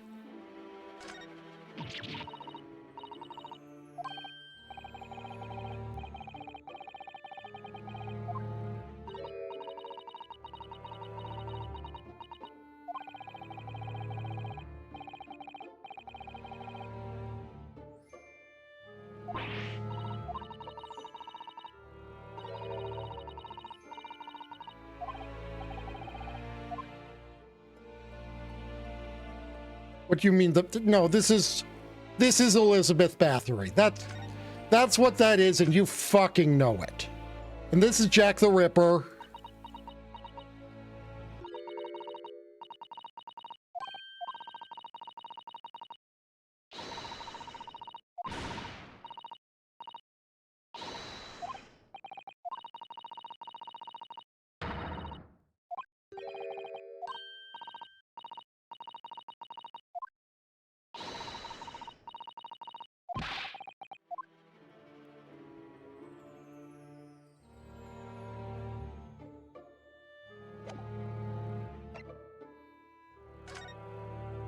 You know how there's like very frequently portrayed in vampire media a vampire woman who bathes in young maidens' blood? That's based on Elizabeth Bathory.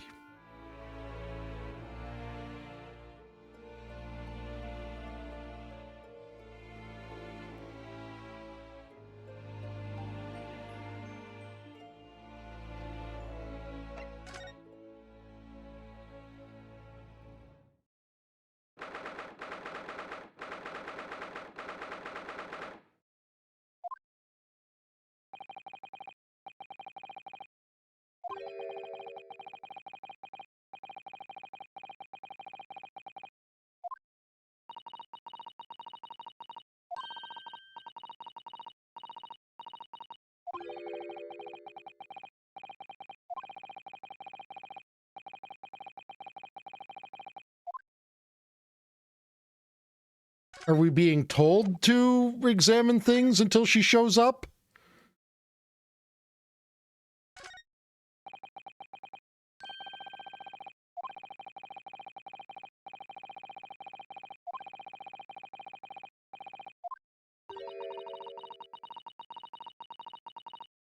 Do I have nothing to say about the skeleton? I mean, I gotta say, Spooky, scary skeletons and shivers down your spine. Shrieking skulls will shock your soul, seal your doom tonight.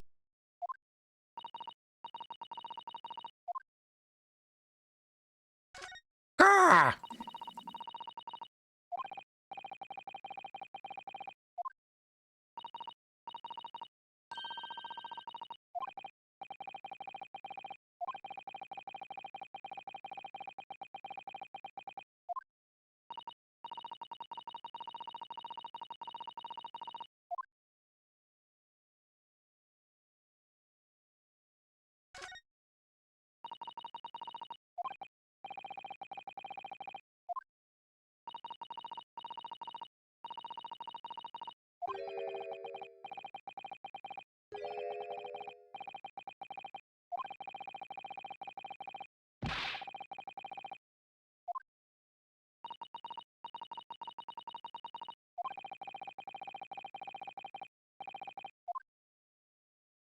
Let me guess. This is what we need to trigger to examine to... Yeah.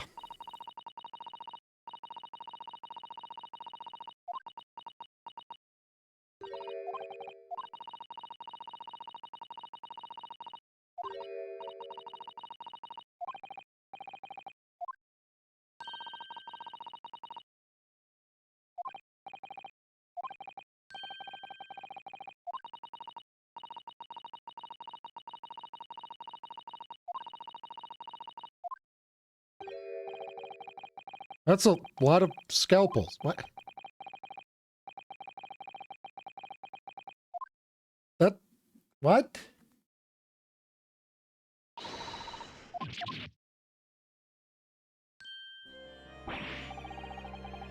That definitely sounds like money is getting, laundered somehow.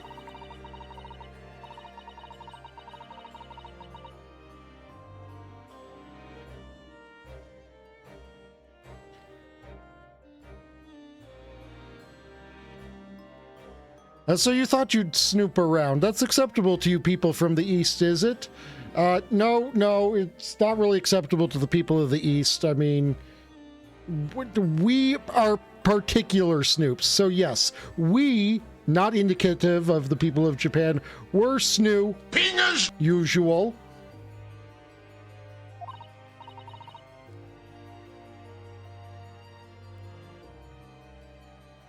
Well, what do you want?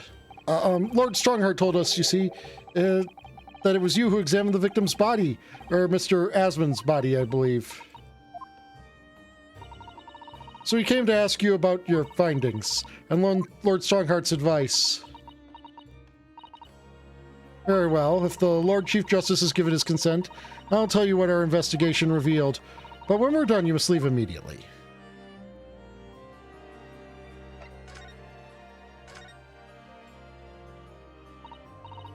So you want to know what the forensic investigation team determined for its examination of the scene?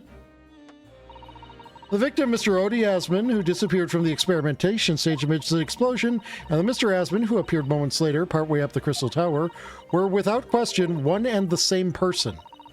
That's the team's conclusion. But that can't be right.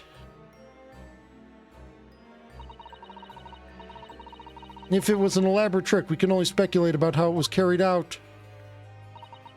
Let's see, if two people who looked very similar to each other were involved, they could have made it appear as if one single person had switched places, couldn't they? Very true, but sadly in this instance, that was not the case. The man who disappeared and the man who subsequently reappeared was the same person. The fingerprints at the scene make that quite evident. Fingerprints. They're not yet officially recognized as forensic evidence in the British justice system, but one day they will be used as an investigative aid as a matter of course. Oh my, but that would mean that instantaneous kinesis actually took place. So where does that leave us? My team was tasked with investigating, not drawing conclusions. No, it doesn't prove that. It proves that he was up there at one point and touched things.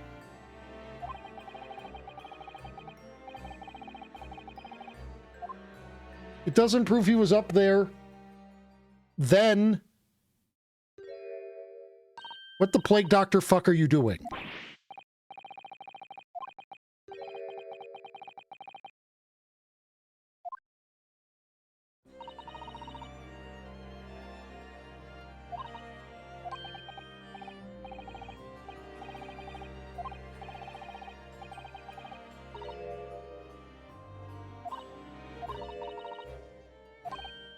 Okay, you are,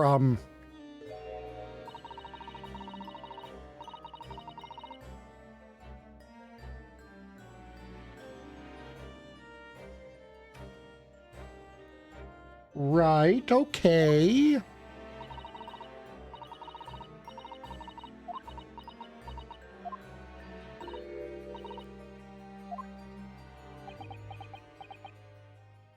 Look, you're young.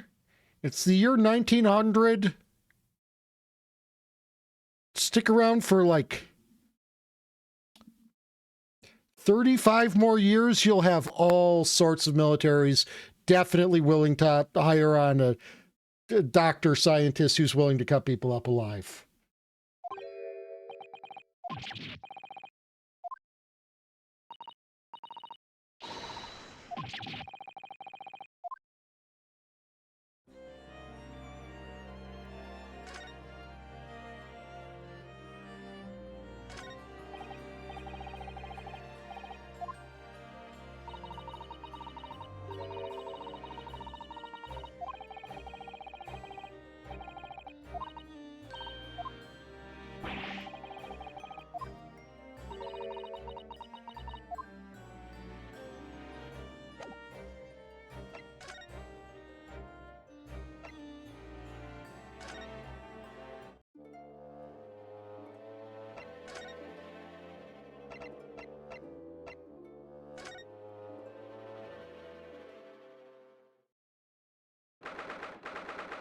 Because, of course, the scientist is using his walls to science on.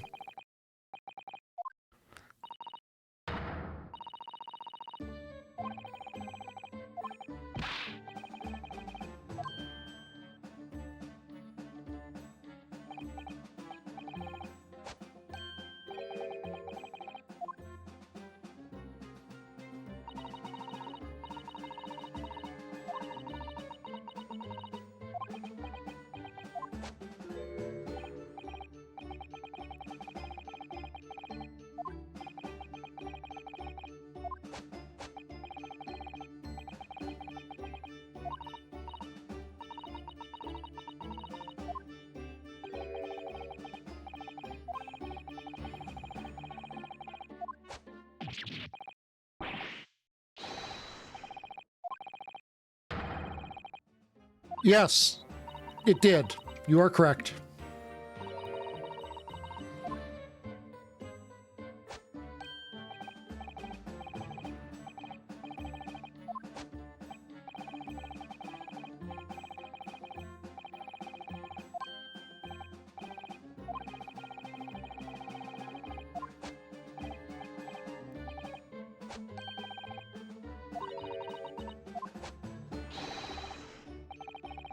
How I Was Diddled and Fiddled by Dr. Albert Hairbrain.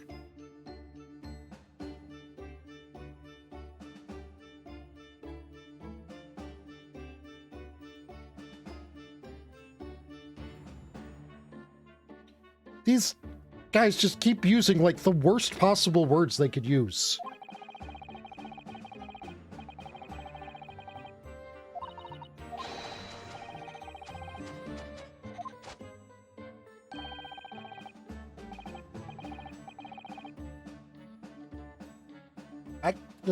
I'm not sure that makes sense. Also, I thought he was showing us his fucking trap card. This is a public card from Maximov, Part 1, on our birth, or up women. Can't pick my up with it. This activate my trap card. Science. Bleh. We might have to talk more about class.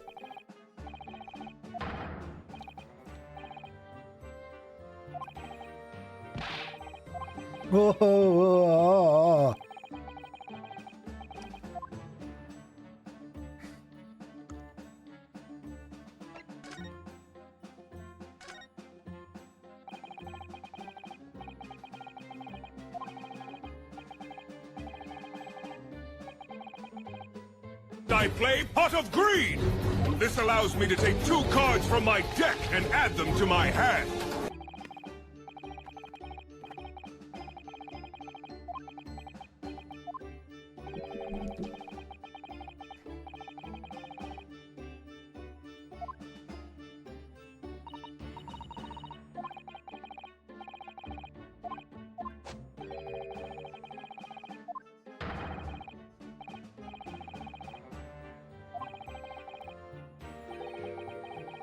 Correct. Yeah, well, not the killing blame, but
I believe you're a proper man of science that hasn't gone through the proper science method.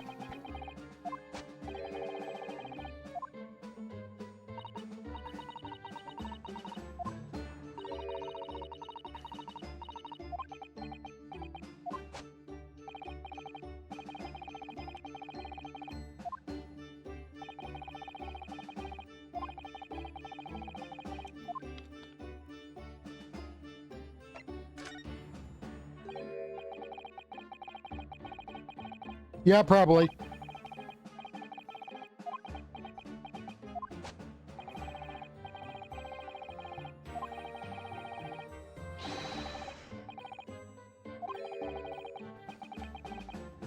Yeah, he played up to your ego, dude.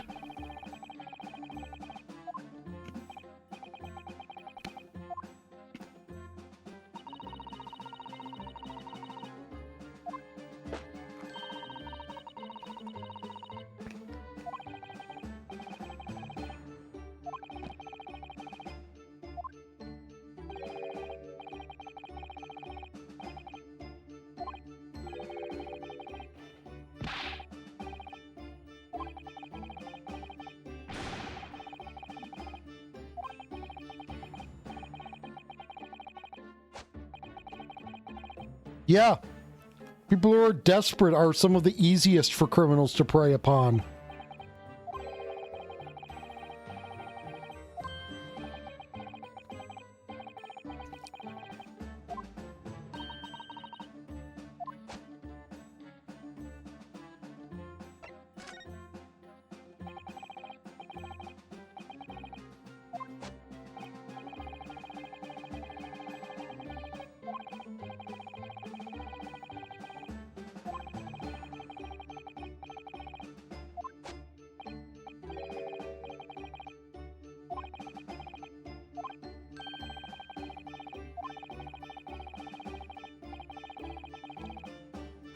Look, I don't know how to tell you this, dude, but like... Yeah, a lot of illusionists need to have, like, engineering knowledge and shit.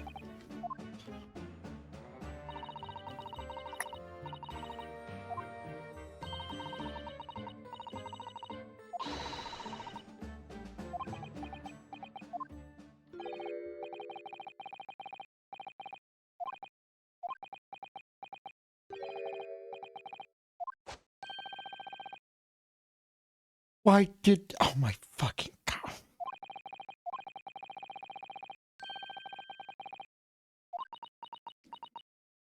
Why did you not tell anyone this at any point?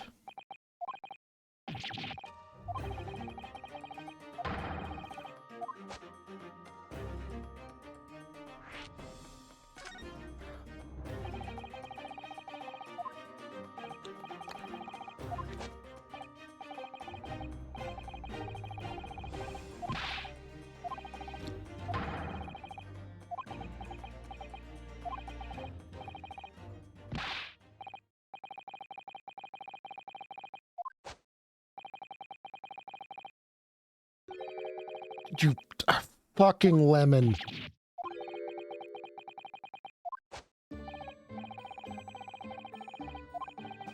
You were blindfolded on the way there, and you didn't see anything suspicious about that.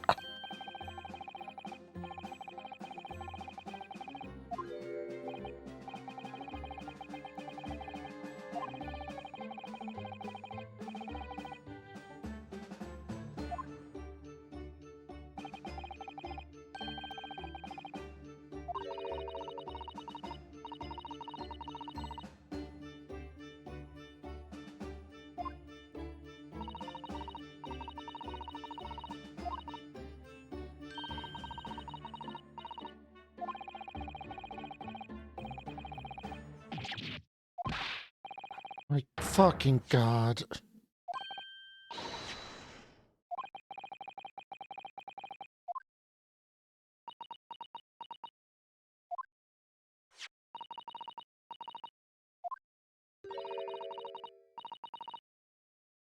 No, hold on.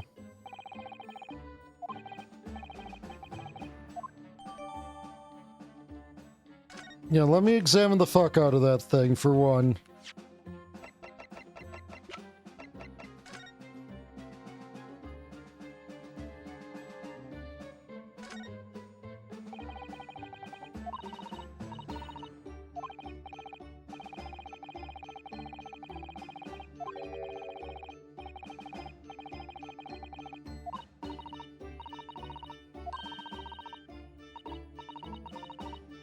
Oh, no, no, I'm on some. Huh?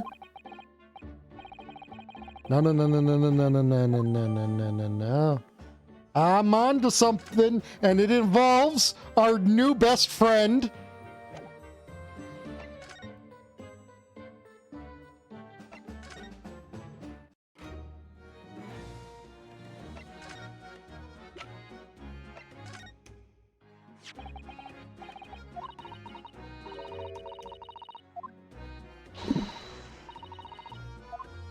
Mm-hmm.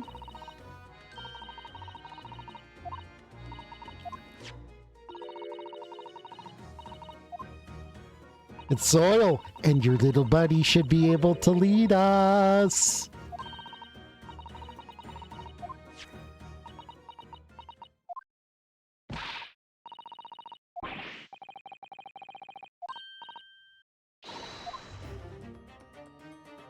Yeah, come on, Toby.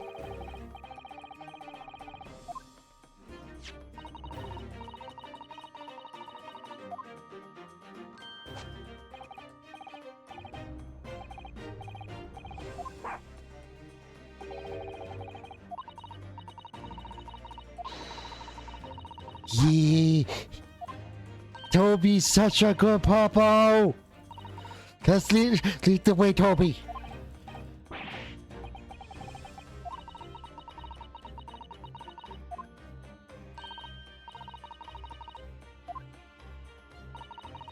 Come on, Toby, show us the way.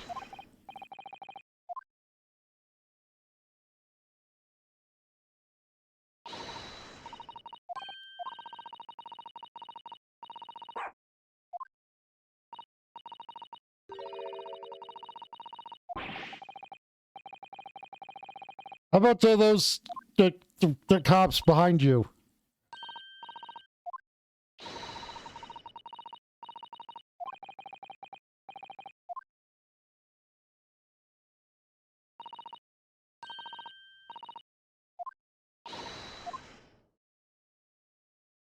I mean, look, you've got people keeping guard, like right there.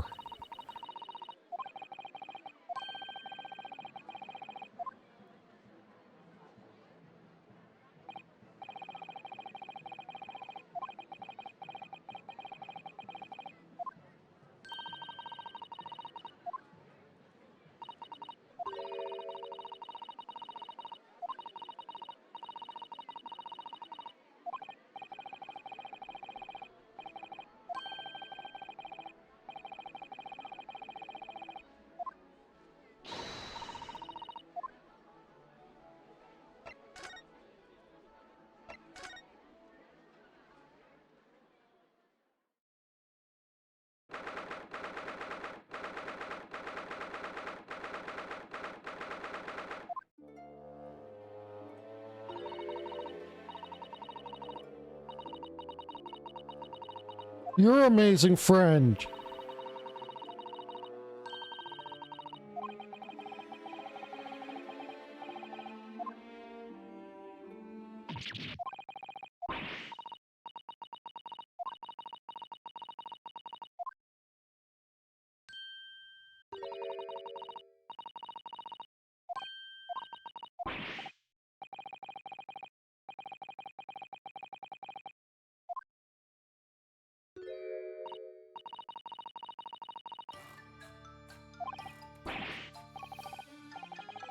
Hello, French witch lady.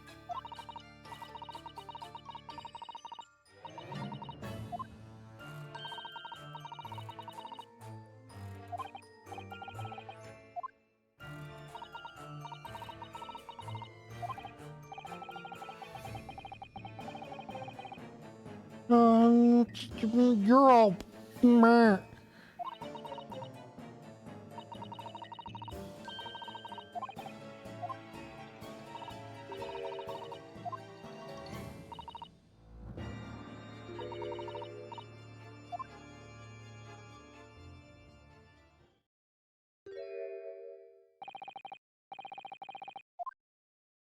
Meh.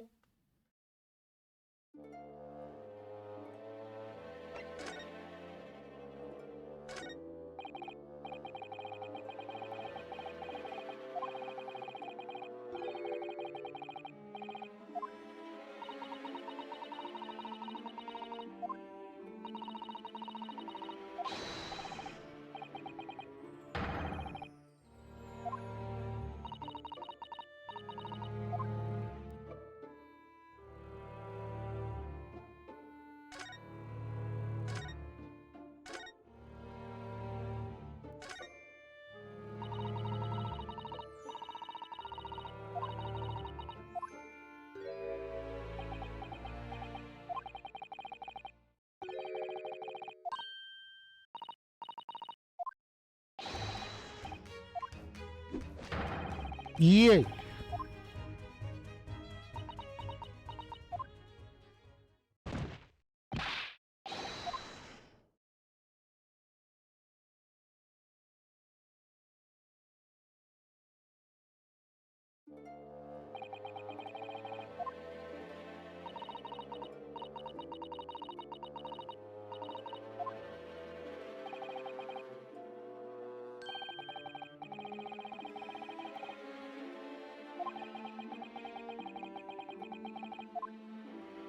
I guarantee all of his deductions are of questionable street food quality.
The true motive of being involved in the thing at the place with the... or other crime.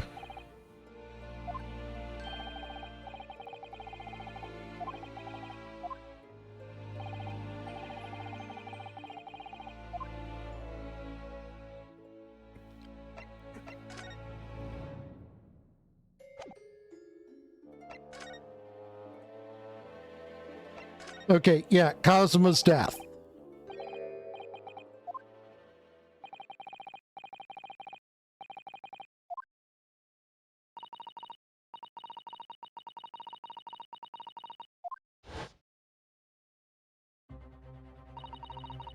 He's of course going to say, haha, I don't remember.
Can, like, some of you not be setting up bullshit, please?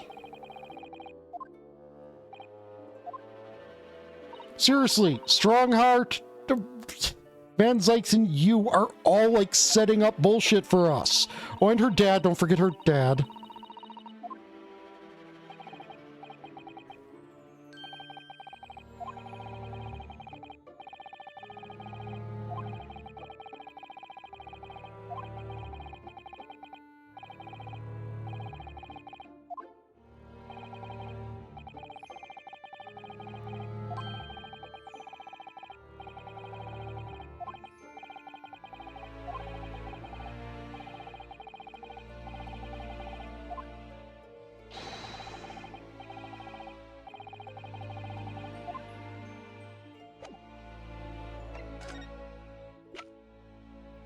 Okay, Sholmes.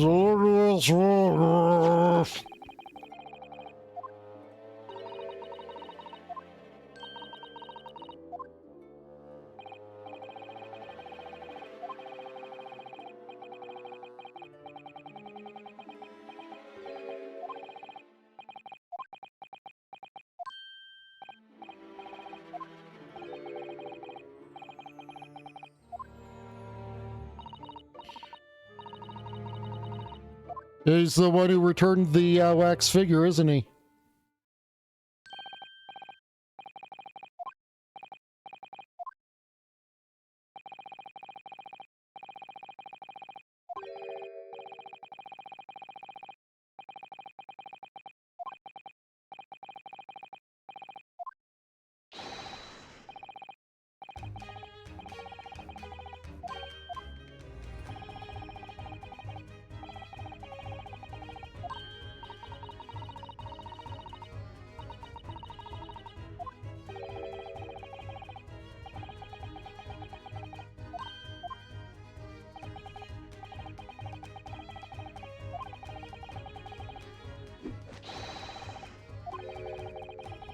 Everything you do is silliness, Sholmes.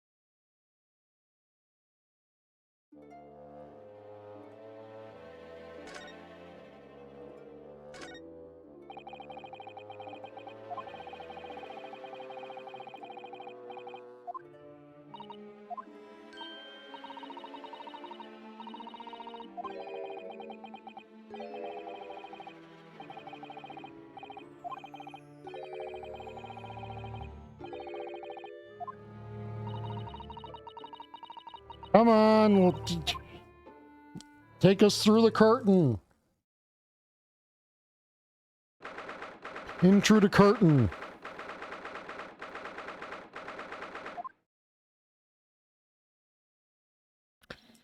Head missing.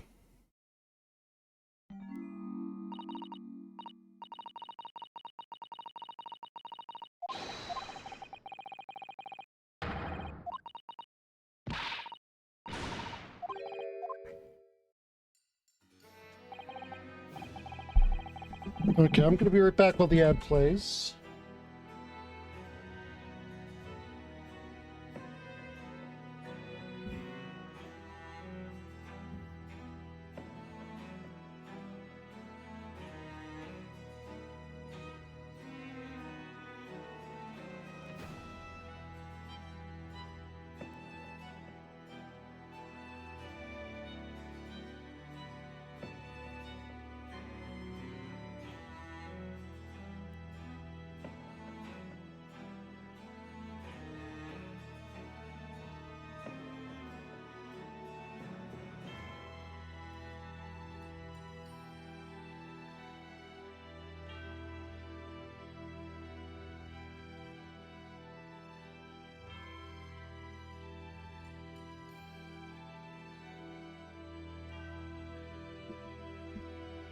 Okay.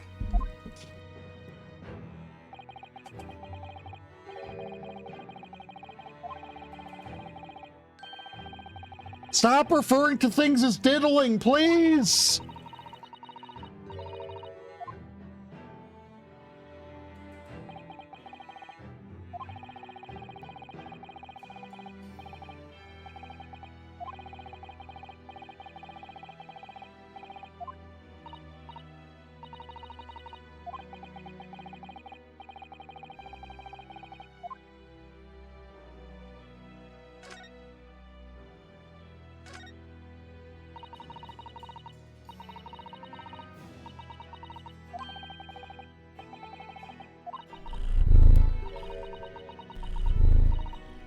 And the happy kind of noises.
Smole, I may not make cat noises, but I've mastered the art of cute bat squeaks and cheeky giggles.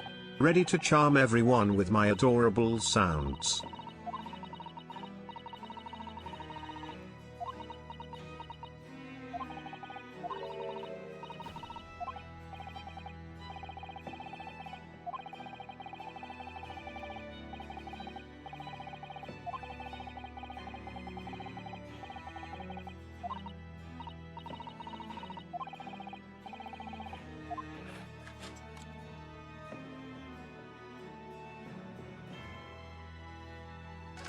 So that didn't help us. Except for the fact that there's blood in it.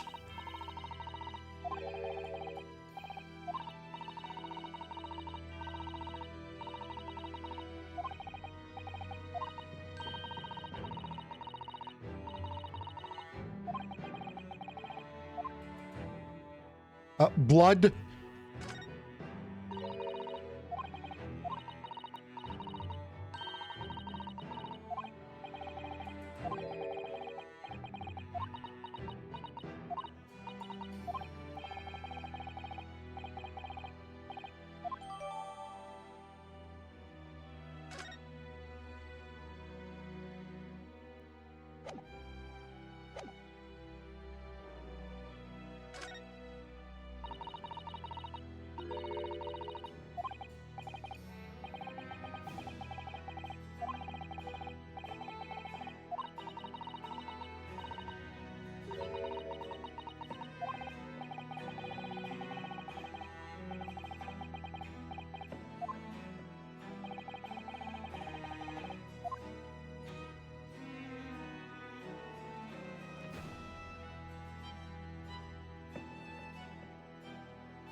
Yeah, no, yeah, his head, yeah, definitely his head was chopped off by a guillotine.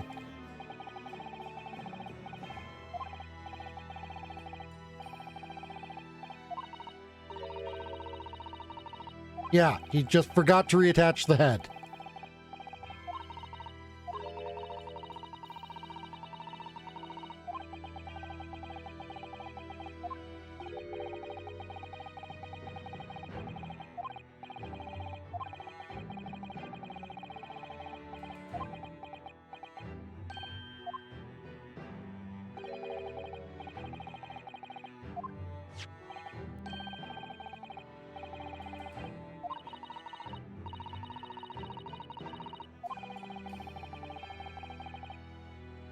The Crystal Tower, probably.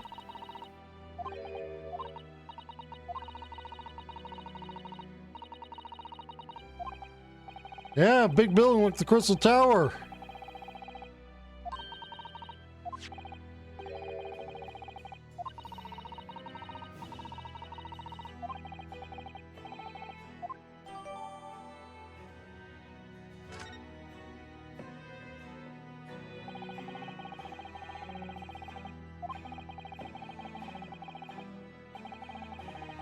No, it's not a coincidence.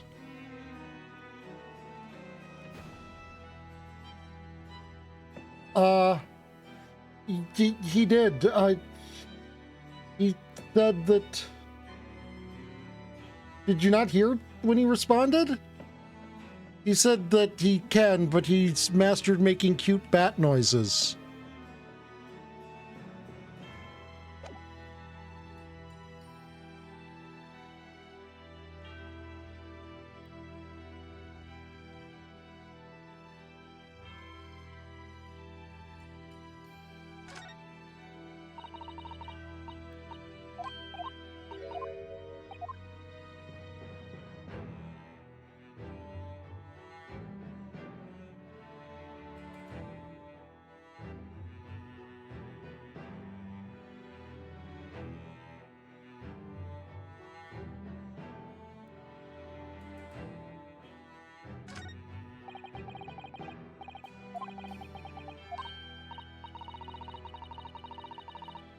But you just step around it.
Good, just to stop hiding things from us for no fucking reason.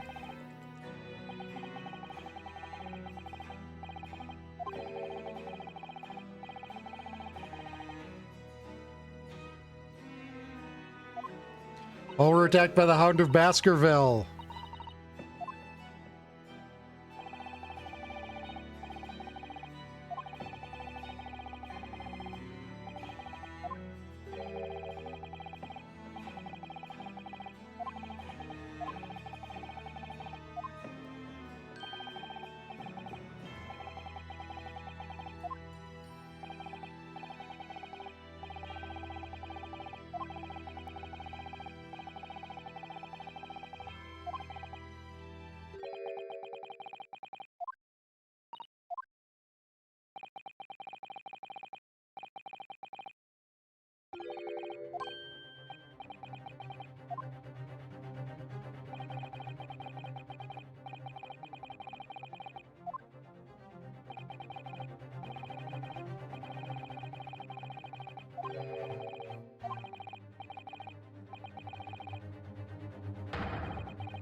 Okay, but,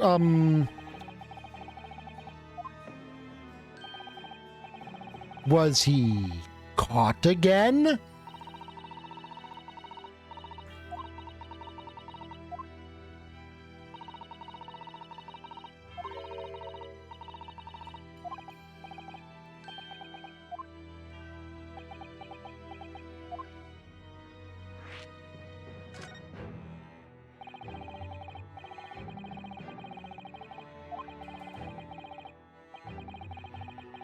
It's a great scandal, very has.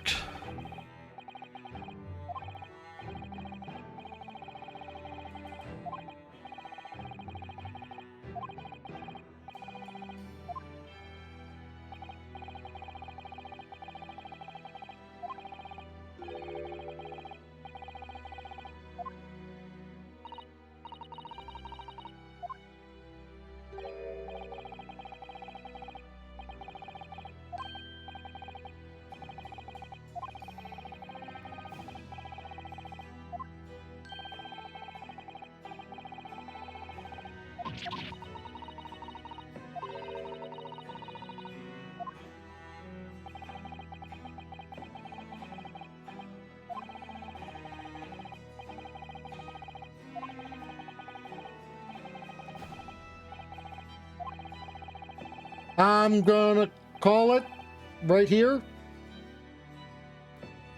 The body they saw that was still buried there. X figure.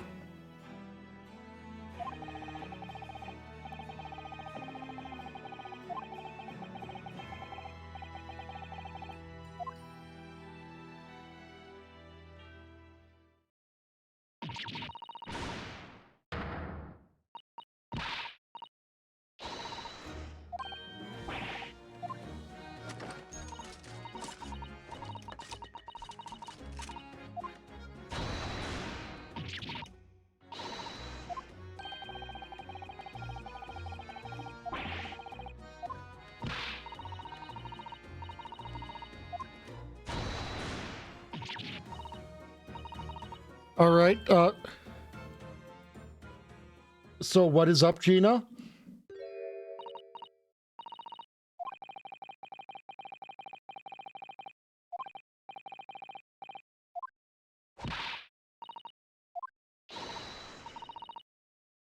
Cool, found his workshop.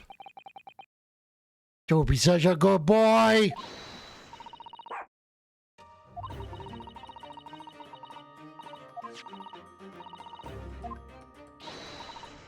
Good boy, Toby.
Toby is such a good boy.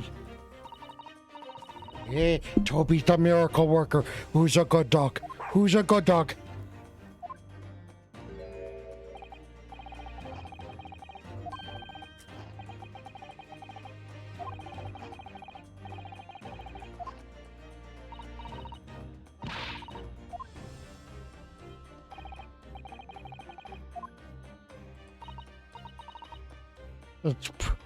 I wouldn't put it past the game.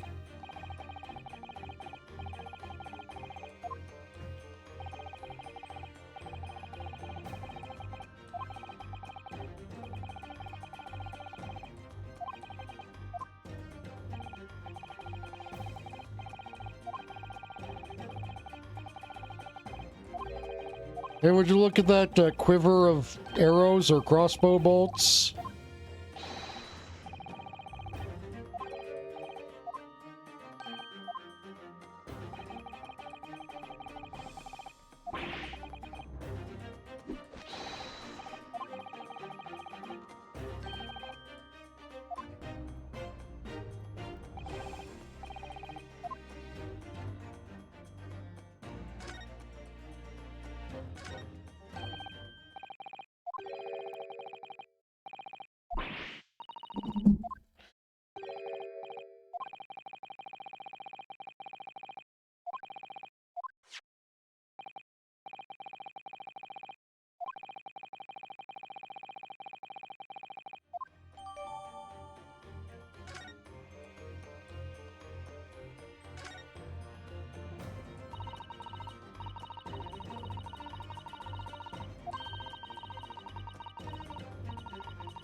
Hi, Zeph.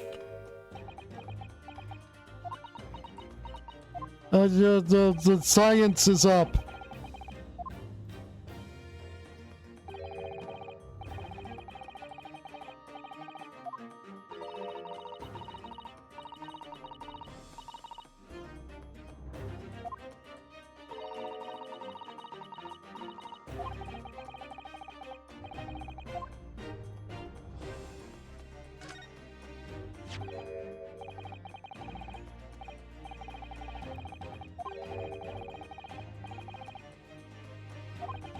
Back massager?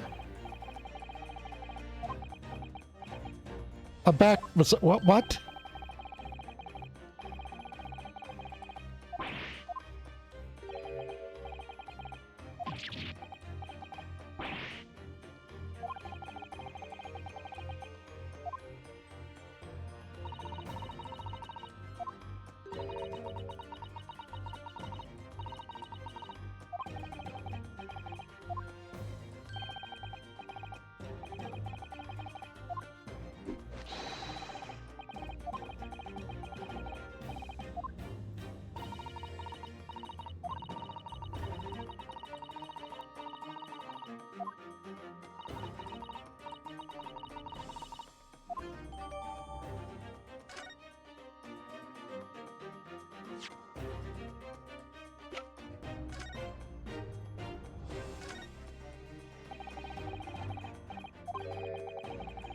Fostering burgeoning talent for the future of scientific discovery.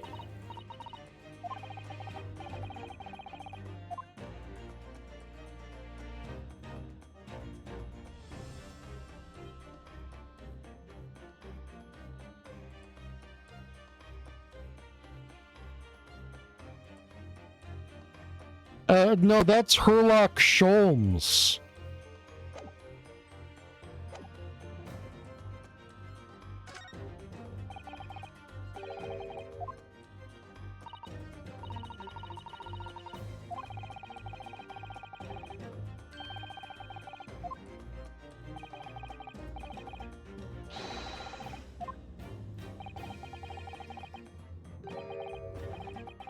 I don't know.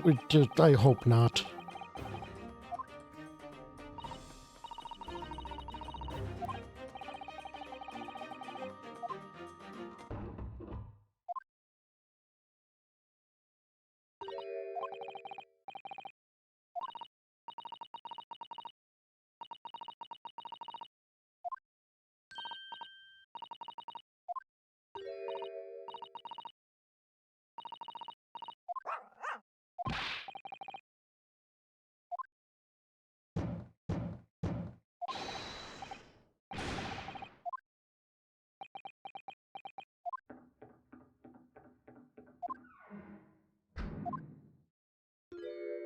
I think they've fled.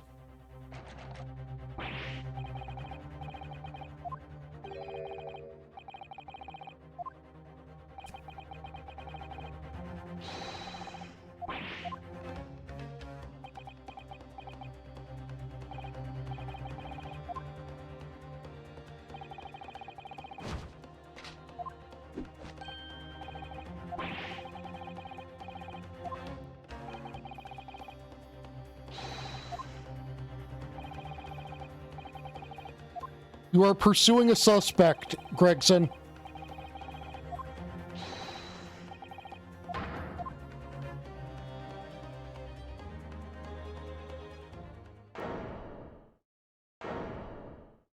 That is a fucking bomb.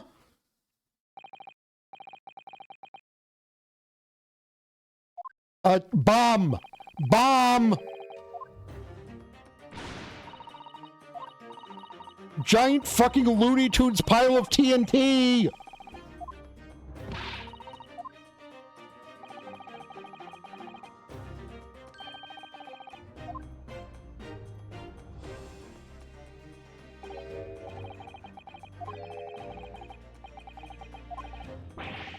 The room rotates.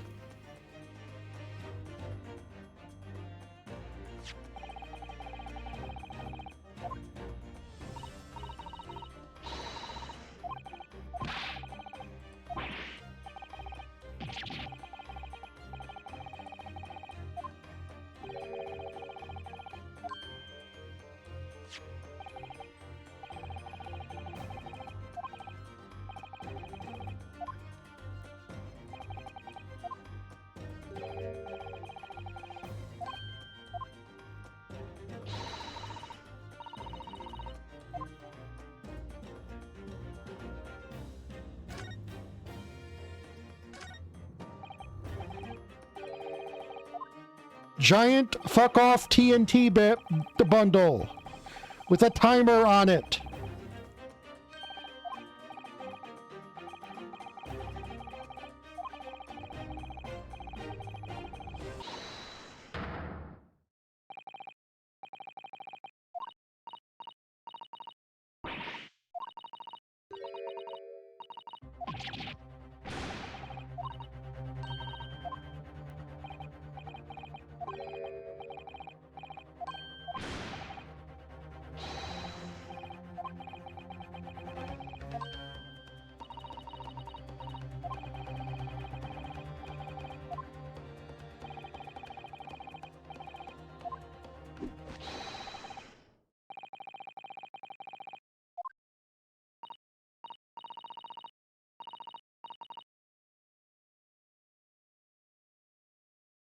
I am distressed that I was actually able to figure out exactly how the thought process you got to that.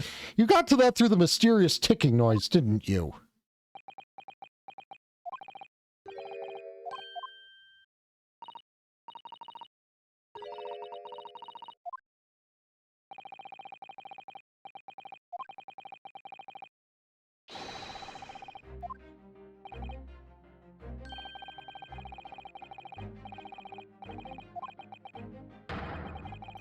Oh no, there is a great detection happening.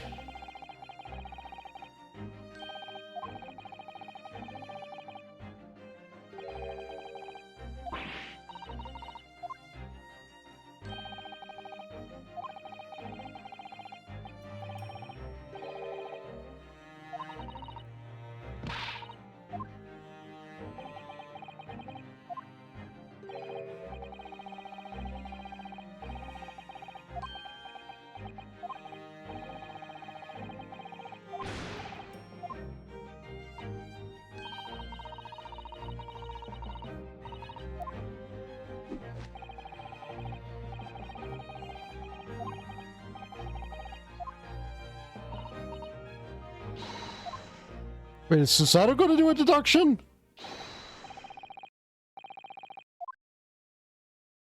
Oh no, she's just getting to watch the deduction. That's what's happening.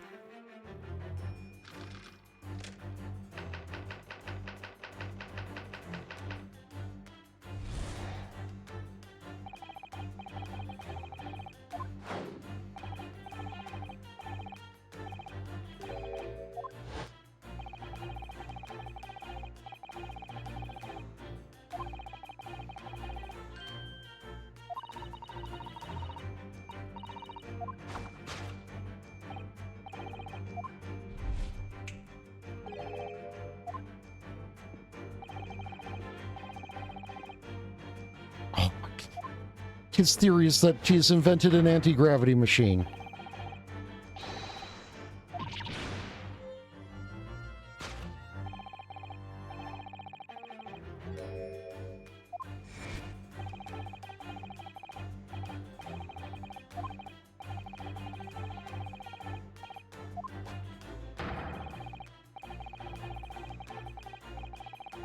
No, that is definitely a fucking time bomb.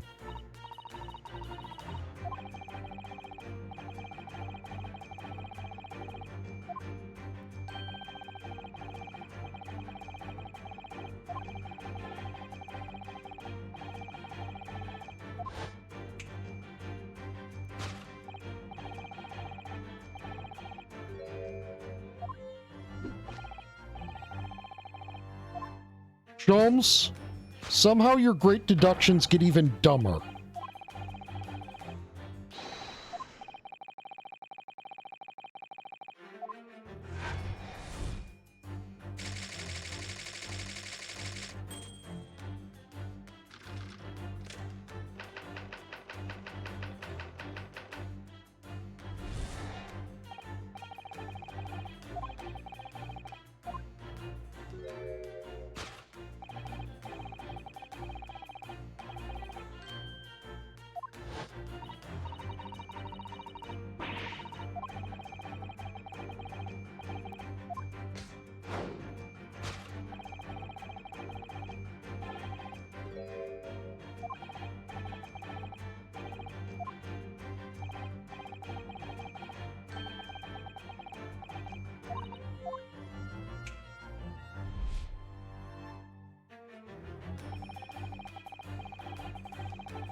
Okay, I would have actually been willing to accept escape via the skylight if Sholmes hadn't suggested it.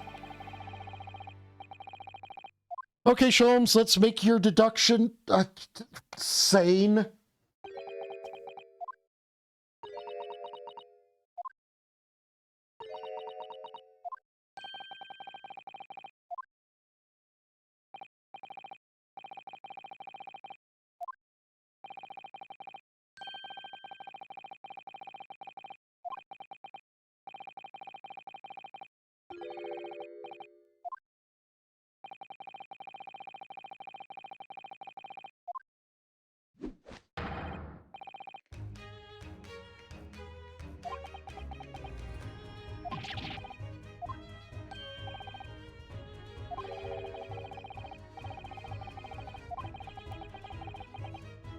Yee.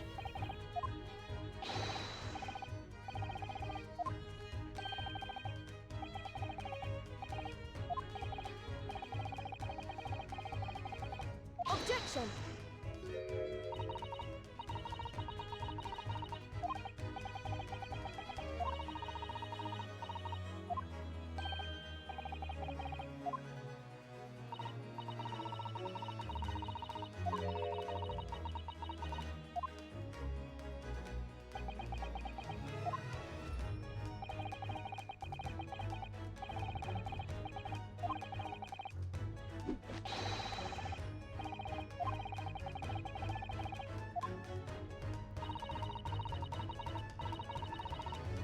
Yes, we're gonna need to do the thing we always do when...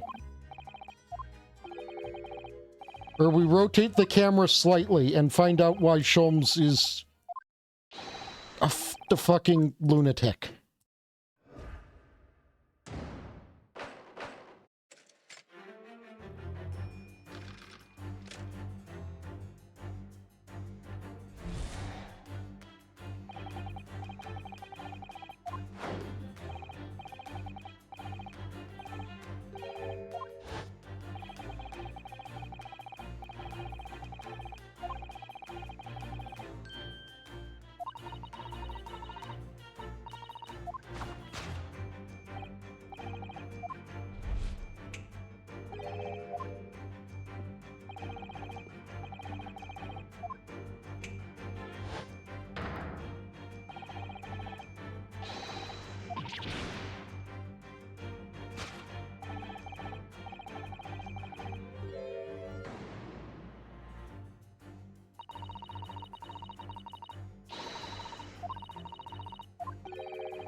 When you have a limit, you see, we must discount it because Sholmes came up with it. Also, it's impossible.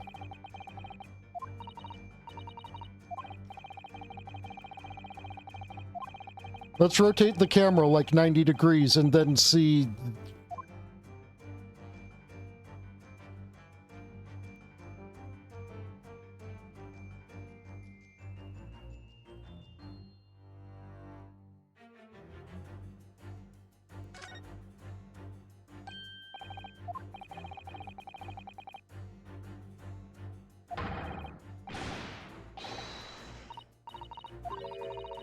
It's bolted to the, so it would be, yeah.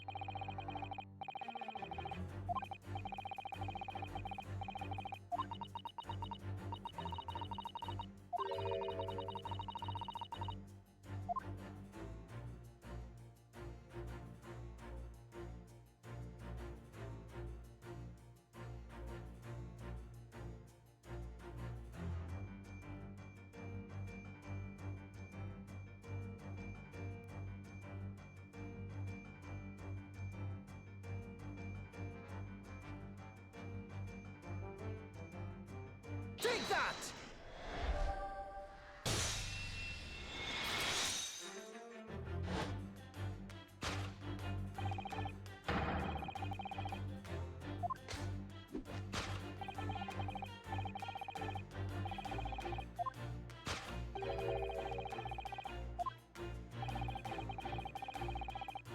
Is the idea that this room is designed to look like it's able to turn upside down?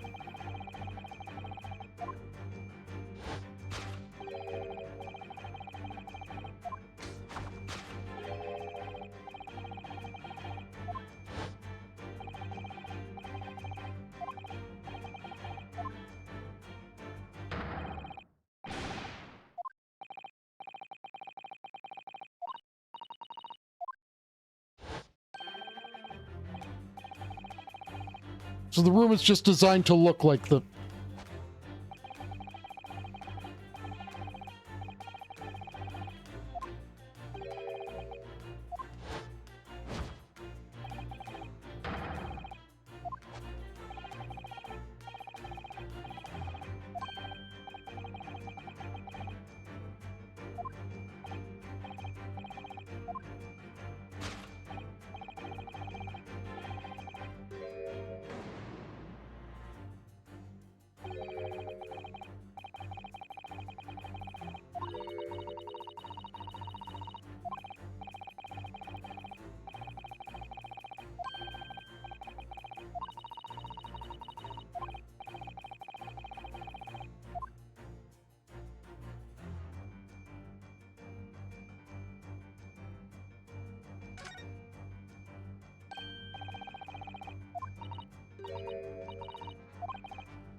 Take that!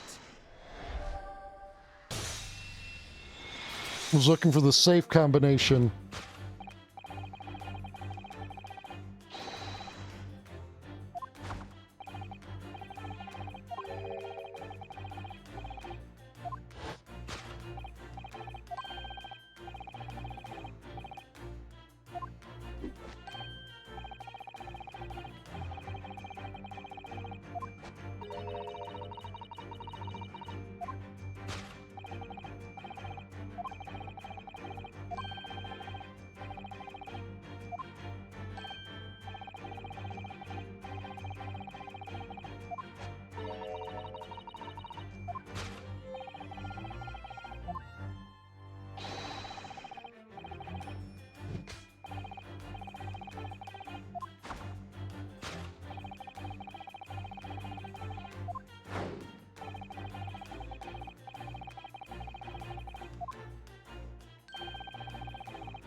Okay. That's much more sensible, yes.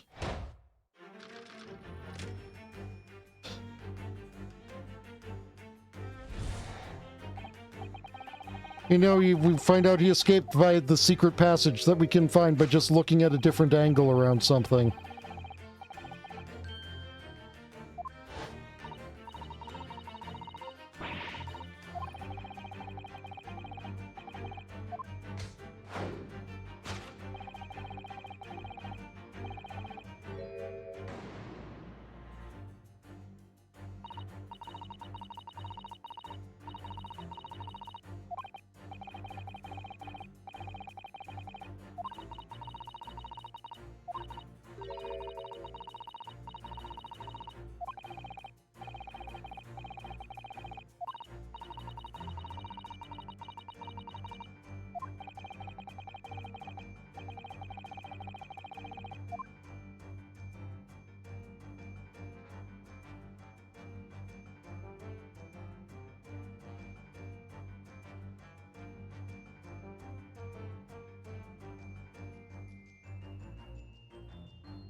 Balloon shoe?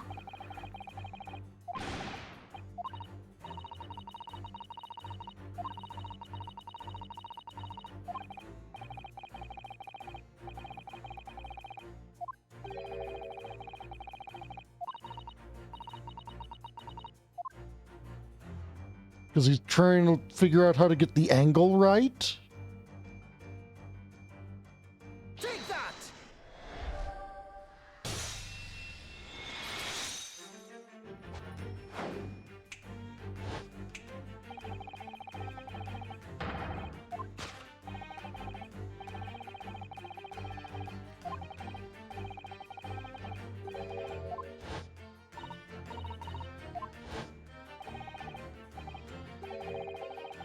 Yeah, the green balloon is familiar.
Take that!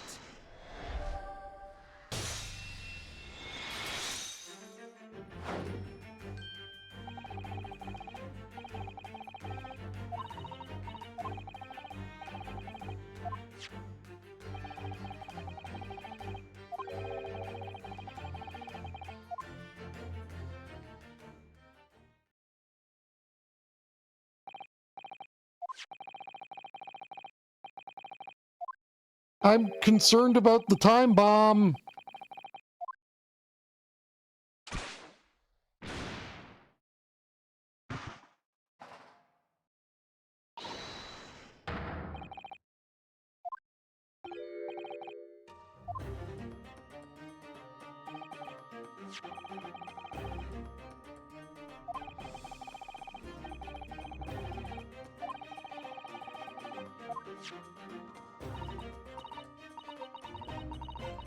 Yes, it's the head. Yeah, it's likely yes. Correct.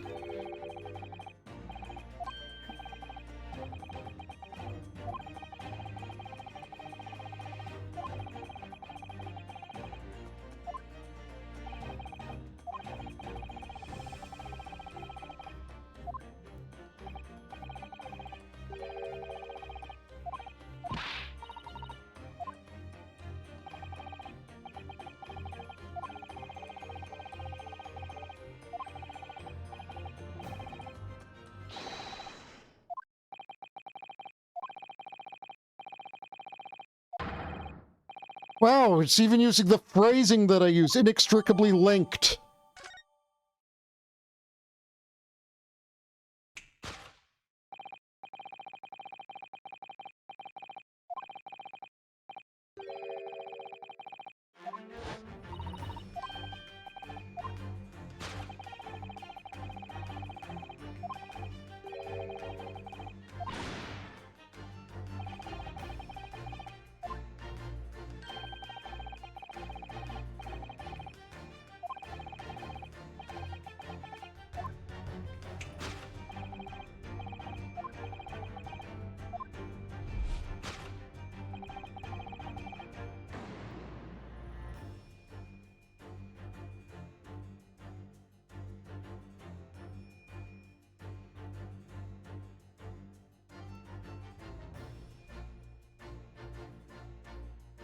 Take that!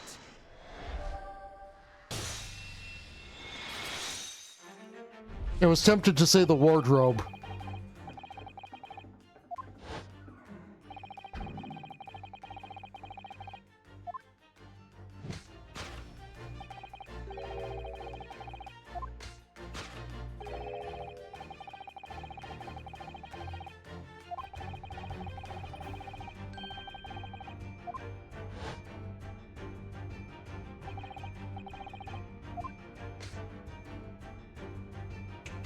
Yes. But you see, I hid in a wardrobe at the start of this, so, you know.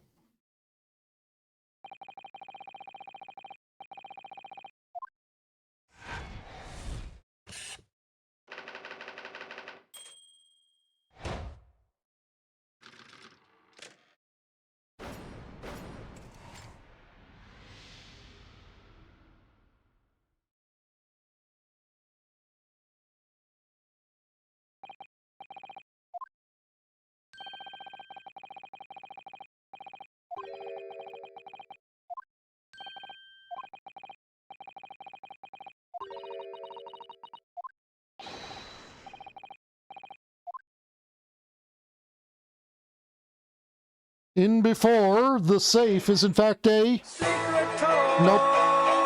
Secret tunnel! Through the mountains! Secret, secret, secret, secret tunnel! Yeah!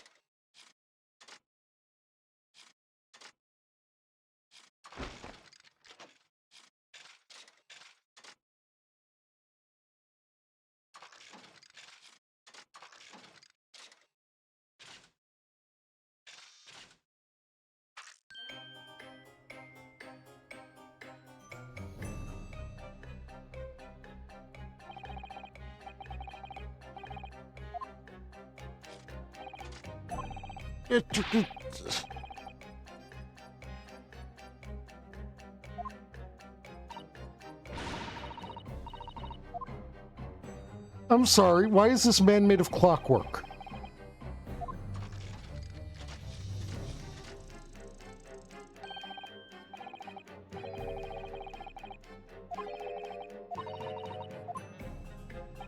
Yeah, the bomb?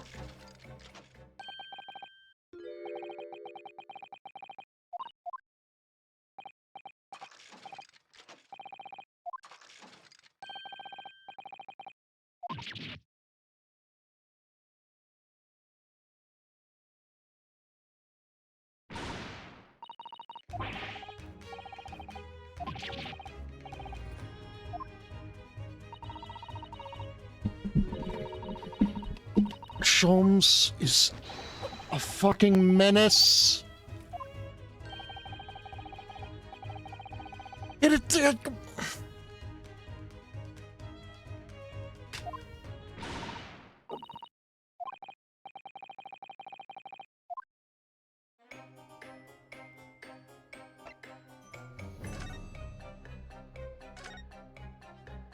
So explain like anything, man.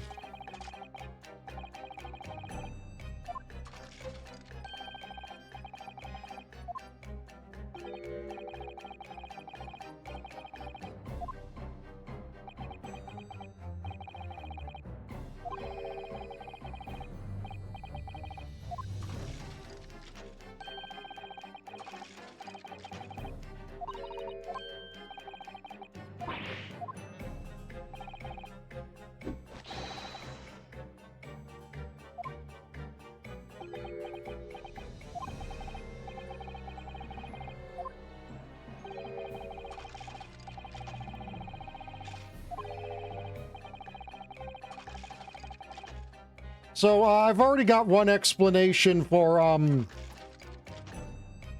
why no fingerprints.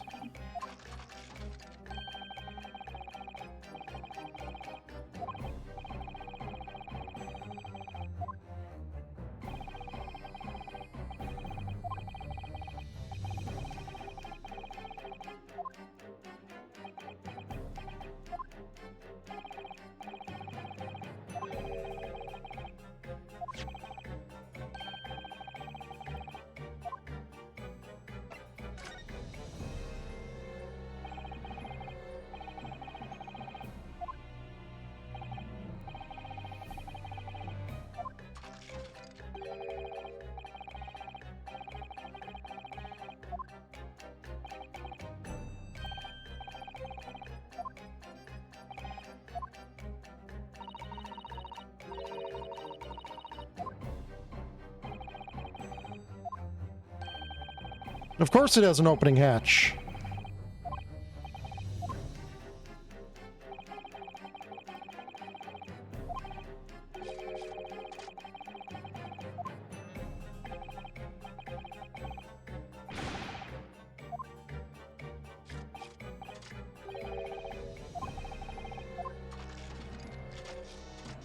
Why is Mr. Roboto?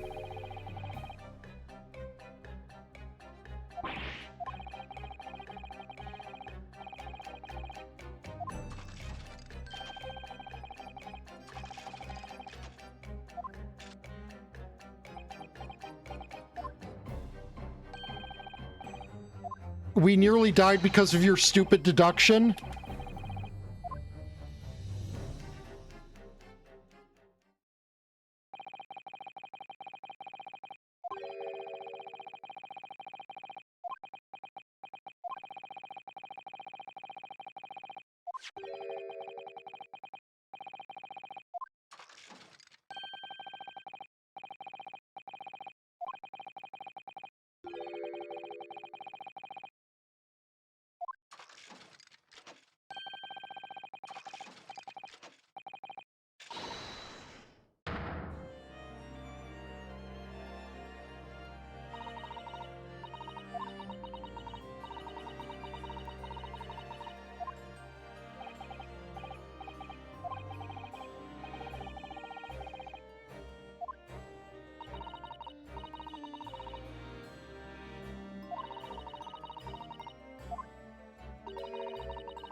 Oh good, you've dealt with him before too.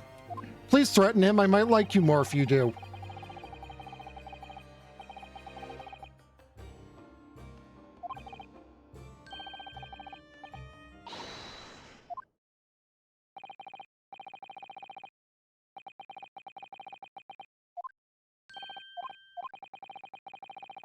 Hold on, that was sus. Let me... If it's protecting the machine next door that's causing such a sour expression on your face, you're quite misguided. It's really nothing more than a shell you... Okay, so, I don't know what machine next door he's talking about.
Ah.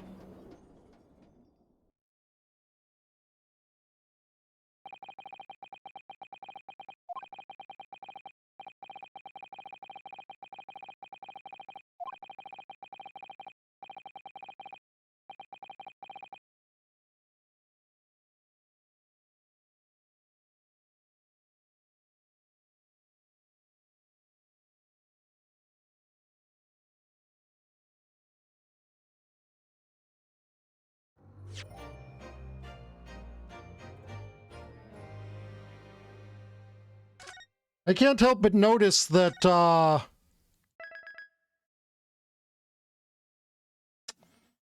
forensics lady is,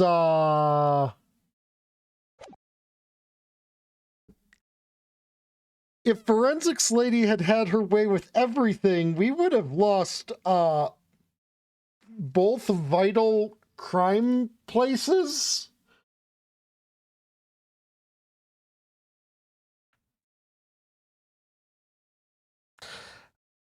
And she's, like, embezzling money through scalpels or something. I don't know. Anyways, yes, we will continue this next time. Hopefully I'm not going to have an upset stomach.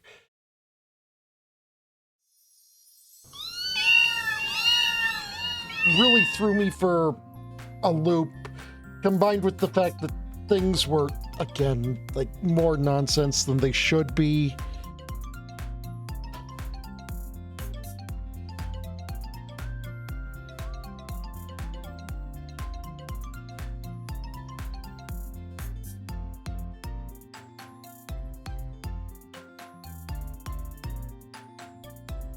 Stay cute, everyone. Mwah.